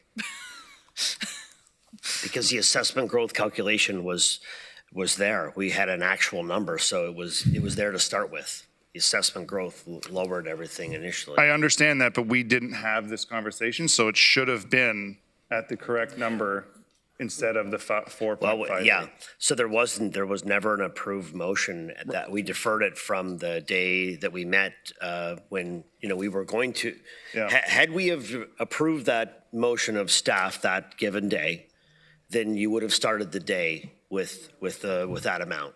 But because we deferred it to budget day, we still haven't passed it yet. So right, but that's what I'm saying is this morning, when we started at the 4.58, assuming that we are using these funds on the tax levy. Because we have no other ability to. That's correct, right? So what I'm saying is that to us, we're thinking we're doing great, and then here's some extra funds. Now we're at the end of the day, and it's like, no, we're still in the same spot. Yeah, no, I don't think there was an assumption that we were going to use that assessed growth. There was no assumption made in the numbers when we started out today that was where it was going to go. But that's what I was just told. Maybe people assume that, but I mean, the actual wasn't. Like, we hadn't passed that motion yet. And I'm not disagreeing with you, but what I'm saying is when we started this, right, we started this at the improper percentage.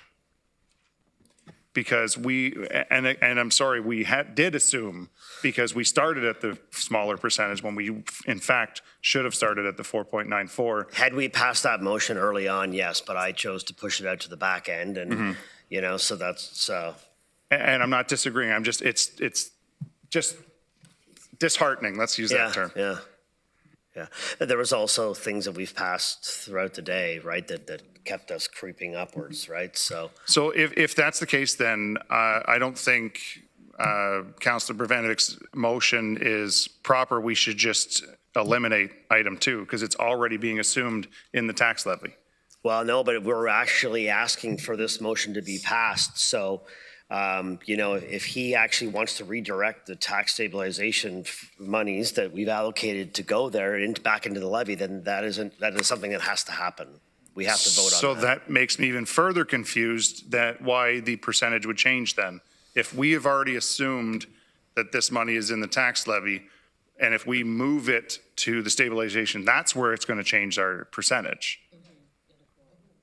If we leave it in the levy, what we have at 4.6 is going to stay at 4.6. So I guess there's a way, the motion was moved, so this motion lumping A to D was moved and seconded.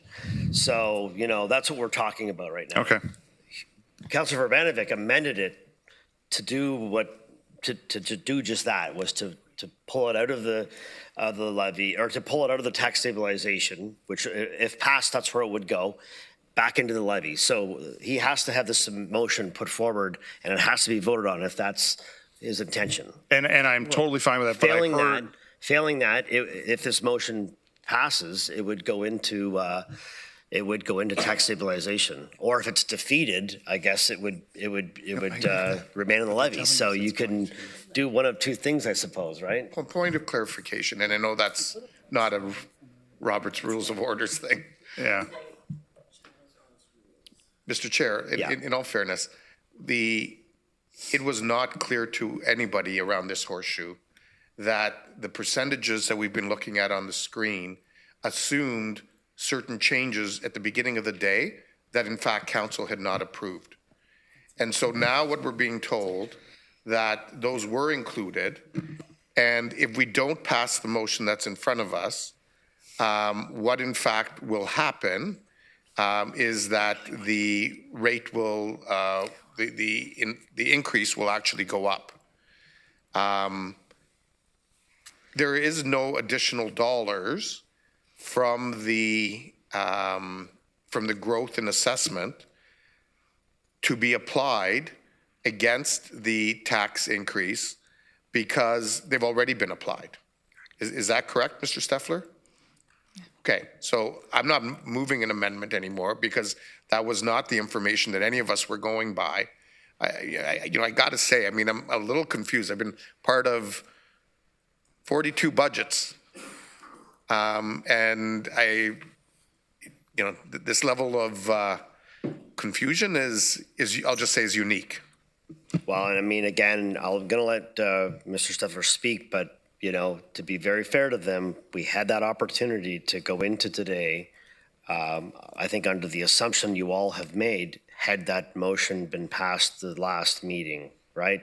But I think everyone got up in arms about the fact that we were actually entertaining a motion when it was said we weren't going to, but that kind of would have crystallized things today starting at that point. So, Councillor Steffler, I'm going to let you speak. You're the professionals on this matter in terms of just the logistics and processes to how we got here.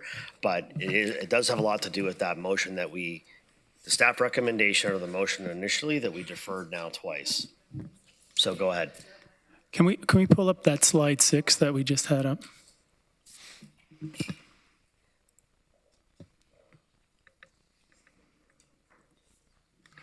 So at the beginning of the day, we reviewed this slide. And so you can see at the top there, that's where we were when we had 1.15% assessment growth. We were at 4.94. Then we said, with the new 1.5% growth, we're now at 4.58. Then we said, these are the proposed amendments that we are wanting to make. It was the rideshare fee revenue, $335,000, and then recommending that $2.4 million go into tax rate stabilization. And then that gets you to the bottom line there of 4.94. So if we would have went through, if we wouldn't have deferred this, if we would have went through and approved this, then you would have been at that 4.94. But you didn't approve this, so you were at 4.58 when we started. All right. I've got questions. Chair Redmond. So are we pulling the amendment then, Councillor Verbanovic? I was just going to ask, are you? Okay, so withdrawn. So we're going to go back to the original motion, staff recommended motion that we have before us. So Chair Redmond? I'm going to ask to call the question. Okay. Yep, we'll pop it up again. It's number 5. Can I ask a point of clarification? I don't know how to vote. Sorry. Okay. So Barry. Do we have a seconder for that? Councillor James. Well, no, now we're voting. We're gonna vote on calling the question, and we'll do this the proper way. I suppose. Chair, can I just ask a clarification question? Well, I know, but I'm just not sure how much is in the tax rate stay right now. Are we at 2? We're gonna call the question. Okay. And sorry, yeah, exactly. If you still have questions, you can vote against the calling of the question.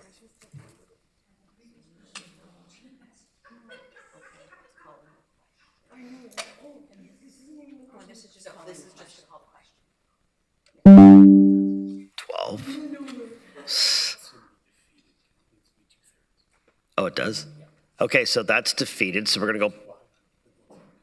Other.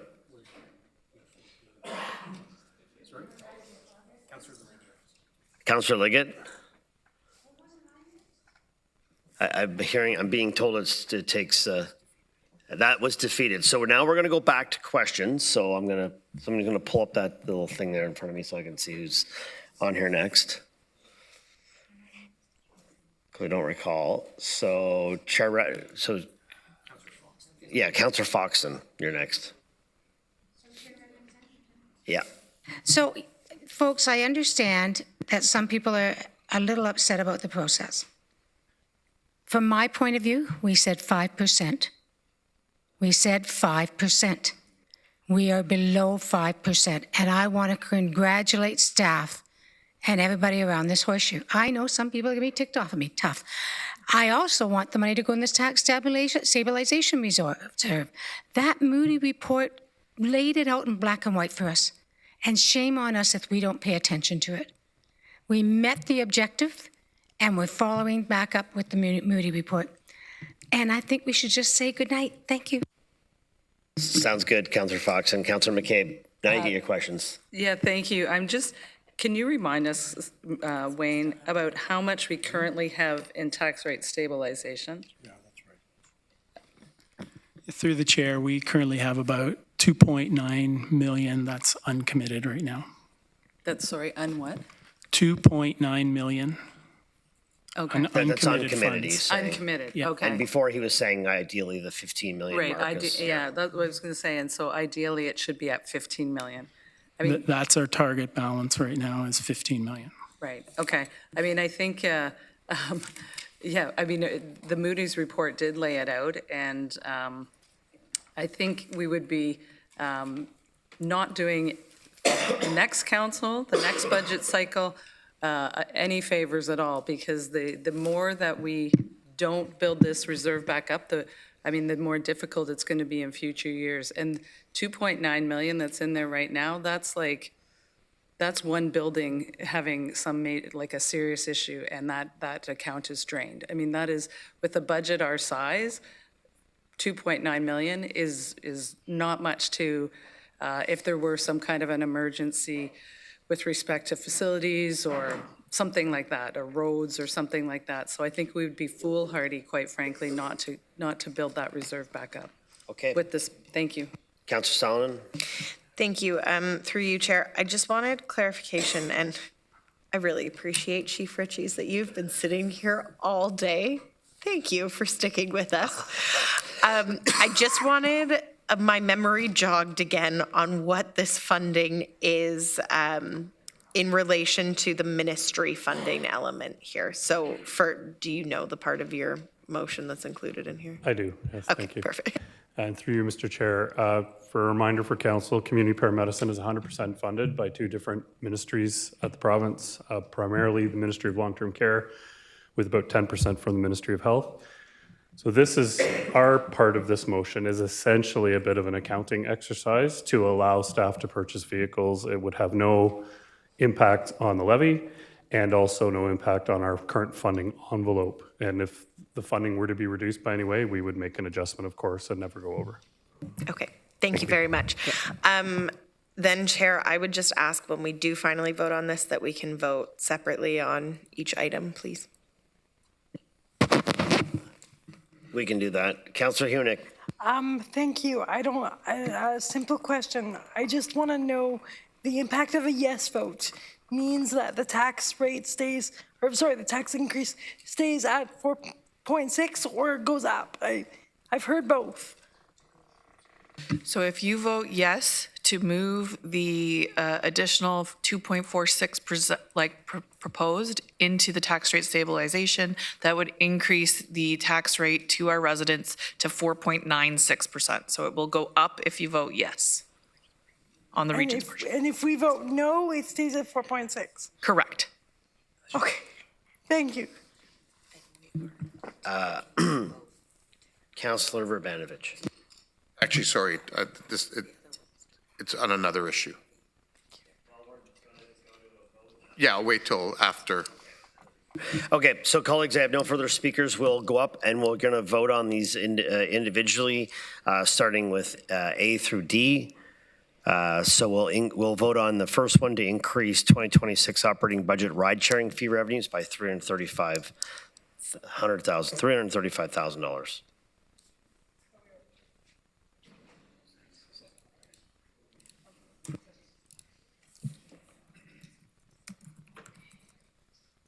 Why is my keyboard not working?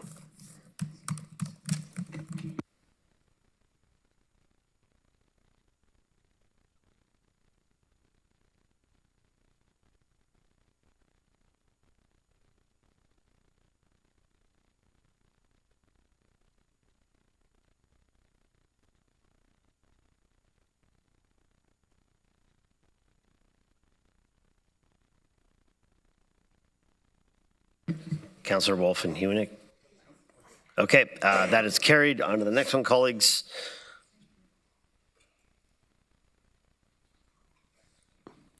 B. I had it here. B, amend the 2026 operating budget to include a contribution to the tax stabilization reserve in the amount of $2.46 million.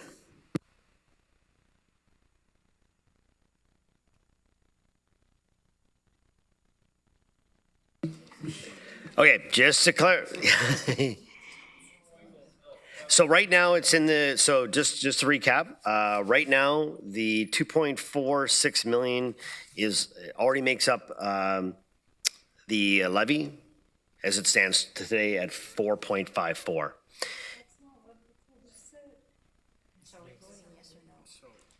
If we're voting yes to this, it pulls it out and puts it into the tax stabilization reserve, which therefore increases the levy impact to folks.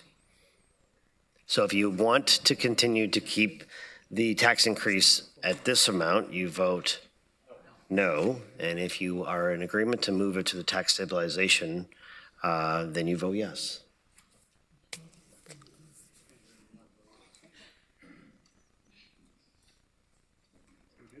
Yep.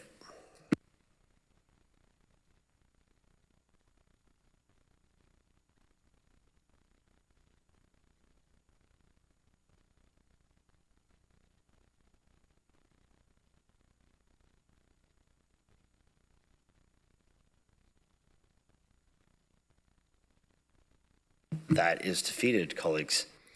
Okay, we move on to number C, adjust the 26 operating budget for children's services to reflect increased provincial funding and associated expenditures by $15,812,565, no levy impact.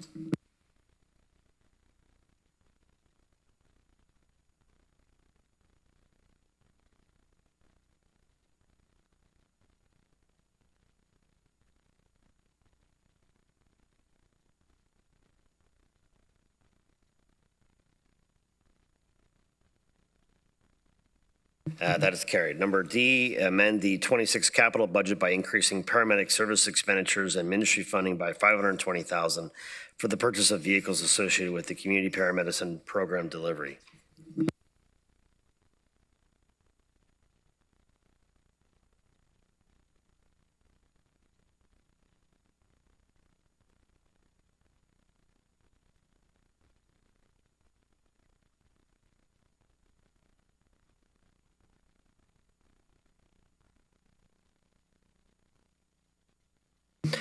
Okay, that's carried. Folks, we'll need 5 minutes. We'll allow staff to, we'll allow staff to do their thing to get to the final motion. But yeah, I guess we'll go to questions. Councillor Benedict. Well, thank you, Mr. Chair. One of the items we haven't discussed today is one that I think surprised all of us a couple weeks ago now, and that is the whole issue pertaining to the water supply in Waterloo region. And I don't think we could be sitting in a capital budget meeting knowing that that's an issue and not having some discussion around what does that mean for our budget? What does it mean for our capital budget? In fact, should we be proceeding with our budget today Or do we need more information from staff in order to do it? And so I guess my question is to Mr. Getsky as our CAO, and to Mr. Steffler, like, how do we deal with this going forward? Because this is an issue that I know concerns me greatly. I know concerns a number, if not all of us, I presume, around the horseshoe. It concerns my area council. It concerns members of the community significantly. And while I know that we're not going to get into a discussion around the broader issue today, I don't believe we can go through the budget and not raise this, quite frankly. So I'm wondering if staff can comment on how we're going to address this and deal with it. Through you, Chair. So I think we've had a couple of conversations on this very significant issue that we're facing today. So the water capital budget is based on rates. So you had approved, and I think today there's still the approval of the user fees and rate schedule that supports that. We understand that the reserves, the water reserves today are at the target, or they're comfortable. So they're not, unlike some other reserves where we're below our policy targets. This one is in a good place today. So that's where we're at. We don't know what we don't know. We are looking at the portfolio of the projects which either need to be accelerated from the capital program or deferred. We will be working with our provincial partners to be able to garner any provincial support as well, both from a financial standpoint and also from a timeline standpoint, because we don't know how much time. A lot of water works are subject to environmental assessment, so the timing of that is highly uncertain. And we've heard from our provincial partners that they're interested in providing some support on finding how to expedite timelines on various things that we would need. So that's the extent to which we can. I can add some information that's pertinent to budget. And the reserves right now in the water sector are in a good place. So that's where we would start if we need to mobilize them for projects that aren't currently scheduled in 26 or 27 for the water infrastructure. So further to that, but I guess I keep hearing from, yourself and others, we don't know what we don't know, and that's fair enough. But I think we all know that what we do know is there are a lot of questions out there, and I know that staff are working hard to try to get those answers. But I'm just concerned about approving a budget today. I mean, is there a scenario where we may have to revisit the budget in the new year? So through the chair, I mean, even the new year is. I mean, there's again the timeline. We're trying to work at speed on what the resolution looks like and what needs to be put in place. So this is going to be and understanding I would say the length of some of these processes. Again, environmental assessments are 2 to 3 years. So. We need to just align all of the parameters, understand the entire timelines, see what our provincial partners can help with, and that will take some time to be able to understand the impacts over the next few years. This is not going to be a 6-month or 9-month fix. I think there's a lot of so we need to do that work to be able to come back to you with a really fulsome picture of what we need and how quickly we can bring things online. And on that, then, Mr. Regier, sorry, it's been a long day, Mr. Getsky. On that, then, when can we expect that we'll have a report coming to us in public?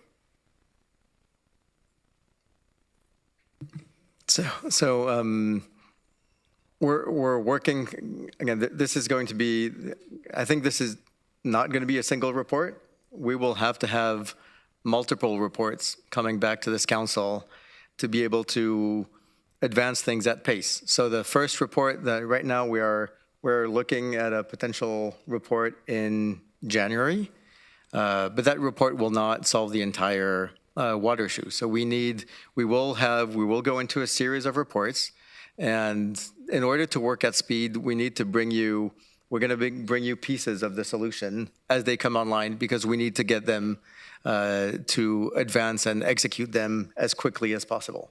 So we'll break it down. It won't be a strategic plan like we have in other departments where you can get the full picture of everything before you decide on things. I think this will be broken down because of the urgent nature of the resolution. So we'll have to break it down in phases, and we'll bring these reports, at different points in time, starting in the new year. But there will be several reports. Well, thank you for that. So at this time, then, is it your and Mr. Steffler's professional opinion that we should proceed with the budget as is, and approve it if that's the desire of this council, or should we, in fact, wait for the January meeting? It wouldn't be the first time that we've waited until January to deal with the budget. In fact, that's what normally happens in an election year, in order to have more information and see if any adjustments are necessary. What's staff's professional opinion in that regard? Through the chair, just a reminder that the water expenditures are funded through user rates. So I do not expect that anything coming through here would make us need us to adjust the tax levy. We have reserves in water.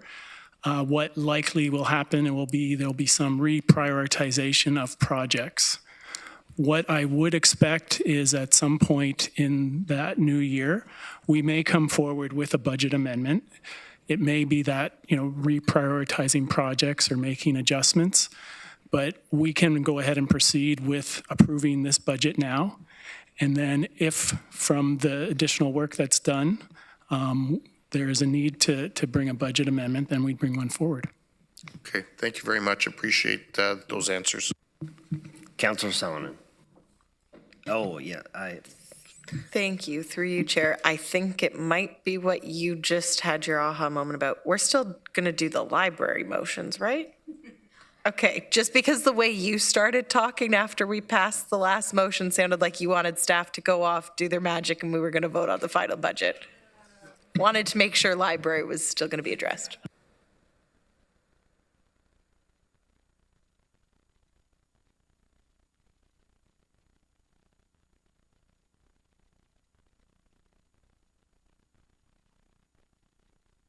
Yeah, I was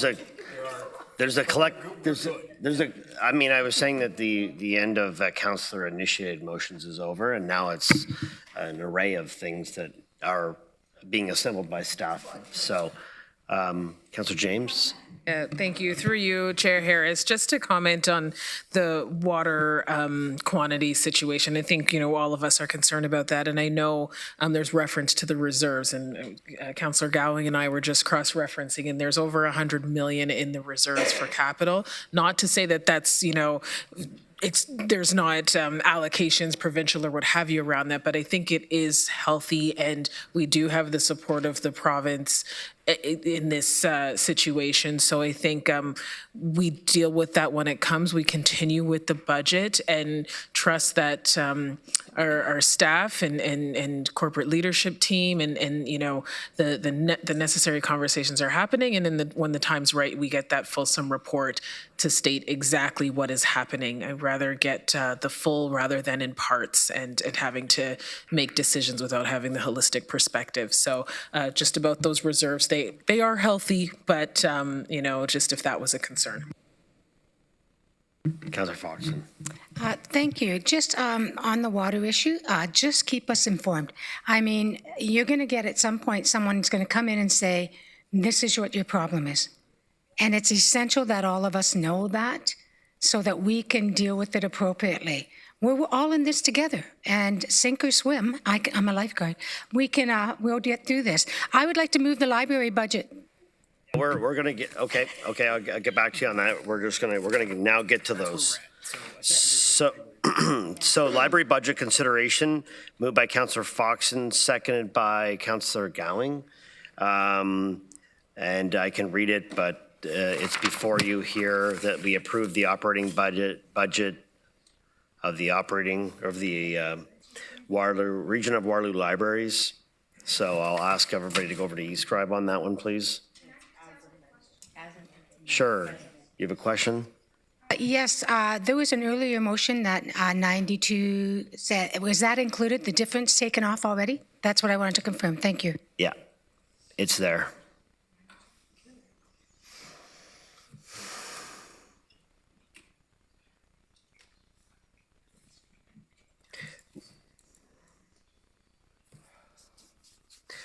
We will.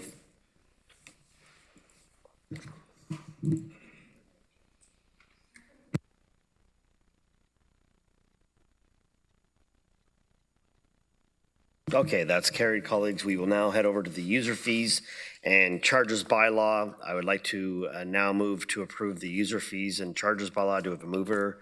Councillor Rodriguez, and seconded by Councillor James. As amended.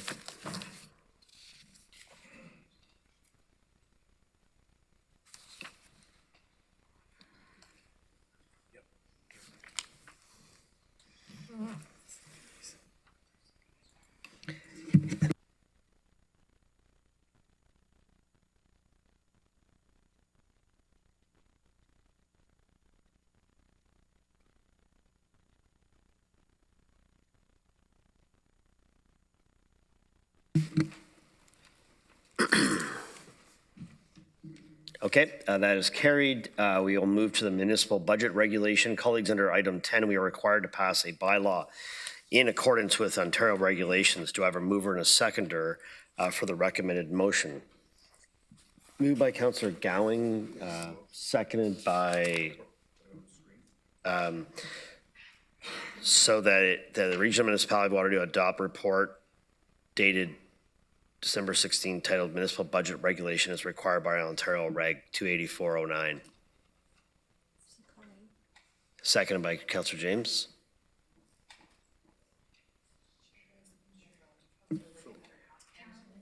Oh, Councillor Liggett, you have a question? No, I was seconding it. Oh, okay. Councillor Urbanovic. So at what point, like at the very end, will you, sorry. At what point will you be dealing with the overall motion? Next. Okay, Next one. thank you. He's ready.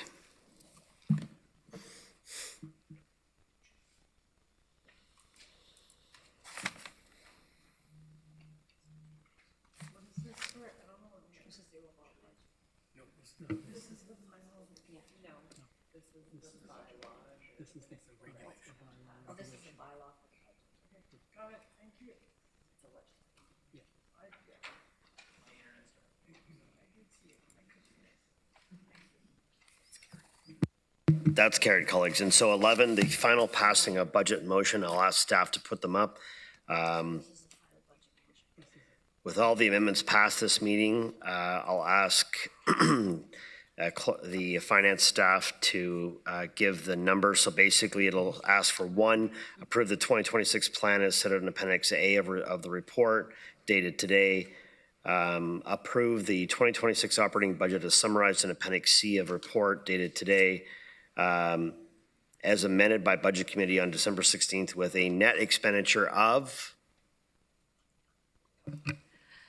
We are at 614,718,228. And a property tax levy of? That's the levy. Oh, sorry, that's the levy. Net expenditure of 1,801,000,000. 1,801,533. Oh, 1.8 billion. Yeah, 1,801,000. 1,533,210. Yeah, there you go.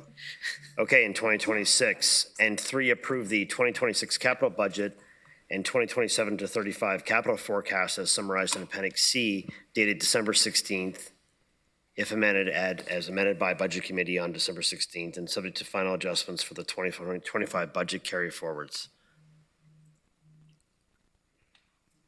Do I have a mover and a seconder? Moved by Councillor Wolf, second by Councillor James. All those in favor, colleagues. This is this is a final passing of the main budget motion, all three. Well, Councillor Urbanovic. Well, thank you very much, Mr. Chair. And first of all, let me begin by thanking you for your leadership throughout the budget process over a number of months. Many meetings that have been chaired, a lot of dialogue around the council and the committee horseshoe as we debated the budget. And thank you also to staff for all of their work. And putting a budget together is a many-month process and takes the work not just of the people in this council chamber, but the work of many staff throughout the organization who help shape this budget. In saying that, I do want to take us back to a motion that we gave a number of months ago, which was direction to see the staff bring in a preliminary budget below 5%, and that's what staff did. But at that time, you'll recall that a number of us did say that that's not an end point, but that will be a starting point. That may not have been the view of everyone around the horseshoe, but certainly of some of us it was, and there were a number of comments made then around affordability, around concerns that we were hearing from the community and concerns that have only gotten louder in the months since we started this process. As a council, we have a broad responsibility to many constituencies that we serve throughout the community, people of all cultures, of all races, of all faiths, of all ages, and a range of services that we're responsible for as a regional council. But part of what we need to do is make sure that yes, we set up the community for its future, but that we're also ensuring that it continues to be affordable for the people who are living here today and the people that we hope will continue to live here today. I know setting budgets isn't easy. As I said earlier today, I mean, I've been part of, this is my 42nd budget between the city and the region now. I know it isn't easy to do it. And I know, that cities and regions, townships and regions all deal with different things, different sets of circumstances. But at the same time, we are seeing regions who have been able to come in with low budget increases. We're seeing that with area municipalities. I mean, I know our area increase was 2.2%. I know others have been able to come in that range, some higher. But I can't lose sight of the fact that, in 2023, before assessment growth, we were at 11.3%. In 24, we were at 10.4. In 25, we were at 11.9. And that averaged 11.2%. And, today in front of us, we're ending up at 4.54%.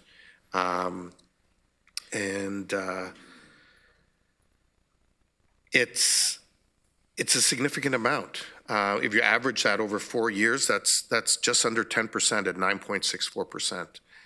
And I mean, I came in, like all of you, I spent a lot of time doing my budget homework, trying to come in with ideas to get us down. I respect the democratic process that, many of those motions did not get support around the horseshoe. I want to thank those who did support some of them, and including the ones that carried and the ones that didn't. But at the end of the day, I cannot support a budget that's in this range.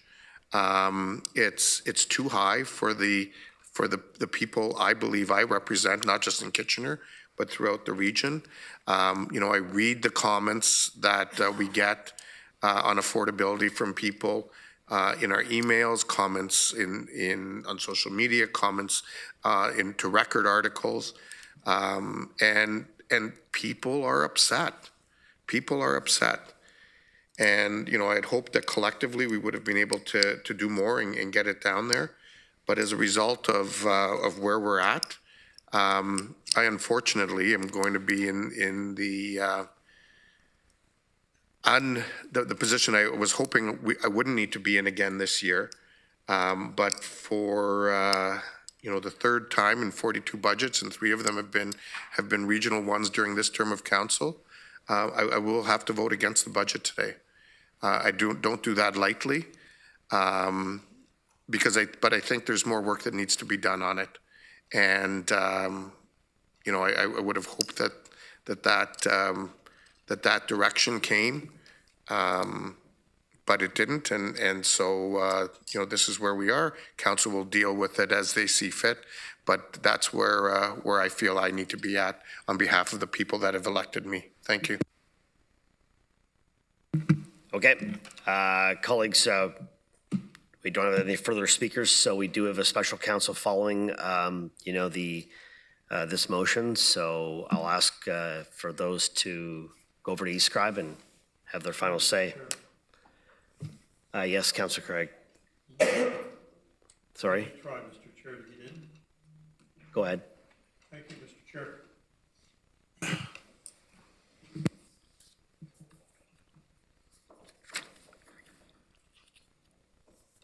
We started off at approximately 5% by asking staff. I've made this speech 2 other times, and I don't want to get into the whole thing, but I think it's imperative that we look at the history here of what we've done. At the very first meeting, I made it clear that I didn't feel we had reached far enough into the budget. 2.5 weeks ago, I asked for a motion at 3%. to ask staff what we could do in terms of bringing things down. And that was defeated by council. Councillor Vivanovic did the same thing. What can we do? 2.5%, looking at different options. That was defeated also. So tonight, we end up adding to the budget. It's easy to add to a budget, and I don't disagree with certain aspects of that. It's considerably more difficult to take things out of the budget because of the knowledge that we have on that level in such a massive budget and all the intricacies that it entails. And that becomes difficult, and you need staff to help you move along. So we saw tonight, which is kind of inspiring, Councillor Vivanovic giving us a whole list, almost acting like a staff person, with a whole list of possibilities. And of course, the majority of them were rejected, because I understand why. But we could have asked staff to do the same thing. Take out $4 million here out of the levy, do this over here, and they would have come back. They wouldn't have been happy about it, but they would have come back and given us options. So we're sitting at the percentage I really can't accept. And Councillor Vivanovic is talking about 42 budgets that he's been involved in. I think I'm at 43, so I think I beat you there. So anyways, and I found the process to be difficult. It didn't give enough direction to staff in terms of, or demands on staff of what we should be asking. And we end up here today with what we've got. I totally agree with Councillor Vivanovic about that. You know, my wife said to me, why are they coming in at that kind of percentage? And as Councillor Vivanovic mentioned earlier, a number of us are doing very well. People out there, a lot of people are not doing very well. And I think we have to look at that aspect of it. So I won't be supporting the budget. I support aspects of the budget, but not the budget overall. Thank you, Mr. Chair. Okay. So I have no other speakers, so I'm going to ask the... I'll keep mine quick. We've had an ample opportunity to chime in, colleagues, over the last 10 minutes, so. I am go in ahead, the queue, Councillor though. Sullivan. Okay, I didn't see it, but go ahead. Thank you, through you, Chair. I'm not going to repeat what Councillor Verbanovic or Councillor Craig said, but I agree with a lot of it. But I did want to send my thanks to staff and to everyone on council for the process we've undergone. I still personally think that there's more work that could be done on the budget. The other thing I want to say is I won't be supporting this, but I don't necessarily think it's a bad thing. I know last year some of my colleagues felt I was taking the easy route out, so I could say, but I didn't support the motion or for the budget. I don't by any means take that when I voted against the budget last year or when I'm going to do it again this year. Like I said, I think it's that there's still action that can be done, but also I really believe in diversity of thought, and there are a lot of residents that we all represent that will not be okay with this budget. I also appreciate there are a lot of people who will be very happy with it, but I think it's important that our votes do reflect that there is diversity of thinking in the community as well. But I cannot support this budget at this rate, and I personally think that there's more work that could be done. Okay, we're gonna vote. Colleagues, I don't see anybody else up to speak, so we'll do that.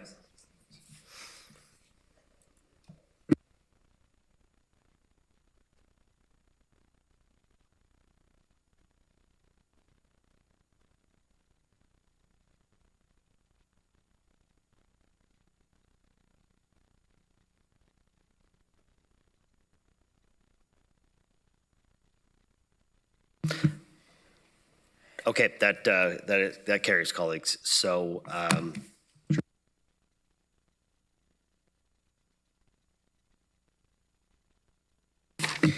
colleagues, yes. We have correspondence on item 12 that we've received for information. I would like to now entertain a motion to adjourn.